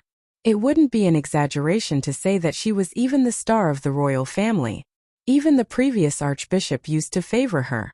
But after that incident, her temperament changed greatly. She became tough, cold, and opinionated. Very few people know the truth about what happened, but one thing is certain. The Dragon Clan played a major role in it. This happened 40 years ago. Brando asked. Yes. After that, the Dragon Clan signed a secret agreement with the Empire to compensate her. The content of the agreement was only known to the previous emperor, and the only thing that can prove the existence of this agreement is that the Dragon Clan was involved in the succession of Her Majesty the Empress. Her Majesty is the eldest daughter of the Empire, but in fact, according to Cruz's tradition, if one of the princes is capable of inheriting the throne, the eldest daughter is not qualified to be the Empress. However, the late emperor seemed to have acquiesced to Your Majesty's existence. This matter was neither small nor big at that time. However, it is said that the previous archbishop also experienced this matter, so we, the younger generation, can't find any fault. Brando thought for a moment and asked, so, could it be that the Dragon Clan has appeared again? Veronica's eyes were full of praise, and even Mangrove stopped packing the tobacco. The one-eyed old soldier stopped and looked at him deeply. Brando knew that he had guessed correctly again.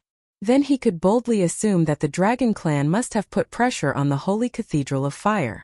Moreover, since Her Majesty the Empress had the ability to continue in power, the Holy Cathedral had no reason to force her to abdicate. As for the verbal agreement, after all, it was only a verbal agreement. It was just that. Lenoret did have a reason to die. Brando's brows gradually furrowed. He was thinking about whether this had happened in the original history, or whether it had been changed because of his arrival. In the Amber Sword, the Silver Empress abdicated 2 years later. What happened in between? At that time, the players had not reached the level where they could influence the decisions of the royal family, so no one should know the inside story, including him. But there were too many possibilities. It was possible that Her Majesty the Empress at that time was also so crazy, but in the end she was stopped by the Holy Cathedral of Fire, Veronica, and others, and then history resumed. But what if it wasn't? Yes, all of this was still just a hypothesis. He raised his head, looked at Veronica, and asked, what evidence do you have to prove all this? Before I left the Empire, Prince Laser went missing, and his sister went missing with him, Veronica replied quietly, but the facts she described were somewhat creepy. Her Majesty has always been quite indifferent to this matter, as if she didn't care, which alerted Mangrove, so he took Lenoret out of the White Rose Garden under the guise of taking him to experience the world. Laser was the 4th prince of the Cruz Empire. It seemed that this had happened in history, but he could not remember the final outcome, which meant that it was a small matter at the time. After all, the royal family was full of intrigue, and it was not surprising that 1 or 2 heirs died occasionally. As long as the one who died was not the first in line, it generally would not attract too much attention, let alone just a disappearance. But Brando felt a little strange and asked doubtfully, how could Her Majesty the Empress agree to it? Can't she see it? Mangrove tapped his pipe and finally said, it is a tradition of the Empire for the heir to the throne to go out to experience the world. Even Her Majesty the Empress can't stop it without a valid reason. Veronica also nodded in agreement. The core of this plan is that as long as Lenoret is not dead, Her Majesty can't openly deny the verbal agreement. As long as she still acknowledges the agreement, then Lenoret can be considered the most legitimate heir to the throne of the Empire. P.S. Today is someone's birthday. Let's celebrate it early. 5,500 words. Happy birthday, little Tia. I'm watching you silently. The second chapter is posted at 5 o'clock. The previous chapter was written by the Grey Fin Naga. Thanks for the reminder. Chapter 846. However, this could only be regarded as suspicion and not evidence. Since Mangrove was willing to take the risk to come here, he must have real evidence. Brando continued to ask. And then just a week ago, Cruz's diplomatic group arrived in Erewhon, Veronica replied. What do you mean? Brando frowned. This news was not new. A commander of Cruz's army and the first heir to the throne had mysteriously disappeared in the explosion. It was reasonable for Cruz to send a diplomatic group to investigate. It would be strange if they did not. He did not know why Veronica would make an issue out of this. He could not help but look at her suspiciously. On the surface, yes. Mangrove put down his pipe and replied slowly. But the problem is that there's an extra person in this envoy group. An extra person? That person is called Donus Burney, a secret envoy of His Majesty. Before he left the Empire, we learned that he came to Erewhon to confirm the death of the eldest prince. Brando seemed to suddenly understand. In other words, there was indeed someone who wanted to confirm the death of the eldest prince, and this person was very likely to be the Silver Empress, because Viscount Burney was one of her confidants. However, he was still a little cautious. The succession of the throne was no small matter, especially for an empire. He looked at the two people in front of him, thought carefully, and continued to ask. The appearance of this person can only explain one aspect of the problem. After all, the succession of the throne is not a small matter for the empire. It is reasonable for them to send someone to confirm the death of the heir. Veronica glanced at Mangrove, then replied, Indeed, but we have another witness. Who? Brando was slightly startled. He wondered if these two people had kidnapped someone from the diplomatic group and brought them to his territory. That was a little too bold. Unexpectedly, the female army commander asked, Brando, do you still remember the lizard-man sword saint you met in the Spiral Hall? Joe. Brando called out the name immediately.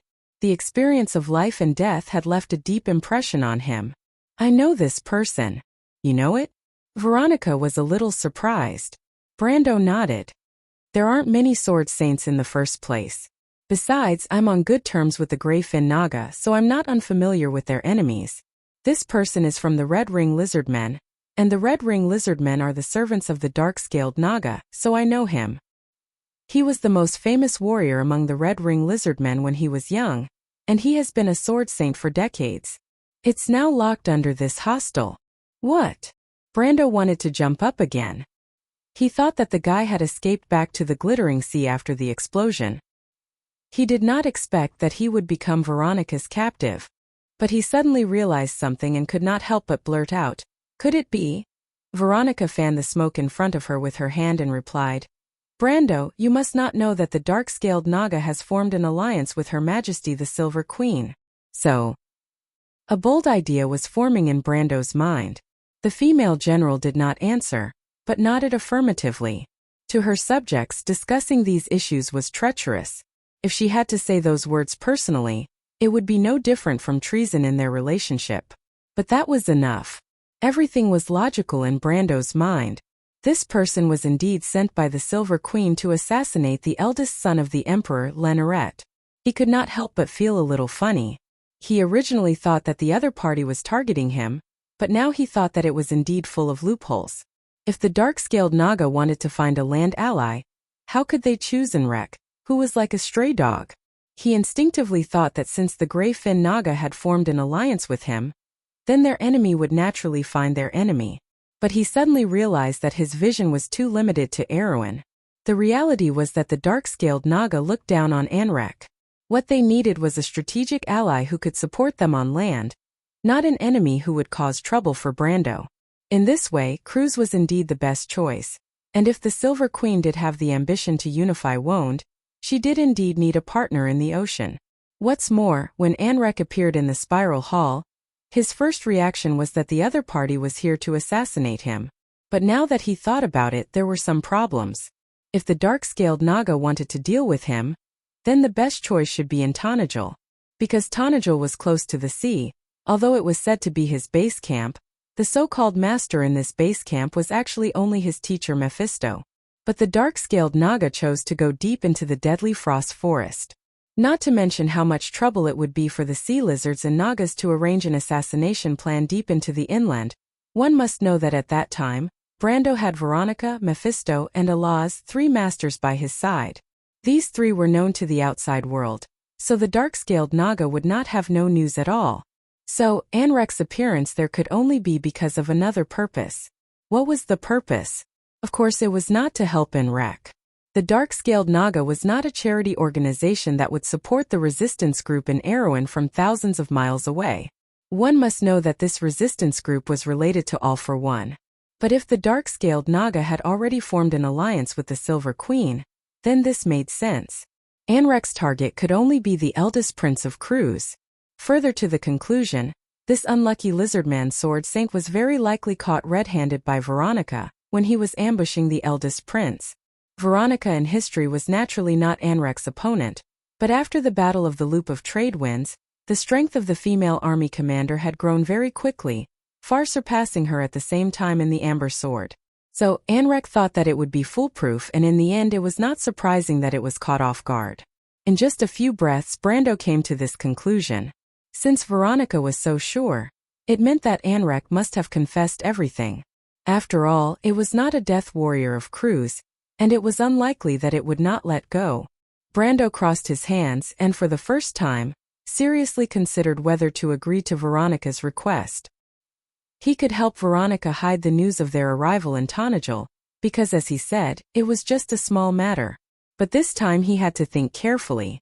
It was definitely an extremely dangerous thing to be involved in the battle for the succession of an empire. For supreme power the nobles would do anything. In other words, his decision may involve the newborn Tanajal again in danger. Brando did not want to see Cruz's spies appear in the streets of Abes. But on the other hand, this was indeed an opportunity. Although if the news that the eldest prince was in Tanajal was leaked, it was very likely to anger the Silver Queen. But in fact, if the Silver Queen was determined to expand, then Erewhon, who was close to the Cruz Empire, would bear the brunt. In reality, in the Cruz Empire he would first face the thunder of thunder from the Empire. But in fact, if Anrek used this opportunity to rope in the military and even some of the secular forces of the Cruz Empire, when the time comes, if Her Majesty wants to do things her way, then when the time comes the Cruz Empire will be divided internally, and there may be a civil war. If that was the case it would be too exciting. Brando simply wanted to laugh out loud in his dreams. Not to mention that there was also the Holy Cathedral of Fire. Although there was pressure from the dragons, there was resistance when there was oppression. How could the existence of a supreme existence like Vala be willing to be trampled on by others? The Queen ruled the Cruz Empire for 40 years, and he swallowed the humiliation for 40 years. Just when liberation was about to be seen, now that the dragons were interfering it was simply intolerable. Brando felt that if he was in Vala's position, he would not be able to tolerate it. Although Vala was known to be wise and far-sighted, even a clay man has 3 points of temper. If the Holy Cathedral of Fire were to be impulsive, then the civil war in the Cruz Empire would be 70% certain. Brando was silent for a long time, repeatedly thinking about the details in the details. He was originally not good at these tricks, so he was very slow to think about it. However, Veronica and Mangrove did not seem to be in a hurry. Veronica sat down and took a sip from her teacup. Mangrove, on the other hand, had finally packed the tobacco and lit the fire. He took a deep puff and narrowed his eyes. He seemed to be enjoying it very much. The room was quiet for a while, and Amandina stared at the 2 people sitting opposite her lord. She seemed to have heard an extremely ridiculous story before, but this story had now involved all of them.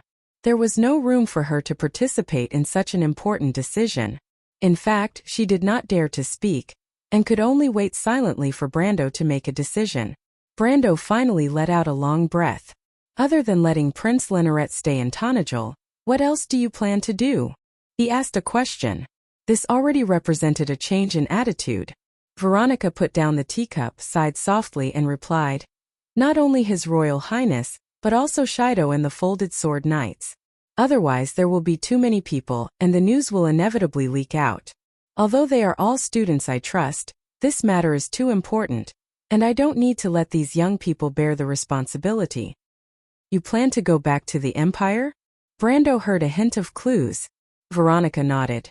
"If Shido and the others can't go back, and I go back to the Empire alone, I will definitely bear the responsibility for the death of the first heir of the empire and the destruction of the entire folded sword knights.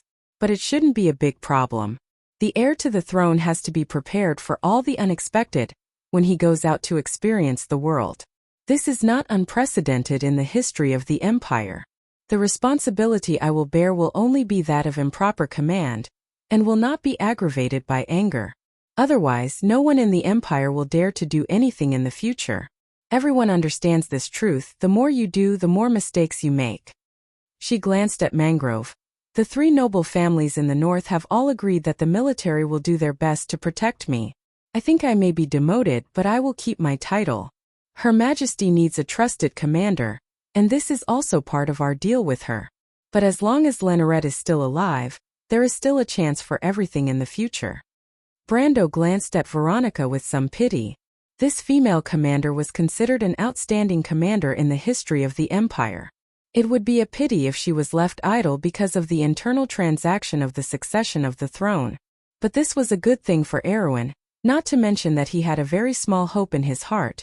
Anyone could see that this commander and his teacher, the Sword of Mephisto, might have some unknown stories. If, and he meant if, in the future, the Silver Queen stirred up trouble in the empire, and Veronica was left idle, maybe Erwin would have an outstanding duchess in the future. Although Veronica would certainly not be willing to fight with Cruz, Erwin did not only have Cruz as his opponent, but also Madara. In history, Veronica and Freya had a master-disciple relationship for a period of time, of course, during the period when the two countries were at their best. And if the two could re-establish this relationship in this period of history, and the two goddesses of war, one old and one young, would appear on the battlefield against Madara at the same time, Brando was simply excited at the thought of it. But he still said, "But have you two considered a problem? What if the situation is not as you expect? What if the eldest prince does not return to the empire, and Her Majesty the Empress designates another heir?" Sitting on the sofa, he slowly said these words behind the veil of smoke, appearing very mysterious. Veronica and Mangrove exchanged glances. From their expressions, it could be seen that the two Empire Legion commanders had considered this question before, but the answer they gave was, "What do you think?" They still had to take a gamble. "His Highness the Prince himself agrees?" Veronica nodded slowly. Brendel understood that it was the Lizardmen Sword Saints' verbal evidence that gave them great confidence. Indeed, the Red Ring Lizardmen had always had nothing to do with the Kurlutz people, and the sphere of influence of both sides did not intertwine with each other. There was really no need for them to slander the Queen of the Empire. Brando lowered his eyelids and pondered for a moment. Then he raised his head again as if he had made up his mind and said, "Let's discuss the details." The female commander's eyes were filled with surprise. Of course, she knew how difficult it was for Brando to make such a decision. This matter had nothing to do with him, and this young man probably made such a decision because of their relationship. This made her feel both ashamed and touched. Ever since the incident at the Loop of Trade Winds, it seemed that this young man had been helping her, and she, as his elder, had been causing trouble for him. Thinking of this, Veronica's gaze towards Brando became much friendlier. It was somewhat like a real elder looking at her own family's younger generation. She sighed, feeling a little ashamed, but she did not know that the whole thing was completely different from what she had imagined. In her mind, an outstanding talent like Brando would always be able to obtain the status of a noble, no matter how the situation changed. If he served the empire in the future, his status might even be higher than it was today. In the eyes of nobles like her, the power of royalty and the power of local nobles were separated. Erwin's fate was the fate of the Erwin royal family, and the rise and fall of Erwin had nothing to do with local nobles like Brando. That was the truth. But Veronica would never have dreamed that Brando's kingdom of Erwin was based on the concept of nationality. The Count's considerations were based on the interests of the entire Erwin, so he agreed to this request. In fact, it was a beneficial and harmless hindrance to Tanajal's interests, but it was a more beneficial choice for the entire kingdom. In the eyes of outsiders, Brando suffered a great loss, but Brando himself felt that he had profited greatly. Brando certainly noticed the change in Veronica's attitude at this time. He also wondered why the female commander would suddenly be so moved, but this was a good opportunity for him. Although it had been confirmed that Prince Lenoret would be given political asylum, There were too many details in it that were worth deliberating. He had to fight for the best compensation for himself. "I have a request," he said. "The entire Folded Sword Knight Regiment will stay in Tanajil. This is naturally a last resort, but the problem is that this is a knight regiment. They are all young and energetic, and there are many of them. If no one manages them, I'm afraid they will become a hidden danger sooner or later. What's more, Tanajil is not their hometown after all. To let these young people live in anonymity thousands of miles away from their hometown for reasons that have nothing to do with their own interests, this is a bit too much." He looked at Veronica and interrupted her unfinished words. "I understand, Madam Commander. You want to say that they are soldiers and soldiers have to obey orders. But soldiers are also people, and now that they have taken off their uniforms, it will only take a while for them to forget order and glory. Without a sense of glory, they are nothing." Veronica could not help but shut her mouth after hearing this. She had to admit that what Brando said was very reasonable. She was indeed taking things for granted. Mangrove nodded. He had been in the army for a long time, so he understood the logic of the young man in front of him. He put down his pipe and replied, "What the Count said is right. How do you think we should solve this problem? I hope they can take off Cruz's uniform and join my army. As long as they stay in the land of Erewhon, they should swear allegiance to me and Prince Lenoret at the same time," Brando replied. "Erewhon is going through a drastic change, and there is a place for these young people to show their skills. What's more, the army is a huge collective. Even if such a group is integrated into this collective, it will be difficult for the outside world to know about it. This can also minimize the risk of news leakage. On the contrary, the appearance of hundreds of people in any other place may attract the attention of people with ulterior motives. The most important thing is that these young people will have the opportunity to train in this land. I guarantee that when they return to Cruz in the future, you will get a group of experienced generals, not a group of resentful and useless young people. When Prince Lenoret returns to the Empire one day, these young people who have sworn allegiance to him will become his right-hand men." Brando stopped his short speech and looked at the reaction of the two corps commanders in front of him. Mangrove nodded, but Brando suspected that his last sentence had moved the old soldier. Veronica hesitated for a moment. After a while, she said to him seriously, "But you have to promise me that you will protect them. Each of them is my favorite student." "Just like how I protect Freya," Brando replied. "They are Freya's comrades and also my comrades." Veronica nodded her head in satisfaction. "You are a very good lobbyist. You can consider a career in politics. It's hard for you to deal with us soldiers," Mangrove finally concluded. He bit the pipe and blew a smoke ring. Brendel's heart was filled with ecstasy. Success! Now he had a group of gold-ranked officers, the most outstanding group of Kurlut's star officers in the future. They were now under his command. Not to mention whether the Empire would fall into civil war in the future. Just such a gain was enough to wake him up from his dreams with a smile. P.S. The second update is still 5,500 words. This weekend's extra update ends here. I wish you all the best in your work and studies next week. What, you're asking me if I missed anything? Do you see the cross and the pile of firewood over there? Chapter 847. The carriage was as quiet as it was when they left. Amandina sat opposite him and Brando opened his mouth to ask, "Amandina, what do you think of this matter?" Amandina did not speak immediately.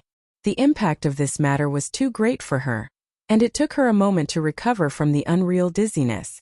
She replied as calmly as possible, "I think it's a little too hasty, my lord. At the very least, you should wait until after the battle with Ranner before agreeing to this matter. To be honest, this matter at hand has more advantages than disadvantages for Erewhon in the future. But with your current status it seems a little inappropriate. Although Her Highness may not be suspicious, gossip is a fearful thing. If it falls into the eyes of someone with ulterior motives, it will be a sign of your domineering future. Today is different from the past. My lord, you must pay attention to your relationship with Her Highness." Amandina lowered her long eyelashes, and when she answered, her voice was very soft and seemed to be rational. Her answer surprised Brando. Amandina was so old-fashioned and cute in his heart. He originally thought that once this noble lady reacted, she would teach him a lesson with a straight face. Today's situation was not easy to come by. He should not easily put his territory in danger because of his own willfulness, because with Amandina's personality, she would definitely do it. As long as it was for his sake, then she would definitely be serious. But she didn't.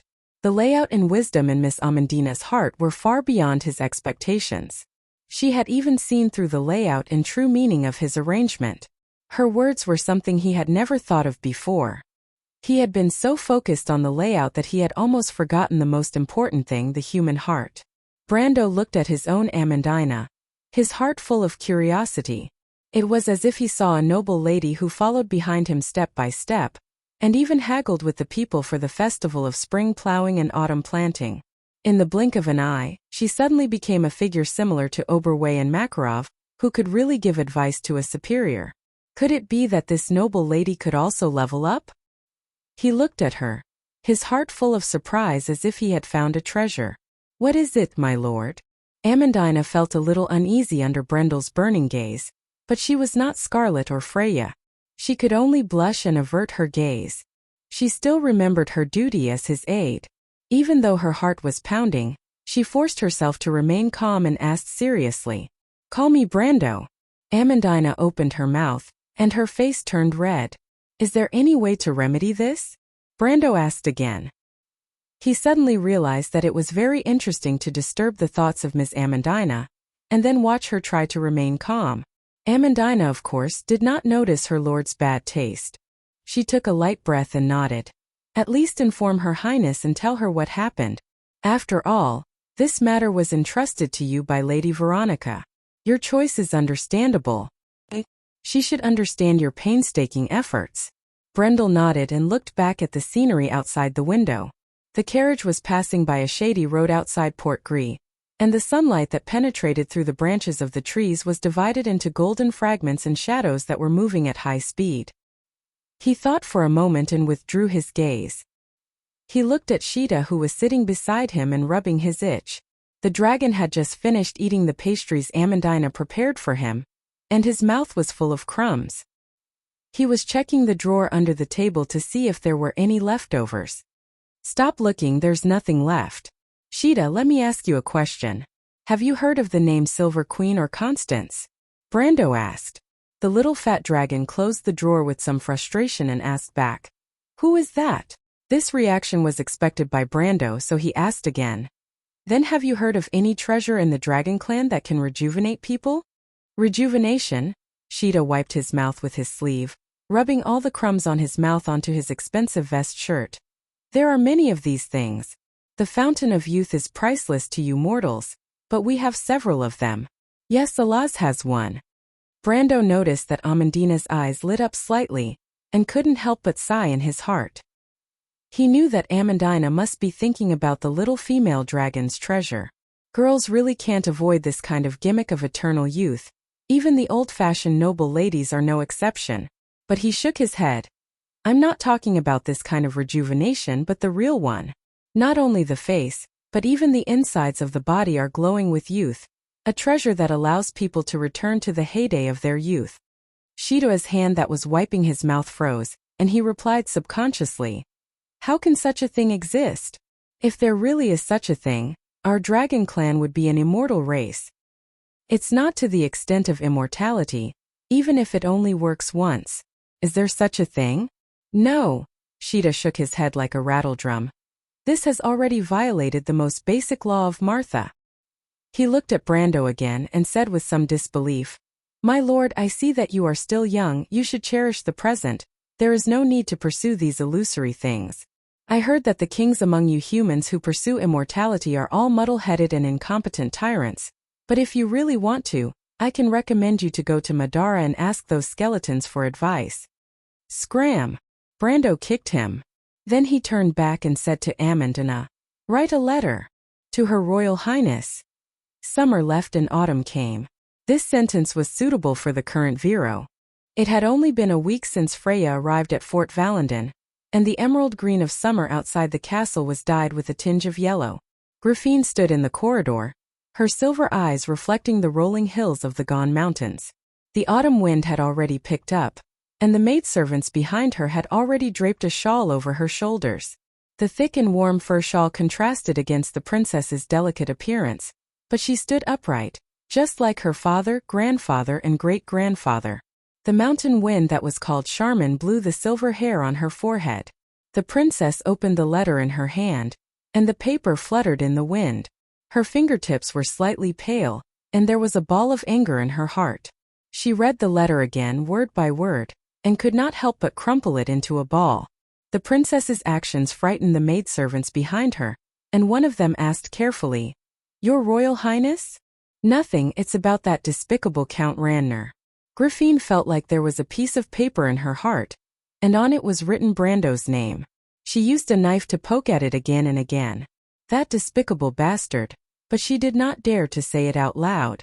If news of her falling out with Count Tonagel were to spread, she could not imagine how big of a disaster it would be for the south that had just stabilized. Her grandfather could not help her much. After all, Duke Vero was first and foremost a duke, and a noble of the kingdom. "Do you want to invite Lord Oberway or Count Ranner over?" the maidservant asked carefully. She thought that the letter contained military intelligence from the south, but she did not dare to make any more guesses. After all, she was just a maidservant. Griffine knew that the count her maidservant was referring to was Audine, and she shook her head in annoyance. "There's no need, it's not a big deal." She then looked at the crumpled paper in her hand. She wanted to throw it on the ground and stomp on it, but after a moment of hesitation, she peeled it back and flattened it. The letter had become wrinkled and was no longer flat, just like the image of the once flawless knight in her mind. It could no longer return to the dreamy vision of a young girl at the beginning. Griffine suddenly felt a sense of bitterness in her heart. Why was everyone like this? Makarov, Grandmaster Fleetwood, Arek, and even this despicable bastard in front of her. Could it be that there was no one in the great Erewhon that she could trust? But she did not dare to reveal such a thing to outsiders. Every word in Brando's letter was heavy, and it weighed heavily on her chest. How audacious of him to involve himself in the matter of the empire's succession, and then act first and report later. Griffine bit her lower lip until it turned white. Even Brando acting first and reporting later was not as hateful to her. But did that bastard know how terrible it would be if he angered the empire? This was the dragon's reverse scale, and anyone who touched it would die. Griffine did not dare to let Oberway and Audine discuss this matter. Even though Oberway was her teacher and core ally, he was not someone she could completely trust. Fortunately, Oberway was also clear about this bottom line and did not say anything more. Griffine was smart, and most of the time, she did not need further reminders. Count Audine was not as sensitive as her teacher when it came to politics, but he was loyal to the empire, so she could rest assured. However, none of them were the most suitable candidates for the position of internal minister in her heart. Griffine did not know why, but there was always a detestable shadow in her heart. Griffine simply put away the letter and walked towards her study. "Your Highness." The maidservants were confused. "I'm going to write a reply." Only 5 days later, Griffine received a second letter from Tonagel. This letter was different from the first letter, which was a formal report. The letter explained in detail the ins and outs of providing political asylum to Prince Lenneret, as well as some of Brando's own considerations, as well as the troubles and benefits that he might face by doing so. Griffine sat at her desk, stroking Brando's apology on the letter with her fingertips, and sat in a daze for a while. "It seems that I have wronged him," she thought to herself. "But he promised Veronica, and there is no benefit to his own territory. Is it just to get rid of himself?" But this time the half-elf girl carefully checked that the magic seal on the letter was intact, gently folded the letter, and carefully kept it in a box made of mithril. Only she and Haruz had the key to that box, and it was a birthday gift from Oberg VII. No matter where she went, she would take this box with her. After that, she wrote a reply. The first half of the reply was full of comfort and encouragement from a regent princess to her vassal, and expressed that she did not care about this matter, and hoped that Brando would not have any grudges. But at the end of the letter, Griffine wrote in beautiful words, "Count, although it may be rude to speak so boldly, I still want to ask you what you think about the future of this kingdom, and the relationship between me, Haruz, and the kingdom and you in the future. I hope that a kind and righteous knight I have met can answer this question." When Brando received the letter, he could not help but laugh. The princess seemed to have no way to deal with him, and she actually played the tender card. But he had no ambition, and when he received the letter, he only had the belief to press forward. He had no other words and immediately replied to the princess. The letter did not contain a single word, only a blank page, and then he placed the brooch that Griffine had given him on the blank page. A week later he received a reply. There was only one sentence in the letter. Mr. Brando, please do as you wish. Erwin's future, together with Haru's, is in your hands. The forest rustled.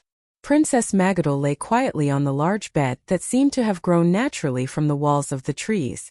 Her blonde hair was spread over the snow-white sheets, and her eyelids were closed quietly, like a sleeping beauty in a fairy tale. But everyone in the room could already feel that the princess had regained her breath. Her chest was rising and falling slightly, and her long eyelashes would occasionally tremble, as if she would wake up at any time. Brando breathed a sigh of relief. He first gave a look to the others, indicating that the Shire, Hippamera, Sheeta, and the twin sisters should leave first. Then he turned around and thanked the cold-faced girl behind him. It's all thanks to you, Miss Ferofa. Sheeta had hidden the dragon's heart in another nest in the deadly tundra, but it was completely destroyed in the explosion. The one that was placed on Magadol's body was brought over by Alaz from the dragon clan. Although the little female dragon was careless, she was a woman of her word. It was just that she was supposed to personally implant the dragon's heart into Magadol, but she could not leave because of her confinement period. In the end, she entrusted the cold-faced girl from the dragon clan to fulfill her promise. And Brando happened to meet her once in the Legacy of the Saint, the girl that Alaz called Ferofa. He was originally worried about whether there would be any problems, but he did not expect the latter to be so much more reliable than the former. Not only was the entire implantation process clean, but it also seemed that there were no problems at all. Therefore, his gratitude was also sincere.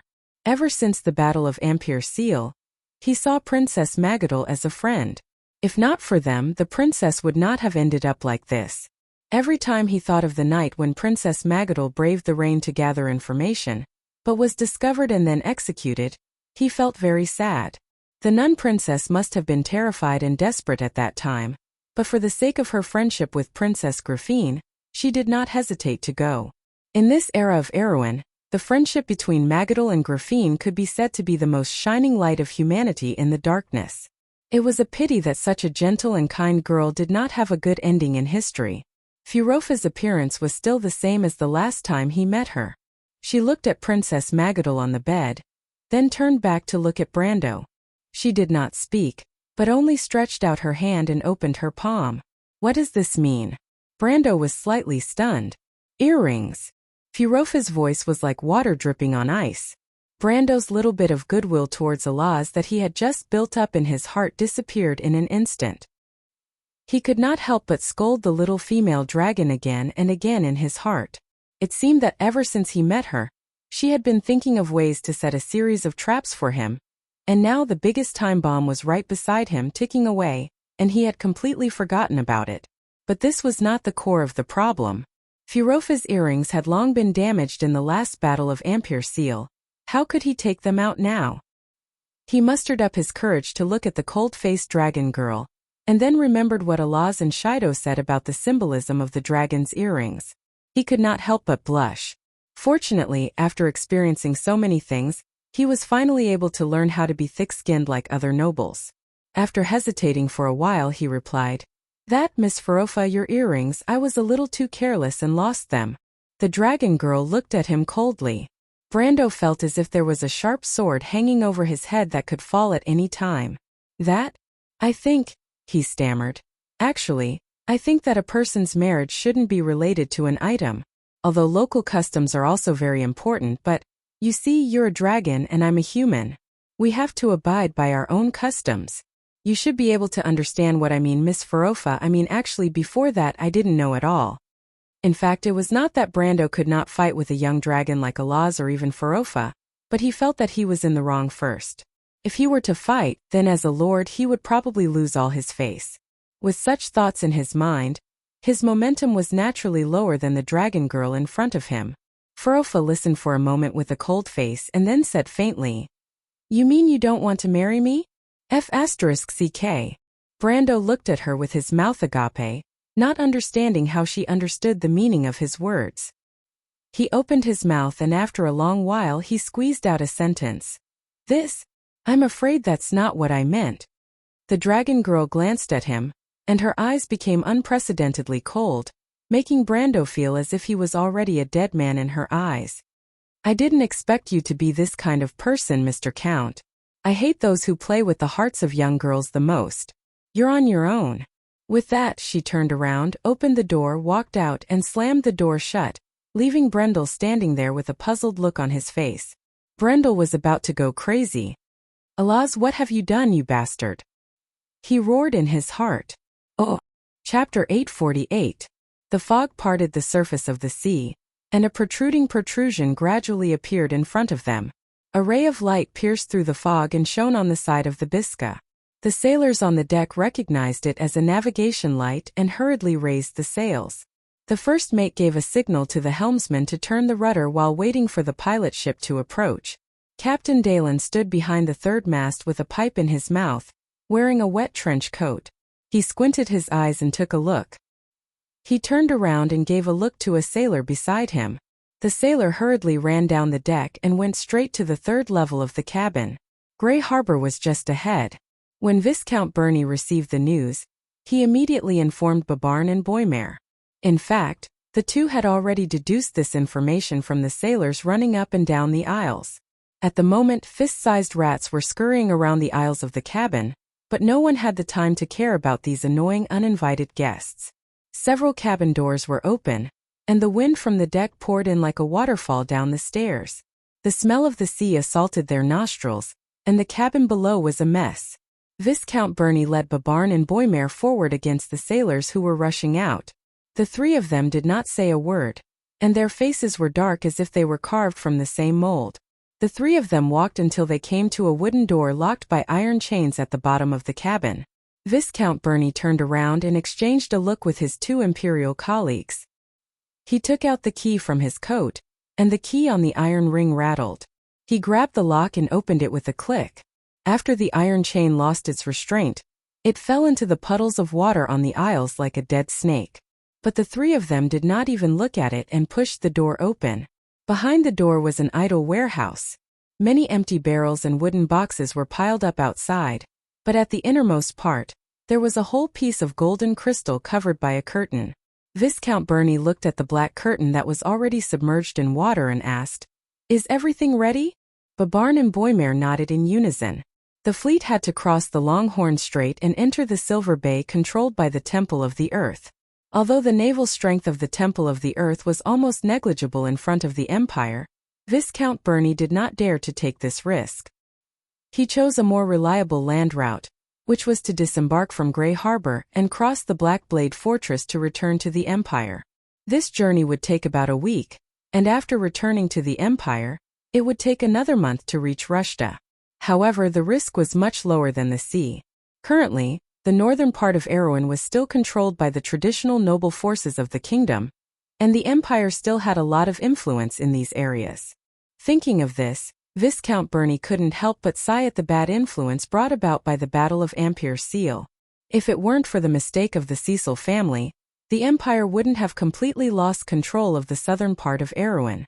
What lay in front of him now was the last checkpoint of the royal family of Erewhon in the north, the home port of the First Royal Fleet, Grey Harbor. The harbor officer had been bribed, but how to transport such a large piece of crystal off the ship without attracting attention was a troublesome problem. The best way would be to break the crystal and get the person and gun out of it. However, he tried once with his own sword a few days ago. The magic sword bounced off the surface of the crystal and broke into 3 pieces before it even touched the surface. He spent thousands of Crew's gold coins to buy the silver-grade sword from a small noble. He also used some tricks, but he didn't expect it to die before it could be used. He didn't have time to feel heartache. Although the hardness of the crystal was beyond his expectations, he still had hope. Boymare had already told him that Babarn had his family's heirloom, the silver dragon's throat. That fantasy-grade weapon might be able to break the surface of the crystal. He looked for Babarn, who was a little hesitant at first. It seemed like he was worried about hurting the woman inside. But Viscount Bernie was a little disdainful. If they could successfully complete this mission, when they returned to the Empire, what could they not have in terms of status and women? Why did he have to be obsessed with a mountain woman? Fortunately, Babarn didn't seem too inflexible. After some persuasion, he finally nodded and agreed. At this time he turned to look at Babarn. Babarn didn't seem to hesitate. He took out the silver crossbow and began to load it, then raised it and pointed at the crystal covered by the curtain. Viscount Bernie nodded with some appreciation, thinking that this was a man who did things without hesitation. Compared to him, Boimler was much worse. He was too timid. Thinking of this, he looked at the ladder. At this time, Boimler seemed to wake up from a dream and hurried up to lift the curtain. Viscount Bernie saw this scene and couldn't help but sigh in his heart. This guy had already put himself in the position of the weakest of the three. In the future, even if he did contribute, he would not be the first. In fact, he and Babarn should have had the same opportunity. This was how character determined fate. Babarn raised the crossbow and pulled the trigger with a bang. A silver light shot towards the smooth surface of the crystal. Before anyone could react, the silver light suddenly reversed at a speed 1,000 times faster and pierced through Babarn's right arm holding the crossbow, shattering the bones of his right hand.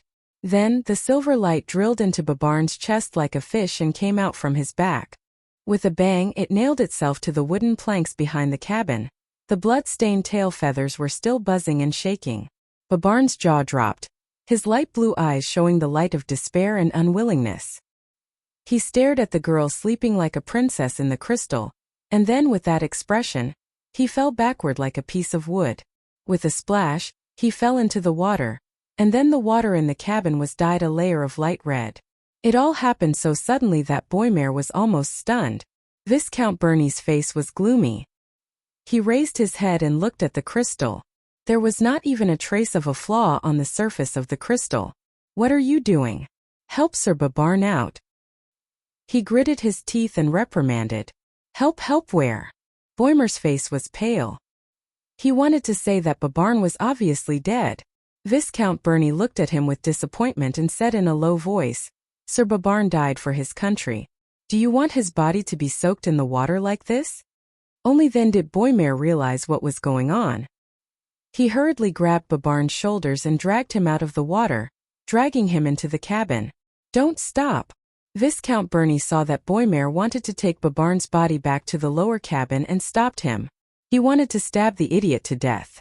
"Don't take him back. Take his body to the first-class cabin. Are you a stupid pig?" At this time, a sailor passed by Babarn's body and Boimler. He looked at the two strangely, then came to Viscount Bernie's side and asked in a low voice, "Viscount, the port has sent someone to tell us to stop outside the chain and prepare for inspection. Tell them that this is the diplomatic fleet of the Kurlutz Empire, and they won't accept inspection from other countries. Also, tell them to prepare a doctor or a priest. Tell them that some of our people died fighting against the pirates, and we need to arrange a dignified funeral. We can't leave the warriors of the Kurlutz Empire on foreign soil. Go tell them that." Viscount Bernie replied calmly. The sailor was a little surprised. Fighting the pirates? But he looked at Boimler and Babarn and suddenly understood. He quickly nodded and ran out. "Wait." Viscount Bernie called the sailor at the stairs. "Go prepare a chest." "A chest, Viscount, how big do you want it?" The sailor stood barefoot in the rushing water on the stairs and turned back to ask. "Very big, used to store horses. We don't have that kind of chest on the ship, Viscount. We can only ask the port to prepare it. Then tell them that we have captured a gift for Her Majesty and ask them to help prepare it. Will that do, Viscount?" "That will do. Go." Viscount Bernie nodded. He waited until the sailor ran up to the deck before he turned back to look at the giant crystal one last time. A thought flashed through his mind. Could it be that only a divine artifact can open this thing? It had been 2 days since Flora left without saying goodbye. During that time, Princess Magadol had woken up once. Brando was waiting in New Valhalla for the arrival of the young men of the Folded Sword Knights, and the eldest son of King Cruz. But it seemed that Veronica had a lot of things to take care of. She and Mangrove had yet to depart from Port Gris. The reports from the north and south were piled up on his desk in the great hall of the Valhalla tree. Most of these reports were on the surface. Brando looked at a few of them. They were nothing more than the movements of the northern nobles. Some of them mentioned that Count Randner had completed his mobilization work. Someone had witnessed an army leaving Magadan and heading south. The long-prepared war in the south was imminent. The allied forces of Anthony and Vero were heading south. As for the direction of their march, it was still a secret. Brando looked up at the map of Erewhon hanging on the wall. His gaze swept across the Mal-Lowell area. Judging from the time, the army should have already entered the area. Count Randner and Bloodstaff were still ignorant of their future and fate. They did not understand what was waiting for them in front of them. The war was only waiting for an opportunity, and that opportunity was the day when Tanagel's army would depart. But Brando was also waiting for the arrival of a critical moment. Before that moment he would not act rashly. Other news mentioned the unusual movements of the undead in the direction of Bucci. These were all within Brando's expectations. In fact, the information that was sent to him was even less than what he knew. Tanagel's intelligence system was built on the first batch of adventurers from Tanagel and a group of people from the Red Bronze Dragon mercenaries. These people had gone through several selections. After the war with Tanagel, the remaining elites were mostly loyal and reliable to him. However, their abilities were still slightly weaker. Among them, the ones in Ampere-Seal were the most outstanding, and the ones in the north were slightly weaker. As for the news from Madara and Cruz, it was purely groundless. However, Erewhon's civil war was no longer the most difficult enemy in front of him. On the contrary, the shadow of the undead in the south was getting stronger day by day. That was Erewhon's greatest enemy. The Cruz Empire in the north was also getting restless. Brando began to feel that his intelligence network was getting weaker and weaker. First of all, he still needed talents. Not only did they have to be loyal and reliable, but they also had to have outstanding abilities. Amandina, the Shire, Freya, and even the Roman were not talents in this area. But Brando suddenly thought of someone, Sue. Her performance in Ampere-Seal was impressive. She was calm and composed, and her mind was unusually clear. She was also not easily swayed by emotions. Such a person was simply a natural talent in intelligence. Although Brando did not have any talent in this area, it did not stop him from discovering talents. Maybe I should find time to ask her to come over from the Shire. As he thought about it, he placed the documents he had read page by page at the bottom. After reading more than 10 pages, he frowned again. This day there was still no news of Scarlet. The mountain girl seemed to have really disappeared from this world. Ever since he saw her for the last time that day in the Spiral Hall, there had been no news of her. Even in the civilized areas around the Deadly Frost Forest, no one had seen a girl with similar characteristics. Brando suddenly felt a little annoyed. He put down the information heavily. It had been half a month. In the early days, he could still comfort himself that nothing would happen to Scarlet. But now, such an excuse was getting weaker and weaker. Sometimes, Brando even wondered if Scarlet had decided to leave him. Or could it be that she had temporarily lost her memory due to the intense shock from the explosion? Not only were these hypotheses ridiculous, but they also could not explain the fact that no one had seen Scarlet after that. Could it be that Milo's myth was really lying to them? But this did not seem to be necessary for a god. He stood up from his seat and then sat down again. His fingers tapped on the table again and again. For a moment he almost wanted to go back to the Deadly Frost Forest himself, but he also knew that it was futile. He had a faint premonition that Scarlet might not be in the Deadly Frost Forest anymore. She might have left even earlier.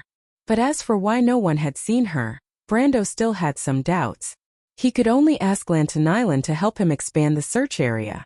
In fact, Duke Cananon was already a little puzzled as to why he was so obsessed with a maid, but Brendel did not care about it. At this time someone finally opened the door. Brando looked up and saw Ko Hua in a white dress. She had long white hair and light silver eyes. She was the younger sister of the two sisters, the kind-hearted Ko Hua. Behind her was the impatient elder sister. Dark Ko Hua glanced at him with her blood-red eyes.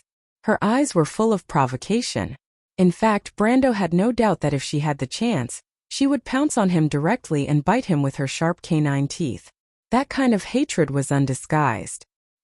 His gaze passed over the sisters and finally fell on Maynard. Senior. No, Miss Knight had been able to walk a few days ago. Now she was helping him with some things in Valhalla that could be considered as rehabilitation training. Her injuries healed very quickly, which made Brando suspect that this lady seemed to have some special abilities. Maynard also glanced at him, her indifferent eyes saying, "I've called her here for you." Brando nodded to her to show his gratitude. Then he looked at the Ko-Hwa sisters. "Count, we meet again today." The kind-hearted Ko-Hwa replied with a smile.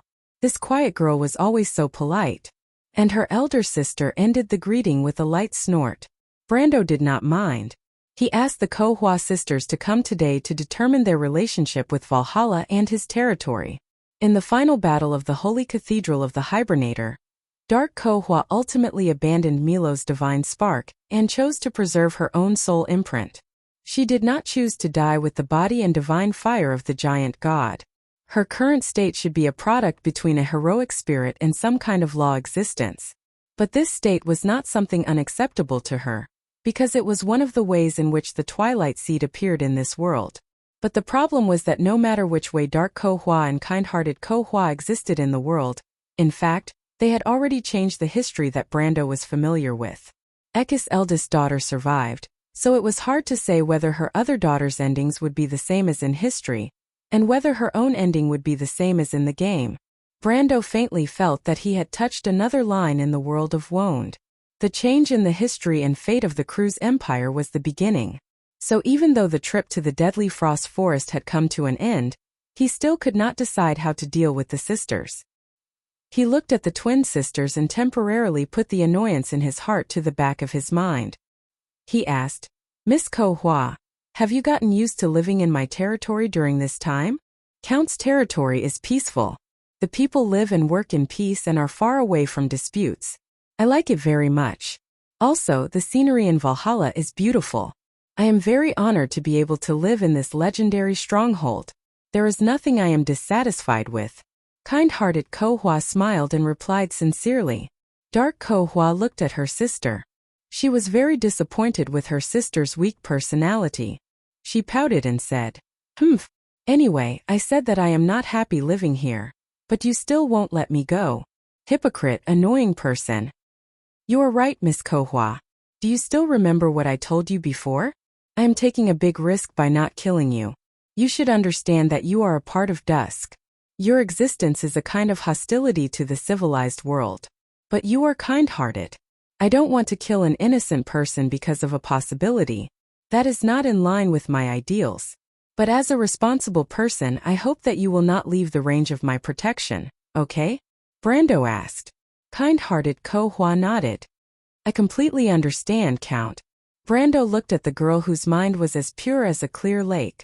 He couldn't help but be startled. Was this really the eldest daughter of the legendary Ekis? This kind of purity and kindness was enough to make most humans feel ashamed of themselves. Even he couldn't help but restrain his own suspicions. However, this was a matter of great importance. Brando naturally wouldn't change his mind because of a moment of emotion. He calmed down and looked at Dark Ko-Hwa. Dark Ko-Hwa was slightly taller than her sister. Brando thought that this might be a reflection of her strong personality and her soul. She looked at Brando with contempt with her blood-red eyes. "Is this why Count invited us here? What a superfluous move.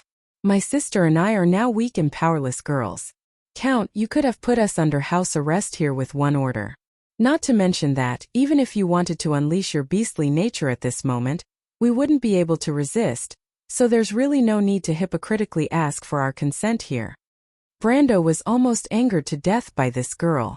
What did she mean by weak and powerless girls? Kind-hearted Ko-Hwa's strength had been recovering day by day after leaving the Holy Cathedral of the Hibernator.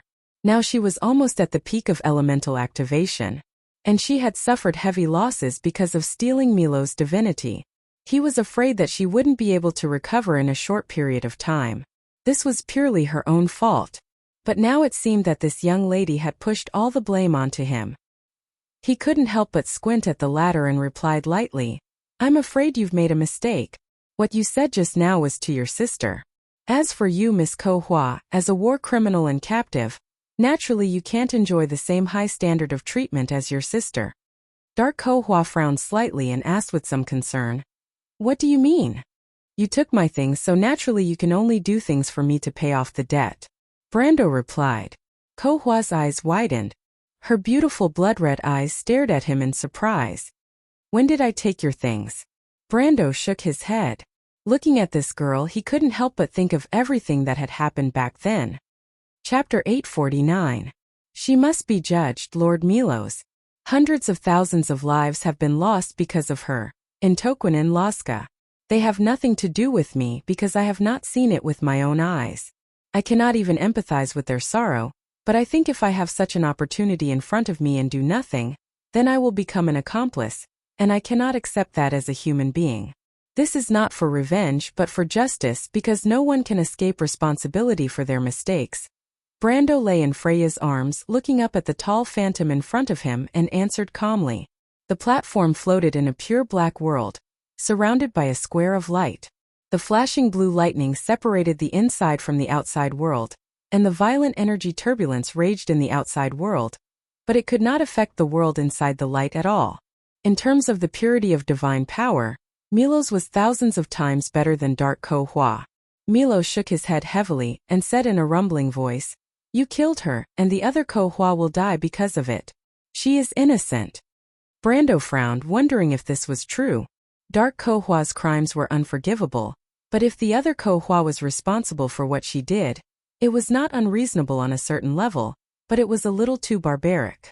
Their swords were thrown aside, and the Lionheart sword was stacked on top of Halrangaya, the dark edge of the sword and the silver of the blade reflecting each other. Brando turned his head and saw Kohua, who was a little further away, pale as a sheet, lying weakly in a pool of blood. Her ebony hair spread out on the platform like an offering. She seemed to have foreseen her end, but her blood-red eyes were still staring at him with hatred, and the resentment in them was too deep to be resolved. Veronica's weak voice was heard. But she is not innocent. She and this guy are two sides of the same coin. When she separated her dark soul, she should have realized this. If one day she is judged for the sins of the other side of her, it is not against common sense. Her voice was as deep as water, and it was not difficult to hear the burning anger in her tone. Laska, which was destroyed by Dim Korfa, was a city under the rule of the Empire. No one would be able to remain calm when their country was attacked like this, let alone a female army commander.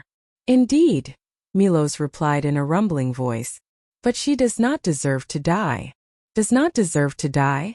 She only fulfilled my will. If it was me who woke up, and not her, the result would still be the same. She is a willful little girl, and although she has done some wrong, she does not deserve to die. If that's the case, then those hundreds of thousands of lives deserve to die, Lord Milos. Veronica asked angrily. Brando could not help but look at the commander with some admiration. The person in front of her was a real god, and she dared to question him in such a tone. The so-called strength of the Empire soldiers was probably nothing more than this. The goddess of war of the Cruise people had never let down those who trusted her. Milos sighed. Letting the gods return to this world is a mistake in itself. Perhaps it is too cold in your eyes, but the awakeners must fulfill that promise. The feelings of mortals are precious, but unfortunately I cannot understand them. I cherish these ordinary things, so I do not want to see that kind of thing happen. But since it has happened, someone must be responsible for it. But that person is not Kohua. It is meaningless to vent your anger, and it will not let the dead rest in peace. Brando did not answer. He had already expected this. In my eyes, this new world is humble, ignorant, full of mistakes and impurity. It is not as glorious as the order of the ancient times, nor is it as inspiring as the Golden Age and the Silver Age, Milos replied with a rumbling voice. But in your eyes it is precious, and that is enough. You still have a tomorrow, and that is hope. So cherish it and warn others not to repeat the mistakes of the past. Bury the old order and the gods in history forever. You no longer need us. His voice grew louder and louder, like thunder intertwined in midair. But the thunder rolled and eventually faded away. Some kind of law in the space completely collapsed and disappeared. Lord Milos. Veronica frowned and noticed something.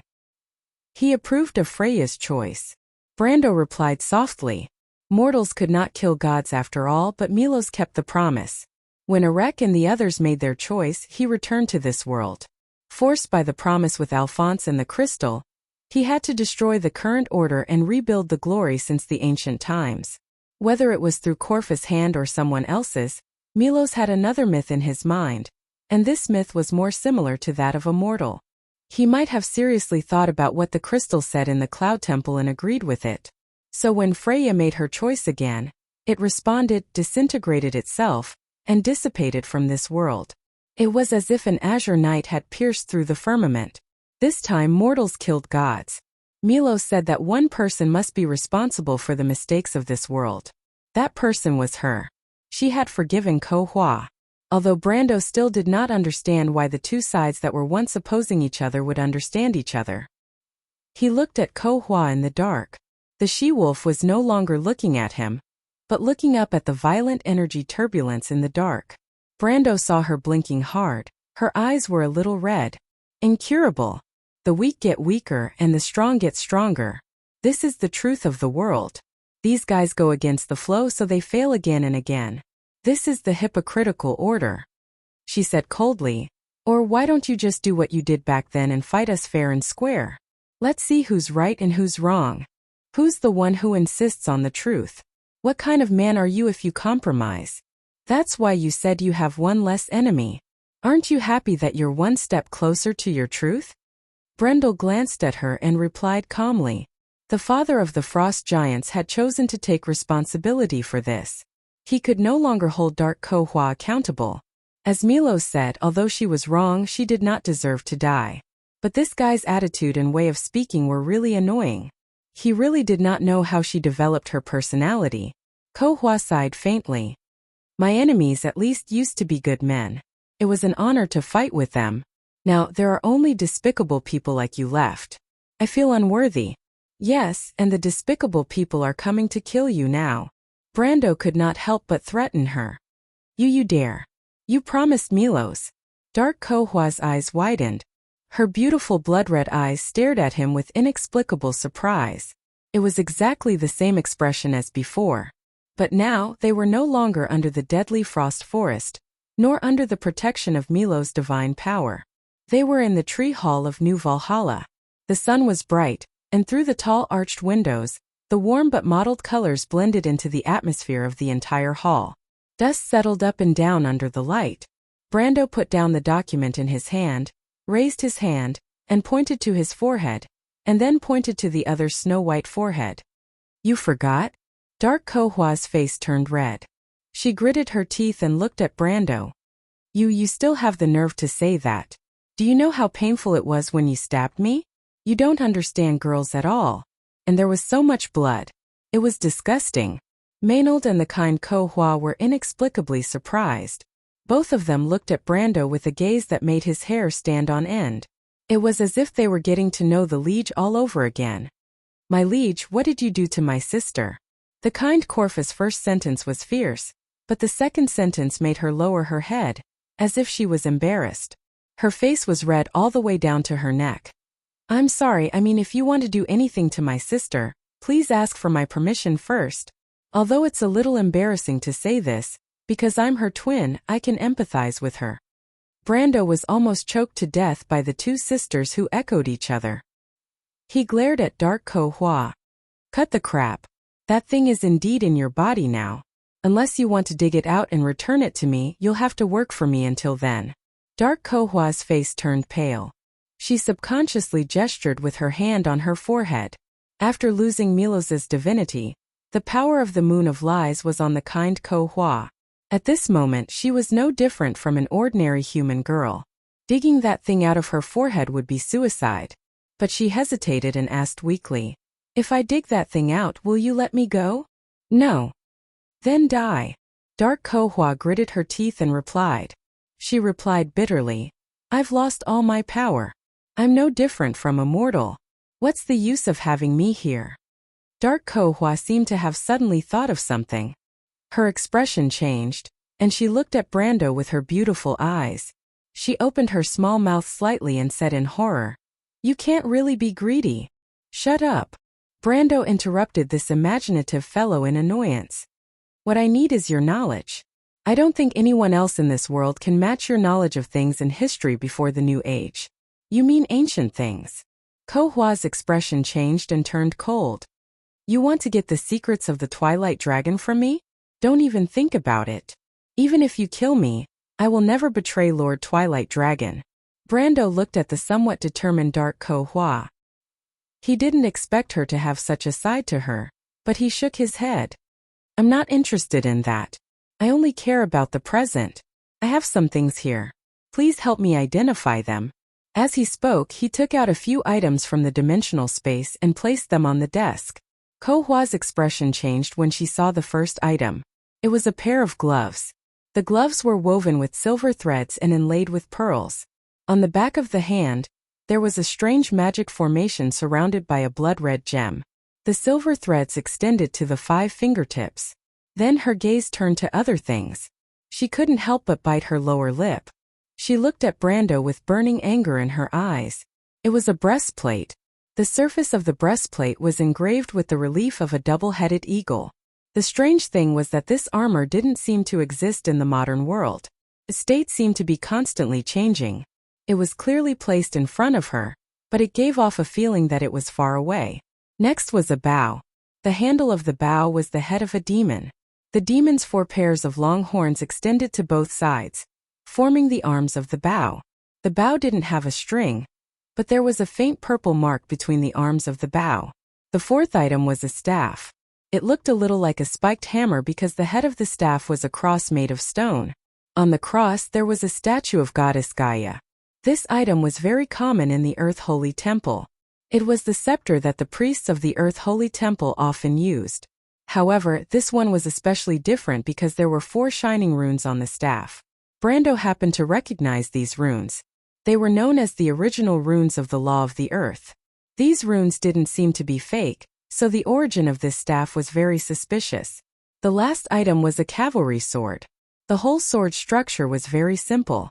It looked like the work of the elves, but there was a relief of the King of Fire Elves on the pod-shaped hilt of the sword. Out of the 5 pieces of equipment, Brando could only recognize one of them. It was the Dragon's Riddle glove. The glove had almost the same effect as Bahamut's Blessing, but it was a female item.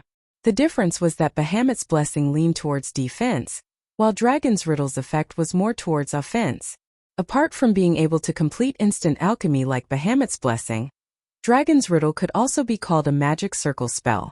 Magic circle spells were the strongest among all elemental magic, but they were also the most inflexible and cumbersome spells.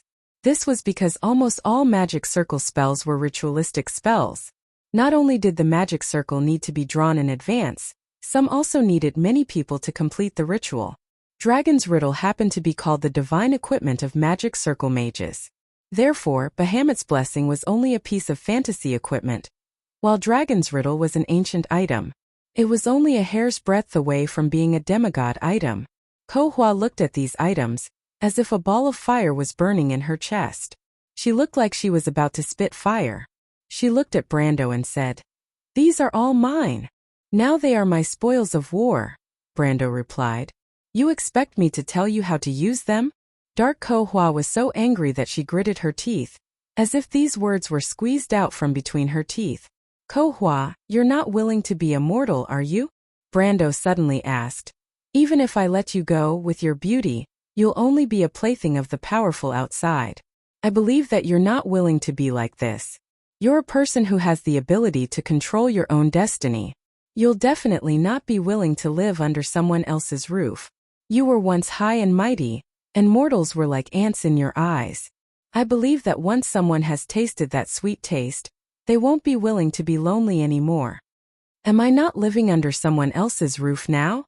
Dark Ko Hua replied hatefully, but then her eyes turned slightly and she smiled charmingly. "But I've heard about the history of you humans. In history there were many demon queens who played with power. I believe that with my talent and wisdom, it won't be difficult for me to reach that level. When the time comes, I'll purposely go against you. Let's see how you'll continue this act." Brando was speechless. When he thought about it, it did seem possible. He couldn't help but wonder if this woman was sent by someone to go against him. At least until now, she had already caused him a lot of trouble. However, he immediately realized that this was impossible. Dark Ko Hua wasn't that kind of person. If she wanted to curry favor with a man, it would be better to just kill her. Seeing through this woman's little trick, he calmed down and shook his head. Why bother, Miss Ko Hua? The heart of calamity is in your body. In fact, it's like returning it to its rightful owner. With it, you can still regain great power and create a legend. Heart of calamity. Ko Hua was slightly startled. She looked at Brando in confusion. What heart of calamity are you talking about? Naturally, it's Ekka's heart of calamity. You're talking about Ekka's heart of calamity, Count. The one who spoke wasn't Dark Ko Hua, but her sister, the kind Ko Hua. She was the girl who had been silently watching her sister bicker with the Count of Tanajil. For the first time, a look of surprise appeared on her face. Brando looked at her with some confusion, wondering why this thing had attracted her attention again. Ah! Dark Ko Hua suddenly exclaimed, as if she had realized something. She frowned as if she was sensing something. Seeing her expression, Brando understood that she probably hadn't investigated what the thing in her forehead was. Perhaps it was because she subconsciously thought it was a trap that Brando had set for her. Or perhaps it was because she had lost all hope after losing her power, so she didn't think about it at all. But after a moment, she raised her head and stared at Brando with her blood-red eyes. Her expression was extremely complicated. Mother's key. Mother's key. She muttered to herself. She seemed happy but also a little strange. You actually gave this to me just to harm me? The girl couldn't help but look at Brando mockingly. Mortals are indeed a bunch of idiots. You actually gave this to me. Do you know what this is? Mother's wolf herding an undermoon. This is the key to the gate to that world. You actually personally handed it to me. Little Brando, you're dead this time. Brando was slightly startled. Could it be that he had misjudged the potential of Ekka's heart of calamity? Sister, the key only has meaning when it grows up. It's a long process.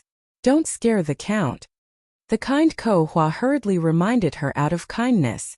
Don't expose me, idiot. Dark Ko Hua shouted in exasperation. Note: the power comes from Ko Hua in the Moon of Lies. The slightly dark Ko Hua is Ekka's eldest daughter. I saw the book review of Lion Hang 1994. It was very well written and very helpful to me. Thank you very much.